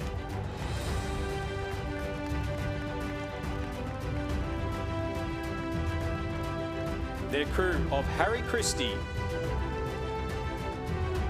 Sebastian Connor, Thomas Roche, Samuel Barry.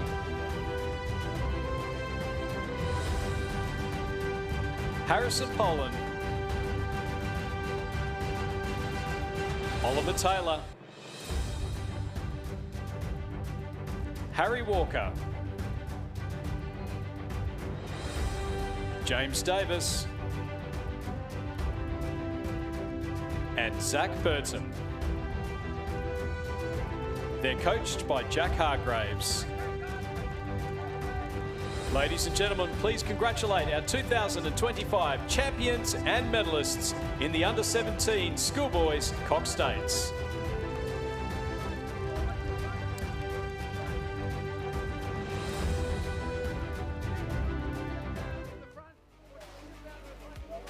Back down on the course now. We have the club men's double scull race 615 with less than an hour of racing to go at the Australian Rowing Championships. Club men's double in lane 1 from Canberra Rowing Club, Angus Scott and Dylan Outram, coached by Mark Kwiatkowski. Lane 2 from the University of Queensland, Mitch McGeever and Pat Murphy, coached by Michael Russell, Randall Martin and Lachlan Johnston. In lane 3 from UTS Haberfield, Harry Birchmore and Liam Taylor, coached by Matthias Ungermack and Tim McLaren. Lane 4 from Wendouree Ballarat, Angus Murfitt and William Gilbert, coached by Jamie McDonald and Sam Hutchinson. Lane 5 from UTS Haberfield, Patrick Burke and Mitchell Caponis, coached by Tim McLaren and Matthias Ungermack. Lane 6 from Melbourne University, Nick Atkins and Patrick Rocek. In lane 7, Essendon's Sven Huterman and Isaac Siritich, coached by Don Cochran and Tim Yurcevich. And lane 8's from Newcastle Rowing Club, Ben Homer and Remy Keats. Yeah, race we've been looking forward to with keen interest there, as we could see our co-commentator Ben Homer in the bow seat with his doubles partner Remy Keats, who recently, in the very same boat, I believe, joined with Jack Hanley, took Newcastle Rowing Club's first non-composite National Championships medal since 2008.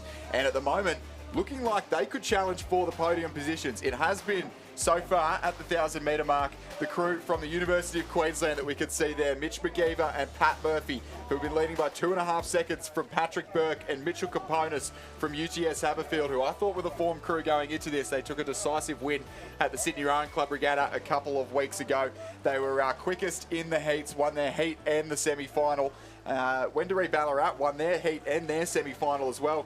Currently trailing back in 6th place, Angus Murfitt and William Gilbert. So certainly a little bit of work to do for the boys from Victoria. But at the moment, we're keeping a keen eye on Newcastle Rowing Club on the far side of the course, who are at the moment in 4th place and certainly looking like they could challenge for a podium here. This would be a fantastic win for the two boys from Newcastle if they could get onto the podium. This is their 3rd year in the club double. 2023, they went to Perth, missed out on the final by less than a second. Last year, they qualified for the final. That was a huge win for them. Placed 5th in this event. This year, 3rd in the heat, 4th in the semi, and that's the same as they did last year, but looking to go 2 positions better as they currently sit in 4th place. They might only go 1 position better if it is as it stands, but University of Queensland still leading in the final strokes of this race. Yeah, University of Queensland ahead of UTS, Melbourne University in 3rd, Newcastle back in 4th, but they're only less than a second ahead of Birchmore and Taylor, the 2nd UTS crew behind Burke and Caponis, the 1st UTS crew, then Wendouree Ballarat, Murfitt and Gilbert ahead of Essendon, and then Canberra Rowing Club at the back of the field as they come in to the final 200 and, well, they're into the final 300 metres or so. It's still the University of Queensland out from lane 2, not one of the favoured lanes, but I reckon they're just starting to get a push on from the crew in from UTS. That is Caponis and Burke. They've got some overlap. 250 metres. Can the University of Queensland hold on towards the end? And can Newcastle win their 2nd non-composite medal in the one regatta? Yeah, it would be an amazing story for the boys from Newcastle, wouldn't it? UTS Haberfield there in the centre lanes. They've lifted, and they are absolutely going for the national championship in the club men's double sculls here.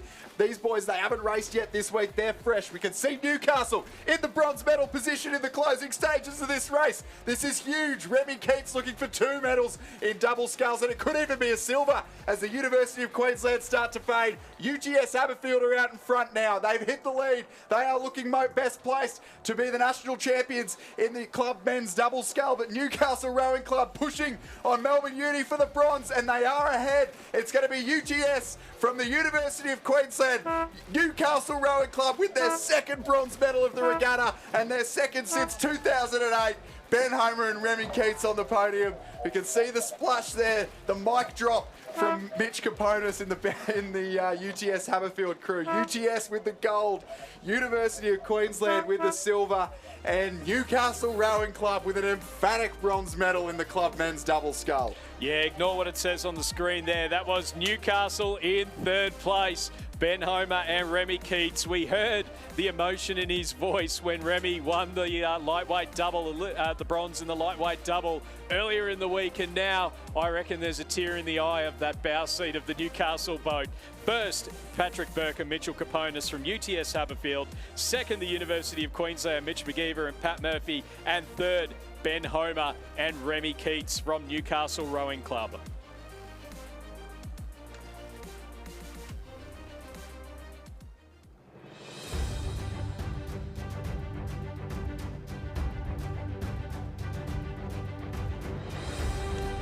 As we move to the presentation of medals for the Club Women's Double Scull Championship of Australia. The medals will be presented by Sarah Cook, Rowing Australia Chief Executive Officer and Beijing and London Olympian. In third place and bronze medalists, Sydney Rowing Club. The crew of Madison Joins and Amelia Hempelman-Adams. They're coached by Lachlan Carter and Florence Griffiths. The Mercantile crew is not at the podium, but they were the silver medalists, represented by Lindsay Calvert and Freya Axton. And our gold medalists and champions for 2025, Buckingham Rowing Club. Winning crew of Verena Zilm and Hannah Dobby.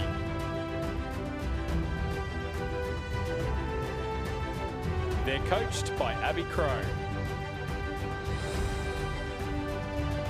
Ladies and gentlemen, please congratulate our medalists in the Club Women's Double Sculls.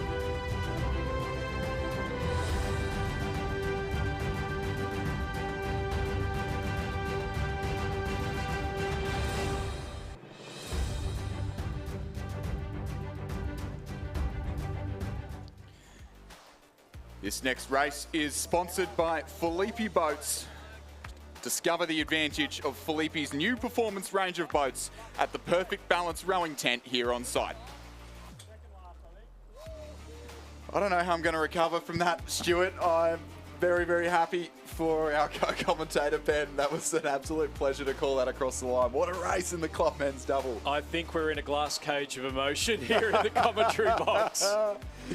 But look, Stuart, there could be more now, because this is a race that you've been looking forward to for months.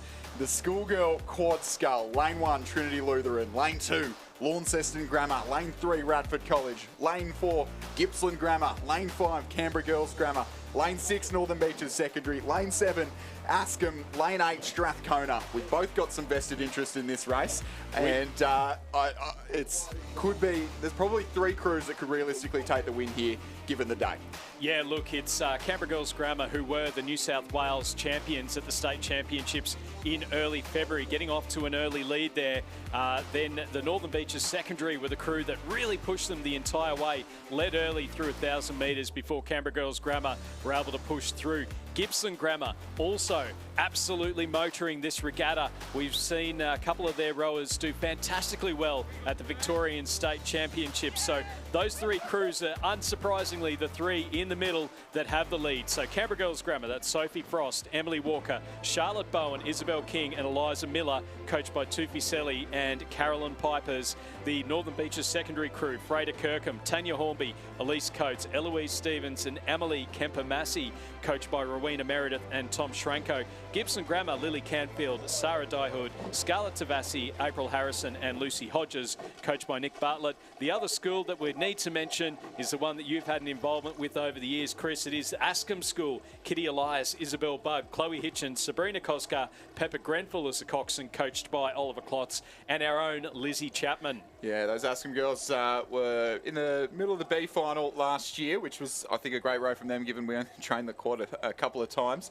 I'm no longer at Askham, but it's been great to watch these girls through the season. They got a medal at the Schoolgirl Head of the River, which was fantastic.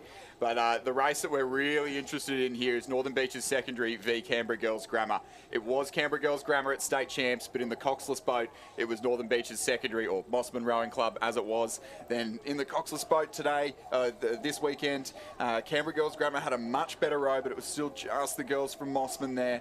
And but Canberra Girls Grammar looking good in the quad as Northern Beaches Secondary get out to an early race lead, but only narrowly. Gibson Grammar as well, don't write them off. They've looked fantastic this week. Had a great row in the heats and in the semi-finals, and I think a good row in the sprints yesterday as well.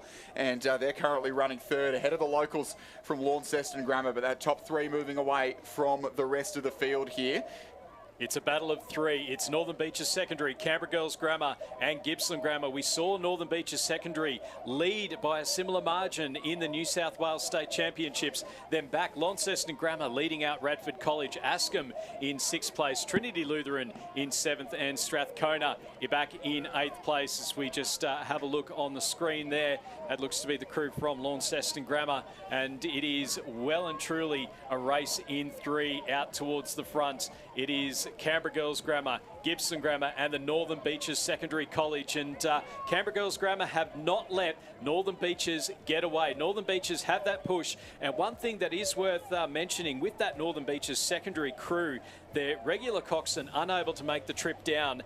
Emily Kemper-Massey is the coxswain for them, but she is normally a rower, so we'll be carrying perhaps just a little bit of extra weight. Yeah, a little bit, and I think the Northern Beaches Secondary girls, I was talking to one of the dads earlier, and said, you know, the schoolgirl quad here, the coxless quad is the priority. The schoolgirl quad is kind of the race that's a little bit of fun as we see Canberra Girls Grammar start to put on that move that we saw at the state championships, and narrowing that lead from Northern Beaches Secondary by about half a canvas. Northern Beaches may be responding here, so they'll go back and forth probably for the next couple of 100 metres, and one of these two crews will make a decisive move within the next minute. So keep an eye on this race at the head of the field, but then a race for the bronze as well. Can Radford College make it two Territorian crews on the podium? But Gibson Grammar there starting to separate themselves as Canberra Girls Grammar hit the lead. Stuart. Canberra Girls Grammar with the lead. Their last national title was in 2013 in the under-17 Schoolgirls 8s. They have never won a senior crew boat championship at the Australian Rowing Championships. Is this the first time for them? They are now out to a canvas lead. It's Canberra Girls Grammar over Northern Beaches Secondary, then a couple of boat lengths back to Gibson Grammar, who themselves are a couple of boat lengths over Radford College, and then off to their side we've got Launceston Grammar sitting in fifth place, and then a couple again across. We've got the Askham School sitting in 6th ahead of Trinity Lutheran and Strathcona bookending our field. But out in front, Canberra Girls Grammar, they're pushing up now. It's they're coming up to the final timing point. Canberra Girls Grammar have extended that lead over the premiership quarter. Northern Beaches Secondary led by half a second through the 1,000, and now we've got Canberra Girls Grammar out in front. It's 1.5 seconds for the girls in green at the moment ahead of Northern Beaches Secondary. Gibson Grammar are back in 3rd place. They've got a comfortable bronze medal in their possession. Radford College sitting in 4th. Askham back in 6th. Launceston, and then back a little bit further to the crews from Strathcona and Trinity Lutheran College. But out in front now into the final 600 metres or so, it is the crew from Canberra Girls Grammar who are leading at the moment. They've extended it almost out to a boat length. The push coming now from Gibson Grammar as well. Are they able to go up and to take a silver or a gold? All of these crews, they're going to have to row cleanly. They're going to have to row nicely because they know that the other crews are ready to pounce. It's the final 250 metres. It's Canberra Girls Grammar, this crew of so Sophie Frost, Emily Walker, Charlotte Bowen, Isabel King and Eliza Miller. They've got a boat length over Northern Beaches Secondary into the final stages. Gibson Grammar have now got overlap. They've got overlap on the Northern Beaches Secondary crew. Are they able to sprint through and take a silver medal? Northern Beaches Secondary, though, here comes their sprint. You would expect this from a crew coached by Tom Schrenko and Rowena Meredith. Out in front now, we're into the final 150 metres. It's still Canberra Girls Grammar, Northern Beaches. They're making the push now. Are they able to go through? We're into the final 100. Northern Beaches, they've got their sprint. Canberra Girls Grammar keeping their bow ball out in front. They've never won a national title in the crew boats, but now it's going to be the Bad and Mean Green Machine, the fearsome girls from the ACT. Canberra Girls Grammar have their first senior national title. It's a win for Canberra Girls Grammar, second to Northern Beaches Secondary, third to Gippsland Grammar. As we come up towards the line now, fourth place looks like it is going to be Launceston Grammar ahead, just ahead of Ascombe Radford College in behind them. And then coming through in our final places, it is going to be Strathcona over in lane 8, just ahead of Trinity Lutheran in lane number 1. And I reckon Kaz Pipers has a tear in her eye. Are you okay, Stuart? Are you okay? You can take a breath now, mate. That was fantastic calling across the line. And congratulations. Canberra Girls Grammar, 720.66, the unofficial. 1.57 in the end, back to Northern Beaches. And 2.75 to Gippsland Grammar for the bronze medal in the schoolgirl coxed quad.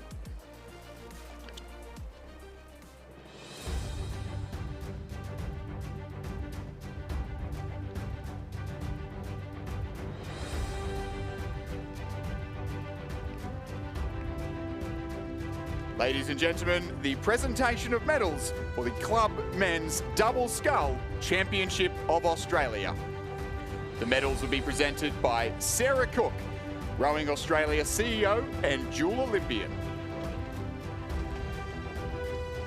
Third place and bronze medalists, Newcastle Rowing Club, Remy Keats and Ben Homer.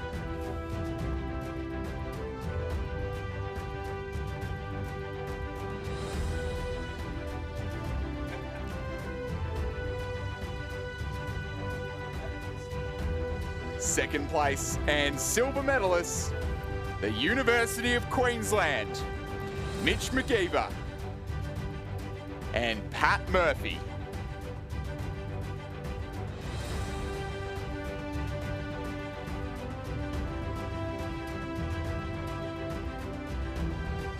Our gold medalists and national champions couldn't be at the podium, but it is UTS Haberfield, Patrick Burke and Mitchell Caponis.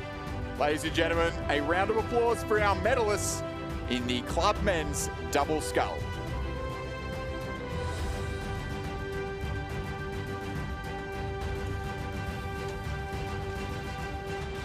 And Stuart, it's not over with these schools races, because I think we've got another absolutely rip-snorting race in front of us and another Canberran crew looking for a national title in a quad scull. So the schoolboys Coxed Quad Scull Championship of Australia underway. Cranbrook from Sydney in lane 1. Launceston Grammar from here in Tasmania in lane 2. Redlands in 3. Marist College from the ACT in 4. Kinross Walleroy in lane 5. Trinity Grammar in 6. Radford College in 7. And Kinross in lane 8. The story of this quad scull race has been fascinating through the regatta. Kinross Walleroy with a substitution in the heat, but made it through anyway. Chucked a little year 9 Ash Robinson in. Fantastic effort. Marist College, well, they went and set a schoolboy record in the Coxed Quad Scull in the heat, didn't they? And that record belonged to 3/4 of this Kinross crew who set it at the New South Wales State Championships last year. So this Kinross crew, I'm pretty sure they're going to want to go get one back up on Marist College. Marist College are the only crew to have beaten Kinross this year. They did it in the heats of this event at the New South Wales Championships. Kinross came back in the final and won that event. They're still undefeated this year in a finals sense, and it is the Blue Boat It's on. It is completely on like Donkey Kong at the moment, because in the middle of the course, we've got Maris, Kinross, Trinity Grammar. Lane number 2, we've got Launceston Grammar. They're looking to go through and take a school championship for the locals down here at Lake Barrington. It's 4 across the field, and you cannot split these leading crews as they come now through the 500, through that first buoy there. You can see there Kinross barely leading Maris, Launceston Grammar, Trinity Grammar, Cranbrook, Redlands, Kinross, the second crew, and Radford College towards the back of the field. So we've got a couple of Kinross crews in there. We've got Maris, this Kinross crew, Harry Dimmick, Toby Buckland, Oscar Cleary, Oliver Smith and Henry Baker. Maris College, the national record holders now, Garvin Hayes, Roland Carter, Mitchell Waddy and Harrison Brathwaite, coxed by Theodore Campton. And then next to them, we've got the crew from Launceston Grammar, Monty Brown, Eden Myberg, Archie Burke, George Beecham and Josie Johnston. And it is still anyone's guess as to who's going to come away with this one. If it's exciting as the last one, through 750, there's still 3 abreast at the moment. Kinross, Marist and Launceston Grammar. Oh my word, we're in for a race. Couldn't put a cigarette paper between these crews at the head of the field as they come through the 1,000-metre mark of this race. It is still Kinross, Marist and Launceston Grammar who are going toe-to-toe. They've all gone out hard. They know the quad scull is a drag race. It is who's going to crack first in this event. They all are just racing until someone else gives up. Someone else can't find that rhythm in the middle of the race. And at the moment, still Kinross and Marist. Launceston Grammar maybe just dropping off a little bit as Marist College take half a canvas in the middle stages of this race. That's the Kinross second crew on the picture at the moment. On the far side, Tom Robson, Archie Condon, Nick Tangrid, Lockie Soster, coxed by Jane Bruce, coached by Benny Watt and Angus Peterson. And through the 1,000-metre mark, it is Marist College from Kinross and Launceston Grammar, but only a second and a half between the top 3 and less than a second and a half back to Trinity Grammar from Victoria, Redlands in 5th and Cranbrook in 6th, Stuart. It is absolutely anyone's game. Radford College on the screen at the moment. That's Lincoln Uran, Benjamin Beswick, Charlie Knight, Hamish Whittier and Moira Garrity, who will see coxing the ACT Noel F. Wilkinson crew later on today in the interstate. Have a look at this. The boys from Marist are out in front. Launceston Grammar, they've made their own push on the Kinross boys, and as they come up towards the final timing point, I think, Chris, this is really going to come down to the wire. There's about 750 metres to go. It's been Marist and Kinross in the middle. Launceston Grammar, they want to take the schoolboy Cox Quad title and keep it in Tasmania on their home waters, and they're not out of the running at the moment. Marist pulling ahead. Yeah, Marist really making their mark in the middle of this race. It'll be a big job for Kinross to pull this back, but we'll see how it unfolds in the closing stages. Harrison Brathwaite from the Marist crew was Marist College's first ever national champion in the under-17 single last year, and he's looking to be that program's first ever national champion in a crew boat in the schoolboy Cox Quarters. Kinross start to come back. They've taken back another seat, and I think Trinity on the right-hand side of that leading trio have just got themselves into the provisional bronze medal position ahead of the locals from Launceston Grammar. So at the moment, coming into the last 500, Marist, as they respond to that Kinross push, still leading from Kinross. Kinross Walleroy leading in silver medal position from Trinity, back in 3rd place. I think it's still anyone's game in this last 500, Stuart. It is going to come down to the wire. Hold on to your hats, folks, because we are in for an exciting finish here in the schoolboy coxed quads. It's Marist College leading out the crew from Kinross Walleroy, and then back Launceston Grammar, who themselves are now being pushed by Redlands, and then across from them, Trinity Grammar also pushing hard. Are they able to go back and go through? We've already seen one drought-breaking, one history-making Coxed Quad crew in the schoolgirls go back to the ACT, and now are we going to see something similar with Marist College in the schoolboys? Are we going to see 2 Canberran schools take out national titles in the Cox Quad Sculls? Last year it was 2 Kinross Walleroy crews who took out the national titles in both the men's and women's Cox Quad Sculls, but it looks like Marist now. I don't know if Kinross have got anything else left here in the last 250 metres, and a 3-way race for the bronze medal. Currently Trinity from Launceston Grammar and Redlands coming home with a wet sail as well. They've gotten themselves back up into the bronze medal contention, but this Marist College crew at the head of the field. They're going, they're still leading strong. It's 150 or so metres left to go. Kinross holding on to second place. Who's got the bronze? Is it Launceston Grammar? Redlands with a big push. Trinity Grammar pushing hard as well. Out in front though, Morris College. They've only got about 50 metres left or so to go. It's going to be another drought breaker. Back to the ACT. Morris College win the schoolboy coxed quad sculls for the first time ever. Second place goes to Kinross. Third, it's Redlands, maybe on the surge over Launceston Grammar. We'll wait for the photo on that one. Trinity Grammar coming through in 5th place, and then in behind them, the second Kinross crew, Cranbrook, coming through in behind them, and then Radford College in 8th place. But the big story, once again, it's a drought breaker from Canberra. Morris College are the national champions in the schoolboy quad sculls. Marist College, what a fantastic win. That's the only time that they've won a final this season up against Kinross, and they've done it at the right time in the schoolboy quad sculls. They were determined. They were a little bit upset that someone didn't pick them in a podcast. And now they've taken the championship. And I reckon Colette's Harkin down there with the big camera will be screaming her head off. What a fantastic row there. A win by Morris College Canberra, second to Kinross Walleroy, and we'll wait for confirmation on the bronze.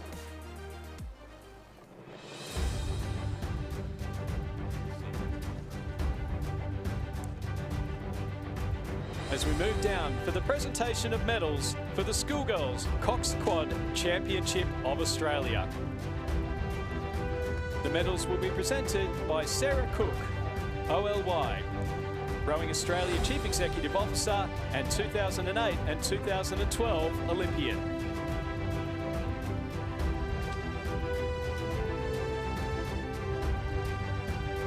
Third place and bronze medalists, Gippsland Grammar School. Their crew of Lily Canfield, Tara Dyhood, Scarlett Tabassi, April Harrison,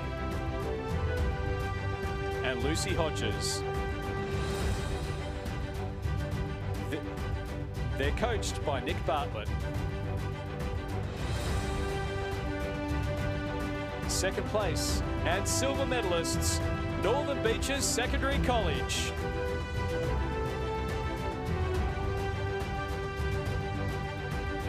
Their crew of Frida Kirkham, Tanya Hornby, Elise Coates, Eloise Stevens, and Emily Kemper-Massey. They're coached by Rowena Meredith and Tom Schranko.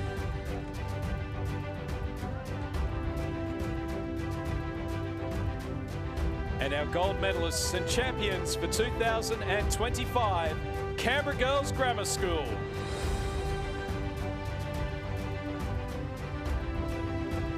Their crew of Eliza Miller, Isabel King, Charlotte Bowen, Emily Walker, and Sophie Frost. They're coached by Tufi Selly and Carolyn Pipers.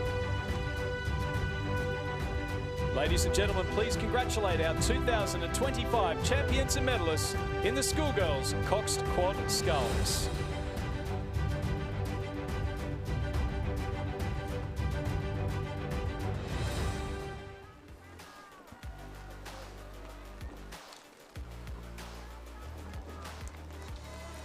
As we move back down the course, getting ready for the first of our Schools 8 finals. There's some fantastic, this is for the Sydney Cup in lane number 1, Geelong Grammar. Lane 2, St Catherine's School in Sydney. Lane 3, Kinross Walleroy. Lane 4, St Catherine's School Melbourne. Lane 5, Melbourne Girls Grammar. Lane 6, Scotch Oak Burn.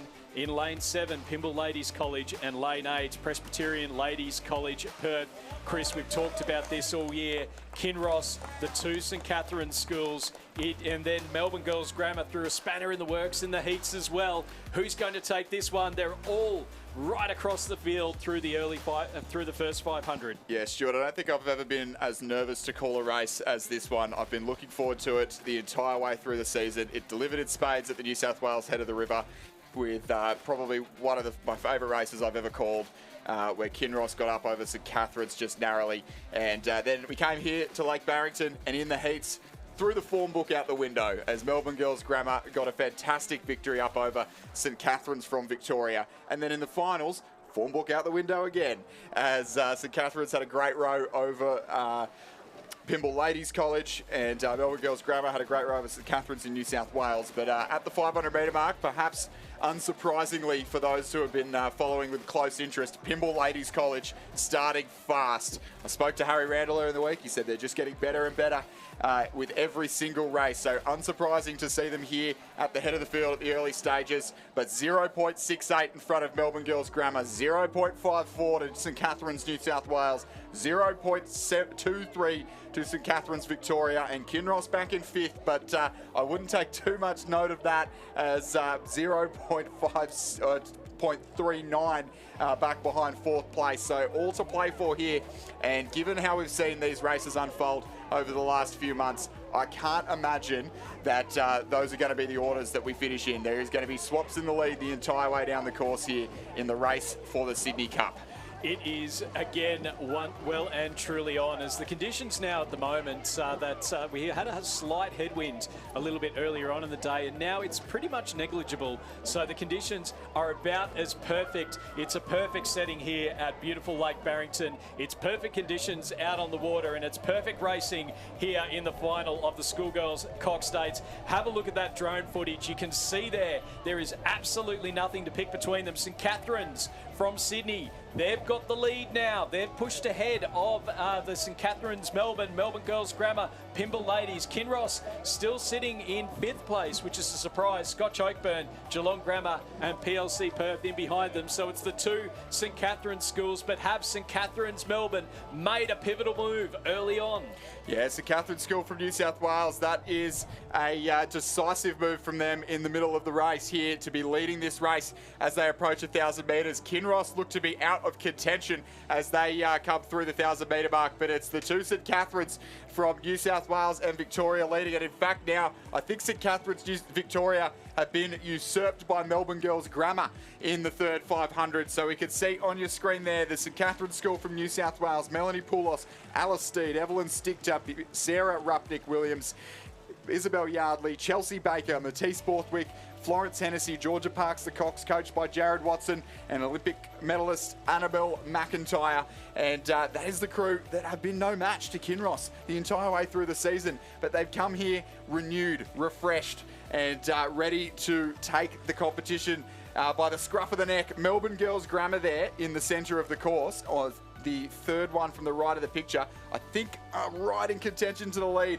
They've played second fiddle to St Catherine's Victoria the entire way through the season until the heats, and it was in the heats where they took that victory up over St Catherine's from Victoria.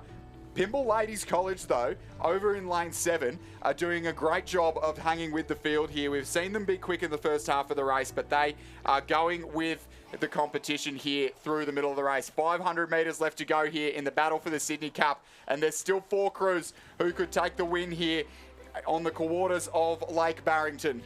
It is St Catherine's Sydney leading Melbourne Girls Grammar by less than a second. Then St Catherine's Melbourne. Scotch Oakburn, don't count the locals out. Then we've got back to Pymble Ladies, Kinross Wallaroy. Mate, in fact, it may be Scotch Oakburn, a little ways off the pace. It's telling some fibs on the screen at the moment. Geelong Grammar and PLC Perth. So it's St Catherine's Sydney, Melbourne Girls Grammar, St Catherine's School Victoria. Who is going to be able to hold on? It's going to come down to potentially one dirty stroke, one rough one, or whoever can put the pressure on right towards the end. You can see there as they're coming into the final 250 metres, it's still St Catherine's Sydney leading out from St Catherine's Melbourne. Melbourne Girls Grammar in second place, and over on the far side, Pimble Ladies still pushing hard. Yeah, St Catherine's School from New South Wales, they're the reigning champions in this event. 5 members of last year's crew back. They've played second fiddle to Kinross at state championships. They were unlucky to miss out at the schoolgirl head of the river in a very brave row indeed. And if they could get redemption here on Lake Barrington, it'll be all worth it. But Melbourne Girls Grammar in the centre of the course are coming home strong. The Melbourne Girls Grammar crew, Perrott, Banks, Barrow, Perrott, Ross, O'Keefe, Clifford, Emily Anthony in the stroke seat, Phoebe Paul, the Cox. But I don't think they're going to do enough in the closing stages of this race. St Catherine's School, the girls from Waverley, will get redemption on the waters of Lake Barrington. St Catherine's School retain the Sydney Cup for 2025. Silver will be Melbourne Girls Grammar. Tight for bronze. Bronze will go the way of St Catherine's from Victoria. Pimble Ladies, a brave row, definitely their best of the season to finish 4th. Kinross Walleroy in 5th place, a shock. Scotch Oakburn, the locals, in 6th, and Geelong Grammar in 7th. PLC Perth in 8th place. Stuart, that delivered. That was exactly what we thought. One of the closest races of the day, and congratulations to St Catherine's from Sydney, retaining the Barrington Cup. It was an amazing race, and I tell you what, I think we're both going to sound like we've gargled gravel by the end of today, because that was fantastic. What a great row there from St Catherine's Sydney, winning the Sydney Cup ahead of Melbourne Girls Grammar and St Catherine's Melbourne.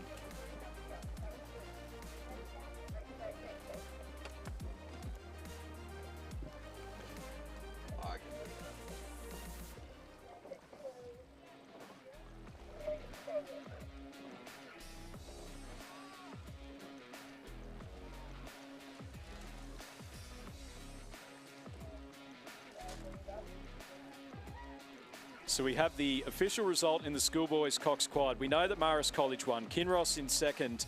It was Redlands by 0.01 of a second for the bronze ahead of Launceston Grammar. It's as tight as we get, Stuart, isn't it?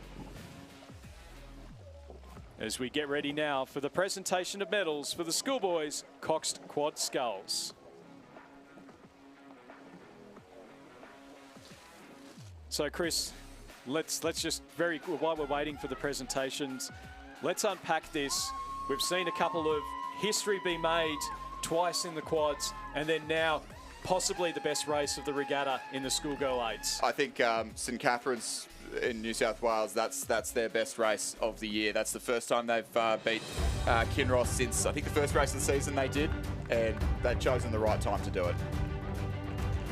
As we move now to the presentation of medals for the schoolboys Coxed Quad Sculls Championship of Australia. The medals will be presented by Mayor Kate Haverley, Mayor of the Kentish Council.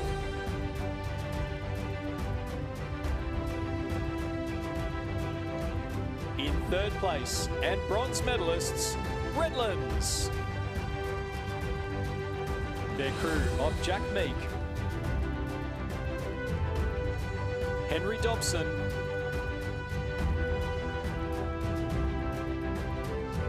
Connor Morrison,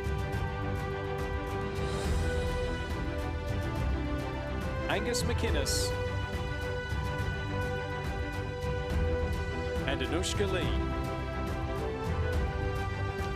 They're coached by Timothy Robertson, James Petering, and Cameron Butler. Second place and silver medalists, Kinross Walleroy School.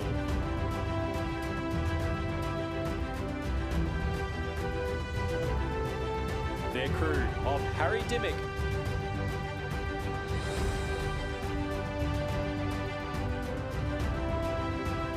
Toby Buckland,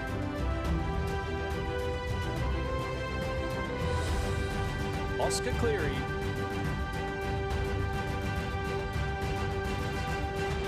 Oliver Smith, and Henry Baker. They're coached by Benjamin Watt and Angus Peterson.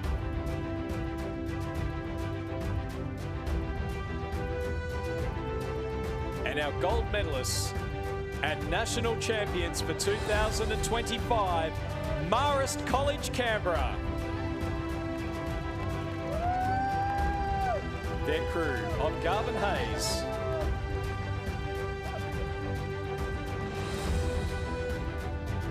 Roland Carter, Mitchell Waddy, Harrison Brathwaite,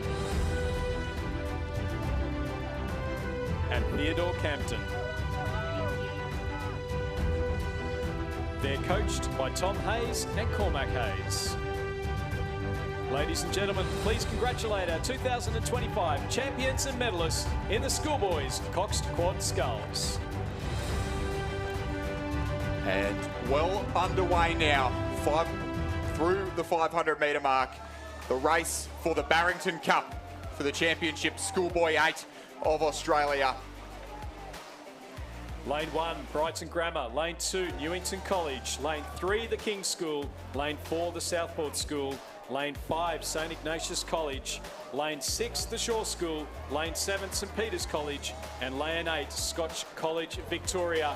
We've seen this St Ignatius crew dominate throughout the season, but when it comes down to the final, Chris, that doesn't always mean that you're going to go through with the win, as we just saw in the schoolgirls. Certainly not. We just saw an upset in the schoolgirl 8, and they're every bit the chance in the schoolboy 8. As St Ignatius leads Scotch through the first 500 by just 0.58 of a second. Scotch will lead the Southport School rather by 0.58 of a second, who had a fantastic row in the repechage. Looked brilliant, had a great row in their semi-final, and are now right up there in contention as well. Newington were running 4th then, ahead of Shaw and Kings just narrowly behind, who have improved with every race here at this regatta and could be a shot at a podium for sure. But it is St Ignatius College through the 1,000 metre mark, 3.2 seconds ahead of, we've got St Peter's College here from South Australia. But I think that might not be right, the crew in lane 7. I think it is St Ignatius from Shaw at the 1,000 metre mark there. We're right on board. There's St Ignatius in the centre of your screen. Shaw just to their right. And on the far side of the course, we'll wait to see where Scotch College from Victoria are. Scotch have been imperious this year in the education state. They've won everything there is to win in Victoria. They came up to New South Wales state champs and they just fell short of the St Ignatius crew. But this St Ignatius combination in the centre of the course, Stuart, we've waxed lyrical about them the entire way through the season, and I think that is really paying off here as they, or it's really being justified here. They're moving out to a boat lengths lead on Shaw and Scotch. A great race from Shaw to be leading Scotch at the 1,000 metre mark, or be at least right in the battle. Newington and Brighton Grammar there on the near side of the course, a little bit out of proceedings at this stage. The King's School starting to close in on Southport, as they did in the final of this race last year, and certainly could be a shot at a medal. They're half a length down on the medals at the moment. Southport School running 4th. So it is St Ignatius, stroke for stroke with Shaw and Scotch for 2nd. Southport running 3rd, and the King's School coming through them now through the 1,500 metres. But this St Ignatius College crew leading this race through the 1,500 metre mark. Combination of Harry Kelly, George Field, Angus McGrath, William Bryant, Montague Hiles, Julian Carr, Zachary Hyde, Harrison Davis, Henry Burton the Cox, who is a world champion and the captain of boats. Matthew Curtin, the coach, who himself a fearsome competitor and doing a great job with the boys from Riverview at the moment. A close race for the podium here. The King's School are hunting down Southport. Southport, Shaw and Scotch cannot be separated at this stage. Kings just a quarter of a length behind in the closing strokes of this race. St Ignatius College approaching the 1,750 metre mark now. They will win the Barrington Cup, an undefeated season and an imperious one at that. But the battle for the minor medals, there are 4 crews who could come second or third at this point. There are going to be some disappointed faces in this chasing pack. I think Scotch College have responded. Scotch and Shaw in the closing stages, Southport as well. But this St Ignatius College crew, in the last 148 days since they took their first stroke of the season, have not just won everything that there is to win, but they have dominated. In the 127 years of rowing at St Ignatius College, they've won the Barrington Cup once in 2022, and they are going to win it again here in 2025 for St Ignatius College. St Ignatius College will be your national champions. The race for the silver medal is anyone's guess. Southport and Shaw, Scotch are going to finish off the podium in an upset. It's going to be Shaw for the silver medal, Southport for the bronze. St Ignatius win the Barrington Cup for just the second time in the history of the school. The Shaw School finished second, Southport with a great row to third, Scotch in fourth, Kings another great row for 5th place there, Newington in 6th, Brighton Grammar in 7th, and St Peter's College of Adelaide, a great job to make the final there over Prince Alfred and run 8th in this final for the Barrington Cup. What a great row from St Ignatius. They have taken the Barrington Cup for just the second time. Shaw School with the silver and the Southport School a quarter of a second back in third. Scotch College finishing just outside the podiums. What a fantastic race. What a great call. And it is the boys from St Ignatius who have the win.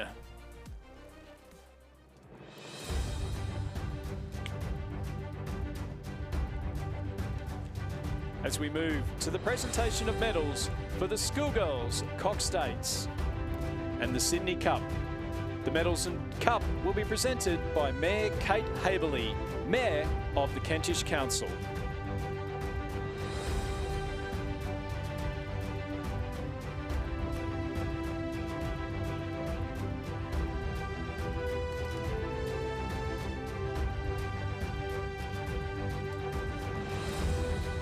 Third place and bronze medalists, St Catherine's School, Melbourne. Their crew of Catherine Ross,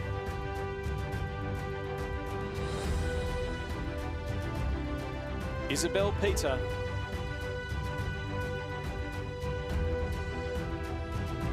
Emma Hibbins,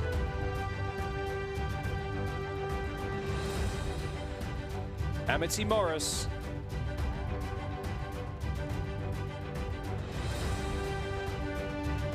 Kari Prendergast,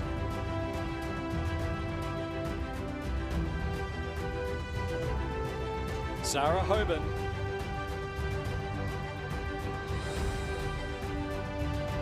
Emma Peel, Sophia Purton,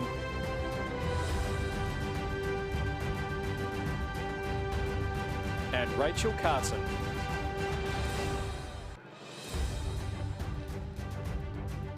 They're coached by Hayley Babunt and John Trovis.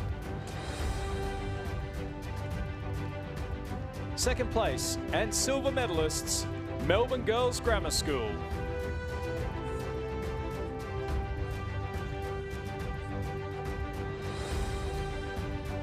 Their crew of Imogen Perrott, Adelaide Banks, Megan Barrow, Grace Perrott, Jemima Ross, Samantha O'Keefe, Maddie Clifford,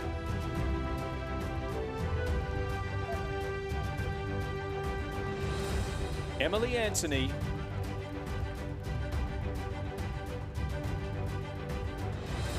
and Phoebe Paul.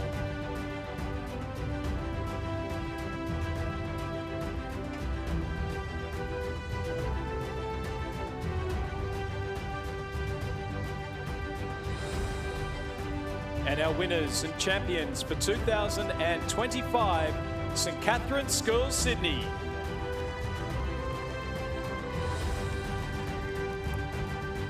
Melanie Poulos,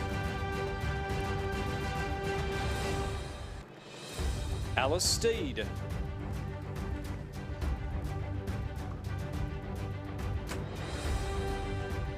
Evelyn Stitka.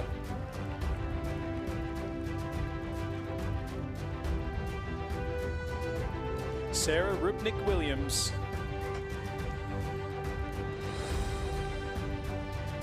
Isabel Yardley.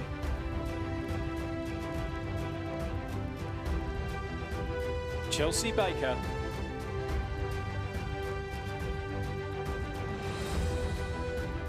Matisse Borthwick.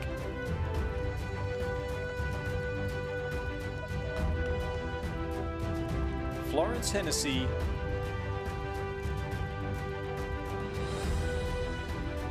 And Georgia Parks. They're coached by Jared Watson and Annabelle McIntyre. The Sydney Cup will now be presented by Mayor Kate Haverley.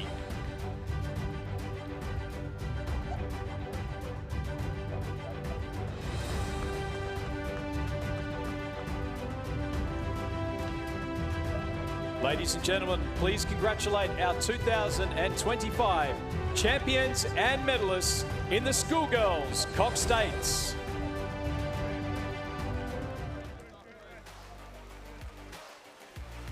And what's set to be another fiery eights race well and truly underway, Stuart, in the penultimate race of the Australian Rowing Championships before our interstate regatta this afternoon, the Club Women's Coxed Eight. And just for our voices' sake, I am very glad it is the penultimate one. Lane 1, Sydney Rowing Club. Lane 2, Queenwood School. Lane 3, UTS. Lane 4, the University of Queensland. Lane 5, Sydney University. Lane 6, Mercantile. And Lane 7, Melbourne University. Yeah, and at the moment it is Sydney University Boat Club through the 500 metre mark who are leading this race. There's some slightly fresher legs in the Sydney Uni boat with the likes of Grace Turner not racing so far this regatta, I don't think. Or racing the sprints last night. She raced in the sprints, but she was also in a moon boot on the ferry over. So apparently it's all good. And but she was always going to come down and race in the Club Eights, and she's doing that for a very strong Sydney University crew. That is Georgina Stevenson, Alice McCready, Lucinda Doku, Chloe Alsop, Georgia Moran, Grace Turner, India Hobbs, Aisling Hayes, and coxed by Chloe Jaretta, coached by Alfie Young and Alan Bennett. Yeah, this Sydney Uni crew have stolen a march on the field in the early stages, and Mercantile running second as they come through that 500 metre mark. They're at about 750 now, almost at the 1,000 metre mark. And looks like the Sydney Rowing Club on the far left of your picture starting to make inroads on that battle for the podium. This Sydney Rowing Club crew is the 2-4s that just rode in, or it's pretty similar to the 2-4s that just rode in the Club 4s with a couple of substitutions. Maddie joins from the double in there, and for names escapes me who she's replaced in there, but slotted into that boat, and they are currently running third. But Sydney Uni and Mercantile. Sydney Uni 4.29 seconds on the field here in the Club Women's 8. I think the last time they won the Club Women's 8 was right here on Lake Barrington. Might have been in the Gambie, actually. 2022 in the Gambie? Yeah, I believe so, but that Sydney crew, see Easy Farah having a look out.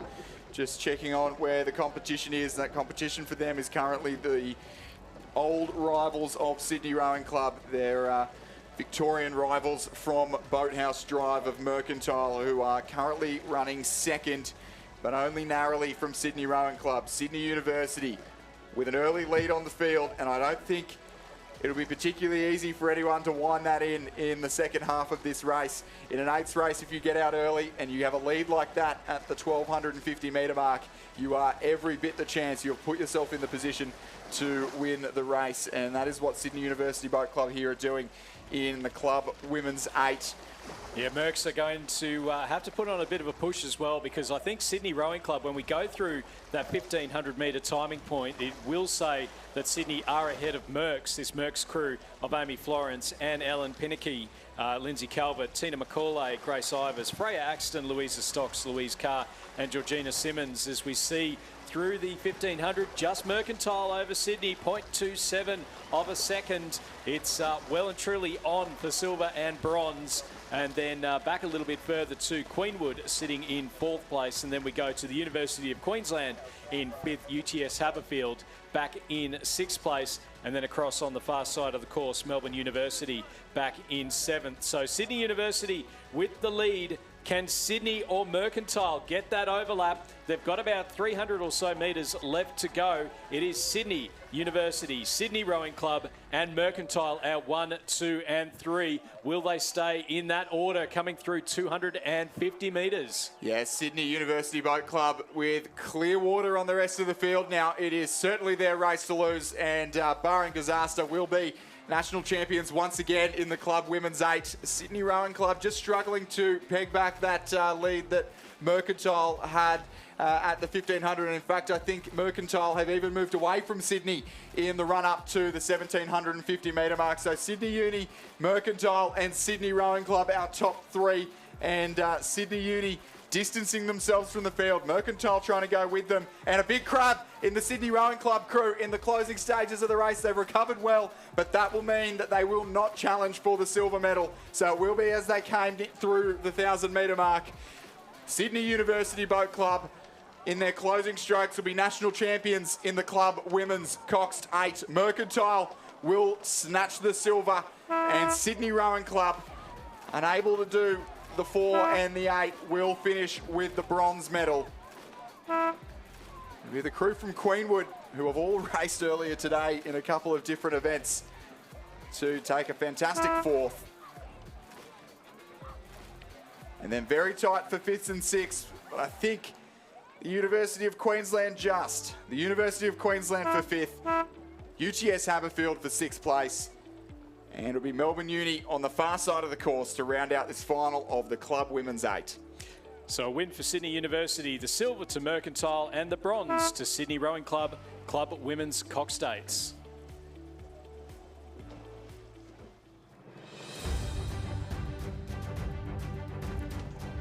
As we move now to the presentation of medals and the Barrington Cup for the schoolboys coxed 8s.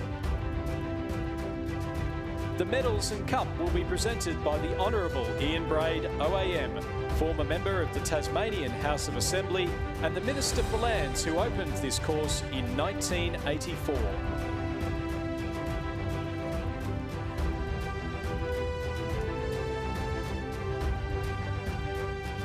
In 3rd place and bronze medalists, the Southport School.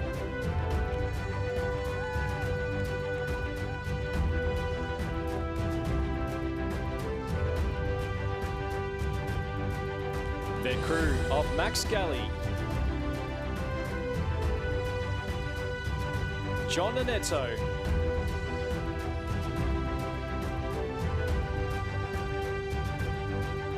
Samuel Butler,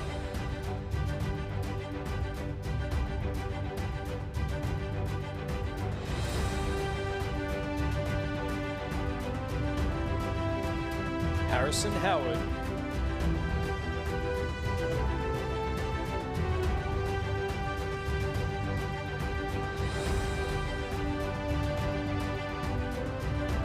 Matthew Coleman,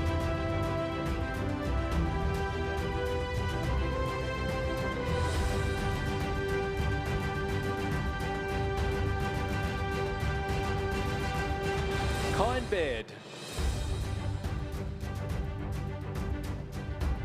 George Schmidt,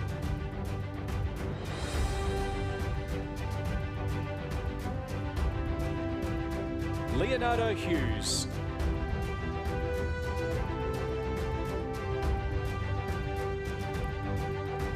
and Lachlan Hewitt.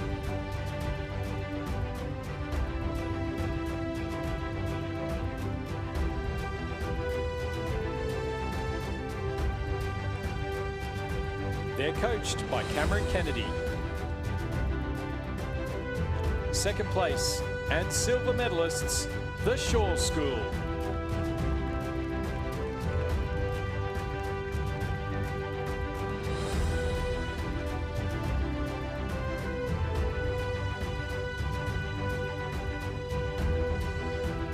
Their crew of William Kellen.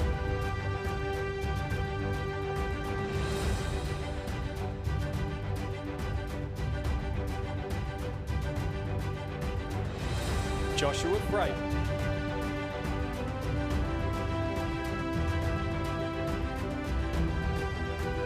Oliver Edwards.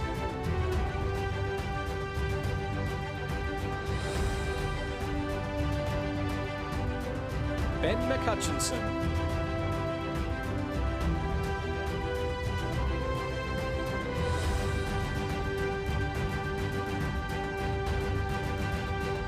Charlie Gallagher.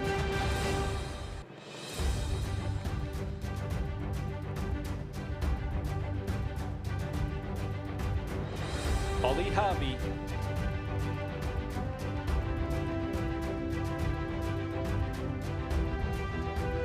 Luke Robinson.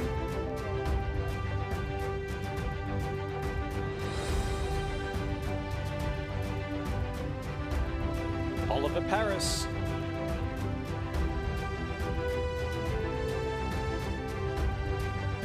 And Callum Zhu.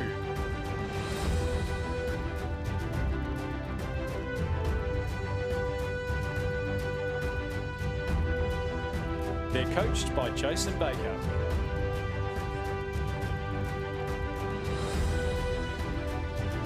And our winners and champions for 2025, St Ignatius College, Harry Kelly, George Field,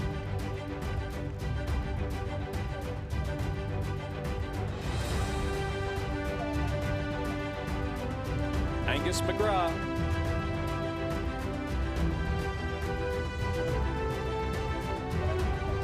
William Bryant,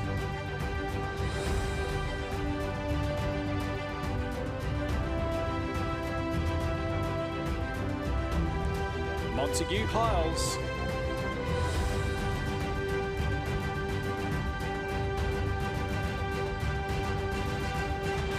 Julian Carr,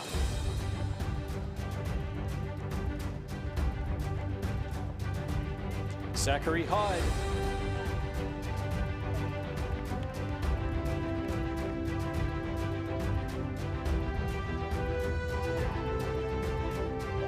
Harrison Davis,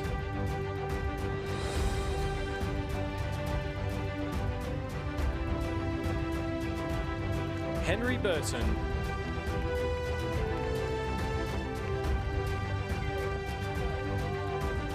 they're coached by Matthew Curtin. The Barrington Cup will now be presented by the Honourable Ian Braid, OAM.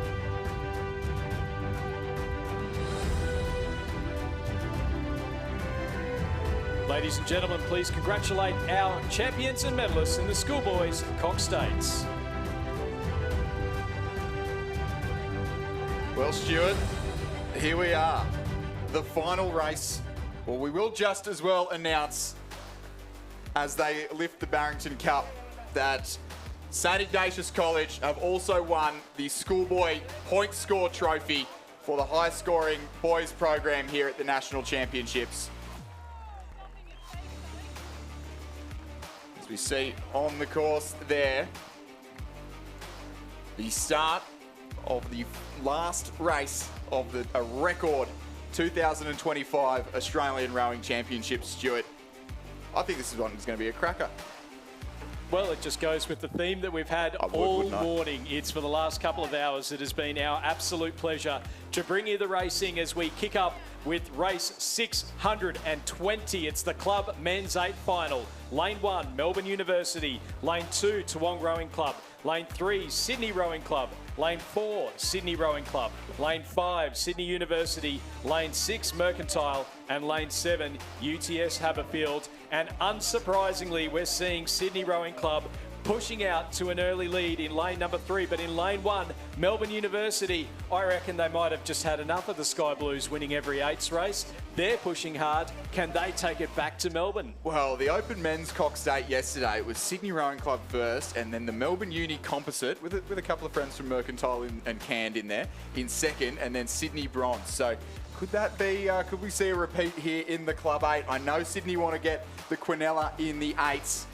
First and third, not good enough for them yesterday. 1 and 2, the goal today. But the UTS crew on the far side of the course there, sitting in Station 7, Ed Kelly, Hunter Hyde, Marcus Black, Mitch Caponis, Harry Birchmore, Lawson Banks, Pat Burke, Will Clubb and Terry O'Hanlon, the Cox, looking to upset that Sydney 1-2 and currently running in the silver medal position. But this Sydney crew in the centre of the course here, which is Angus Aitken, Tom Cregan, Galen Quinn, Charlie Hine, Torin Olsen, Harry Crouch, Hugh Harold, Mac Bucknell, Nick Rogers, the West Australian, in the Cox's seat. Shane Mulvaney and Brooke Robertson, the coaching team that have already had so much success this week. They're the crew that's leading.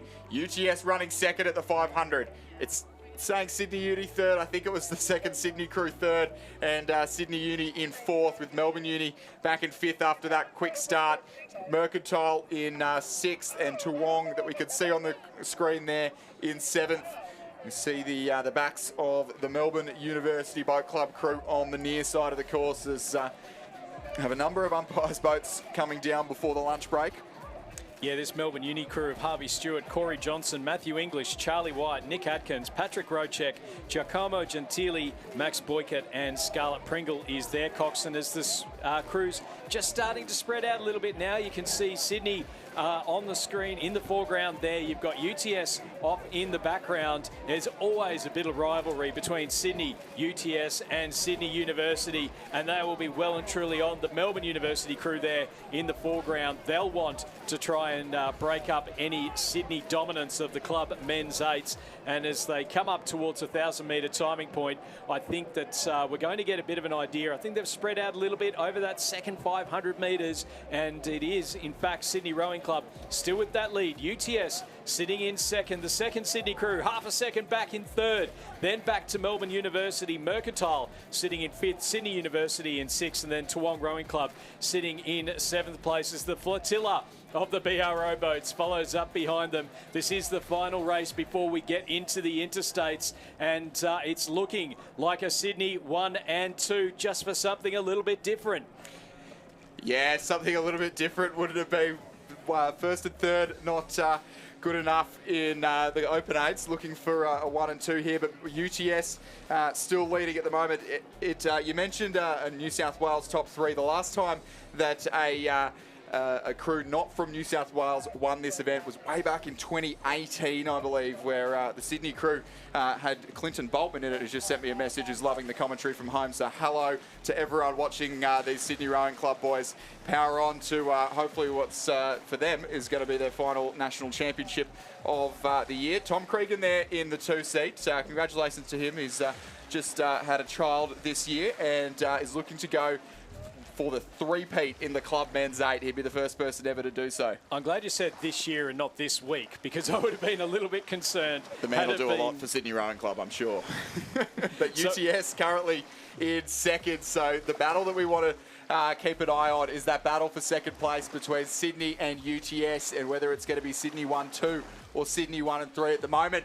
It is UTS over Sydney in that battle for the silver medal position. That second Sydney crew, Charlie Hine, Angus Aitken, Pasha Bevan, Nick Miro, Galen. I'm going to just consult my updated name list here. It is Tom Patrick, Xavier Gersoy, Jerry Anderson, James Fredrickson with the call up to the 8, Ben Muffet, Ambrose Hennessy, Jimmy Harlow, Fraser Burdett, Lily Lunny, the Queenslander, who is loving Sydney Rowing Club. Has some fantastic painted nails that I saw early this week on the strings for that race. But it is still this Sydney crew out in front, looking every bit the chance to go the 3-peat for Tom Cregan in the 2 seat.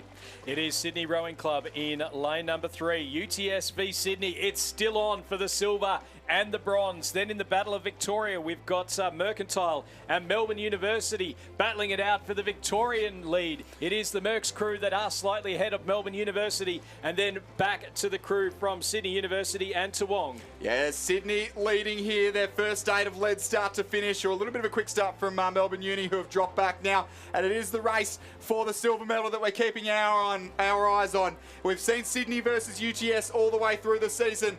State Champs was hotly contested. Gold Cup was controversial. Who's going to get the silver medal here? Sydney are your national champions 3 years in a row in the Club Men's 8. Who's going to get the silver? UTS or Sydney? UTS claimed the silver medal just over Sydney for third, so it'll be as it was in the Open Men's 8. Sydney for first and Sydney for bronze. UTS in second place there. Another mic drop there from Mitch Caponis in the 4-seed, who just won the Club Men's double an hour or so ago. Mercantile in 4th place. Melbourne Uni 5th. Sydney Uni in 6th. Toowong in 7th place.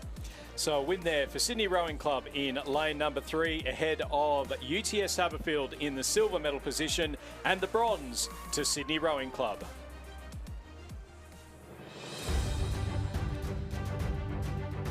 As we move to the presentation of medals for the Club Women's Coxed Championship of Australia. The medals will be presented by Sally Leake, Rowing Australia Director.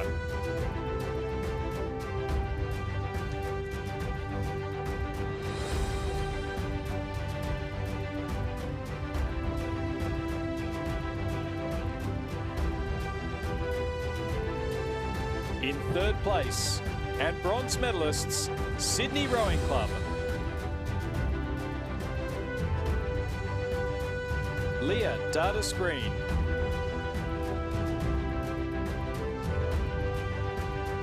Lara Val.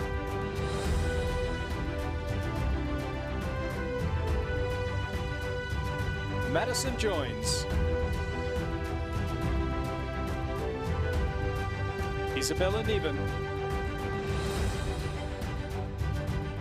Ella Spalding.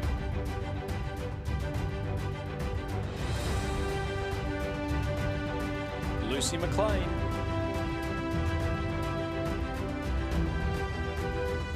Freya Neville.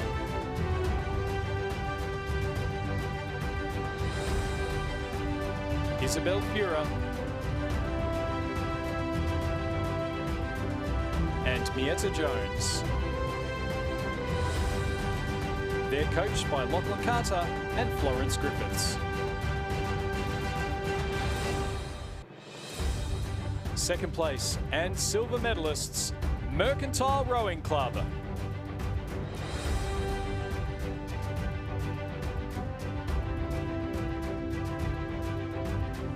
Their crew of Amy Florence,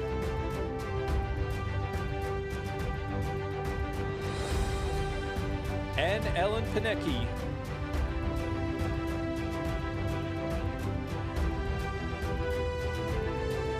Lindsay Calvert, Tina McCauley, Grace Ivers, Freya Axton, Louisa Stocks, Louise Carr,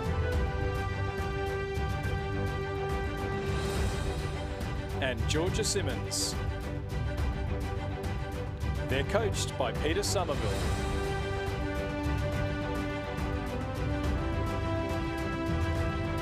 And our gold medalists and champions for 2025, Sydney University.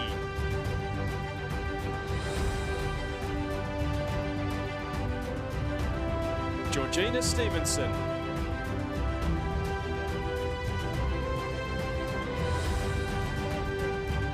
Alice McCready.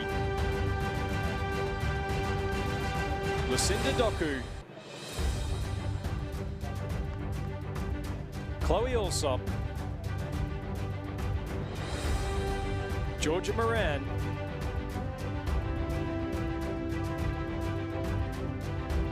Grace Turner. India Hobbs. Aisling Hayes. And Chloe Giretta. And they're coached by Alfie Young and Alan Bennett. Ladies and gentlemen, please congratulate our 2025 champions and medalists in the Club Women's Coxed Eights.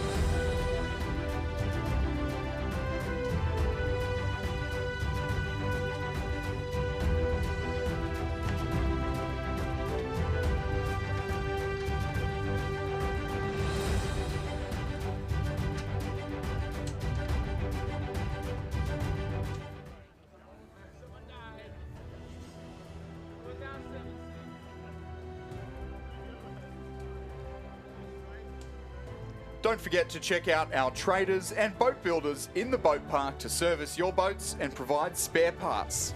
We have Sykes, Croker Oars, Wintec, Rowfit, Row Gear, Perfect Balance Rowing and Laszlo boats. Check out our traders in our regatta village where there's a range of products and services on offer. Don't forget to pick up your official merchandise from the regatta shop, rowing apparel from 776 BC and innovative rowing shoes from Bont Rowing. Polaro Marine are here to talk to your club or school about sustainable development of rowing and water sports infrastructure. Stop by the Kentish Council tent for visitor information services and the Sport Integrity Australia tent for everything you need to know about keeping our sport safe and fair. Robbie Consulting and Study and Play USA are here assisting Australian high school athletes achieve rowing scholarships to the United States college system. And check out the awesome prizes you can win by jumping on an erg at the Rowing Australia and Row Nation tent. The 2025 Australian Rowing Championships is proudly supported by the Tasmanian Government through Events Tasmania. Thank you to our government partners for making this event possible.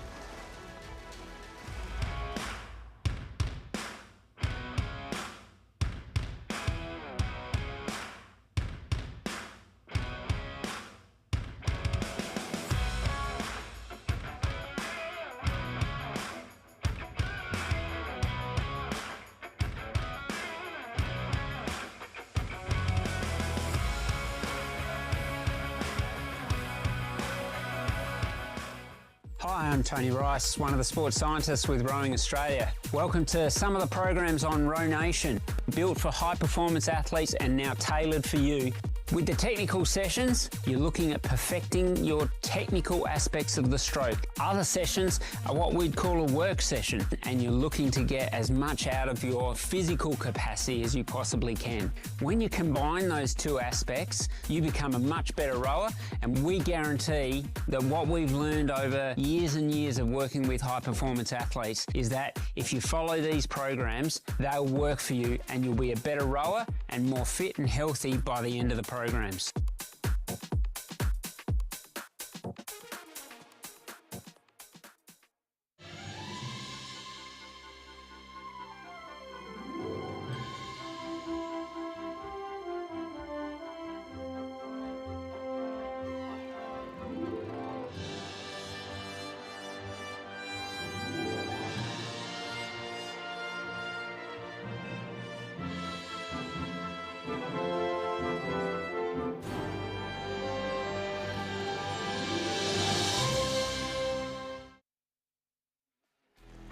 Dryserbone and Rossi, owned by the Kidman Cattle Company, led by Executive Chairman Mrs. Gina Reinhardt, is proud to offer you 15% off on all products across the Dryserbone and Rossi brands during the championships.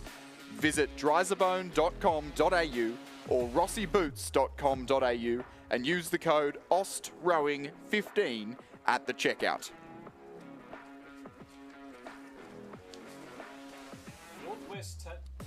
Northwest Tasmania is a treasure trove of natural beauty and hidden wonders, offering a serene escape into some of the world's most pristine landscapes. This region is a haven for nature lovers, adventurers, and anyone seeking tranquility amidst breathtaking scenery. The hospitality here is warm and welcoming, making it the perfect place to relax and reflect on your adventures. Whether you're climbing the Nut in Stanley, hiking through the depths of the Tarkine rainforest, or enjoying the coastal vistas, Northwest Tasmania promises an unforgettable experience filled with wonder and adventure.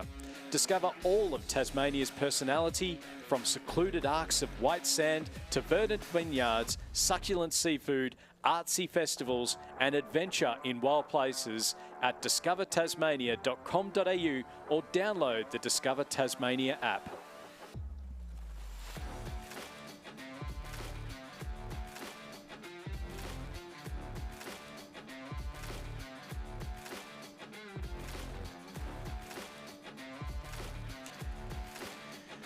Well, that's it for the Australian Rowing Championships, but there is all the reason to hang around, isn't there, Stuart? The Interstate Regatta starts in about an hour's time. The interstate does start, and I think that's where we metaphorically remove the green shirts that we've got here.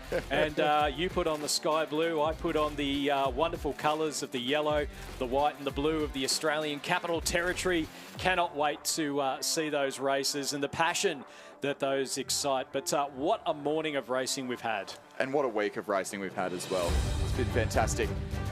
As we will move to the next presentation. Presentation of medals for the Club Men's Coxed Championship of Australia. The medals will be presented by Malcolm Batten, OAM, Rowing Australia Director, 1988 Olympian and 1986 Commonwealth Games Champion.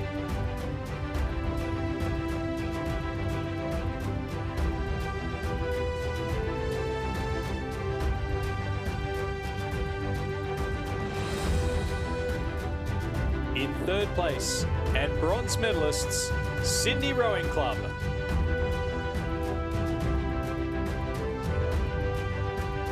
Their crew of Thomas Patrick,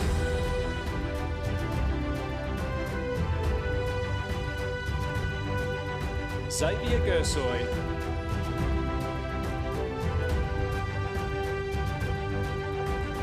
Jerry Anderson,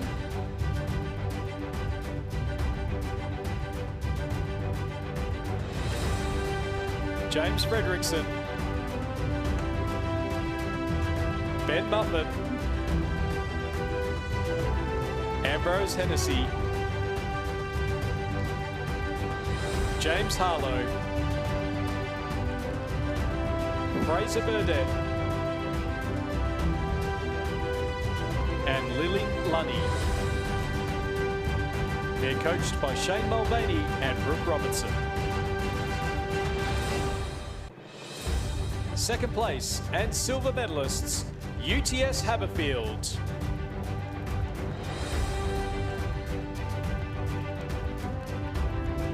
Their crew of Edward Kelly, Hunter Hyde,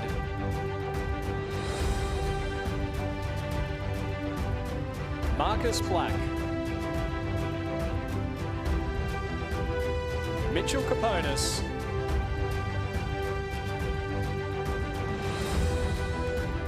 Harry Birchmore, Lawson Banks, Patrick Burke,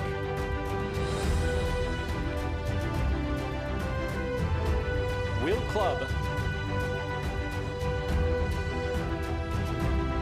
and Terry O'Hanlon. They're coached by Matthias Ungermack and Tim McLaren.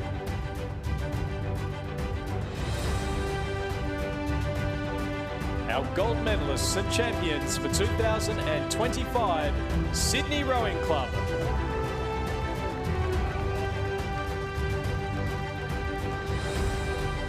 Their crew of Angus Aitken,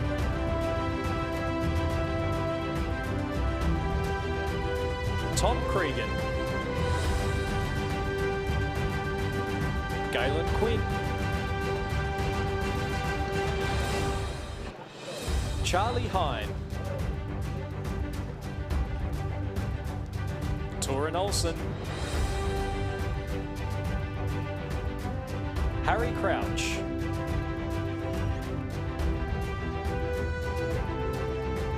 Hugh Harold, MacArthur Bucknell, and Nicholas Rogers.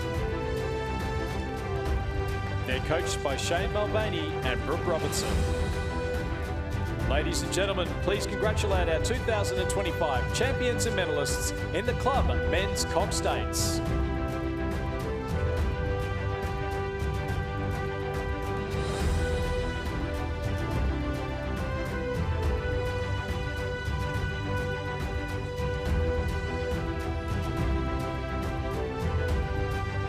So that concludes our presentations for the Australian Rowing Championships. The Interstate, Chris, starting off with the women's PR3 single sculls at 1 o'clock. Yep. the Interstate Regatta. Very much looking forward to it. Seeing a few crews getting out for their pre-rows. It just gets me excited. It's definitely the best day of the year on the Australian calendar, back at 1 o'clock. So ladies and gentlemen, enjoy your interstate rowing.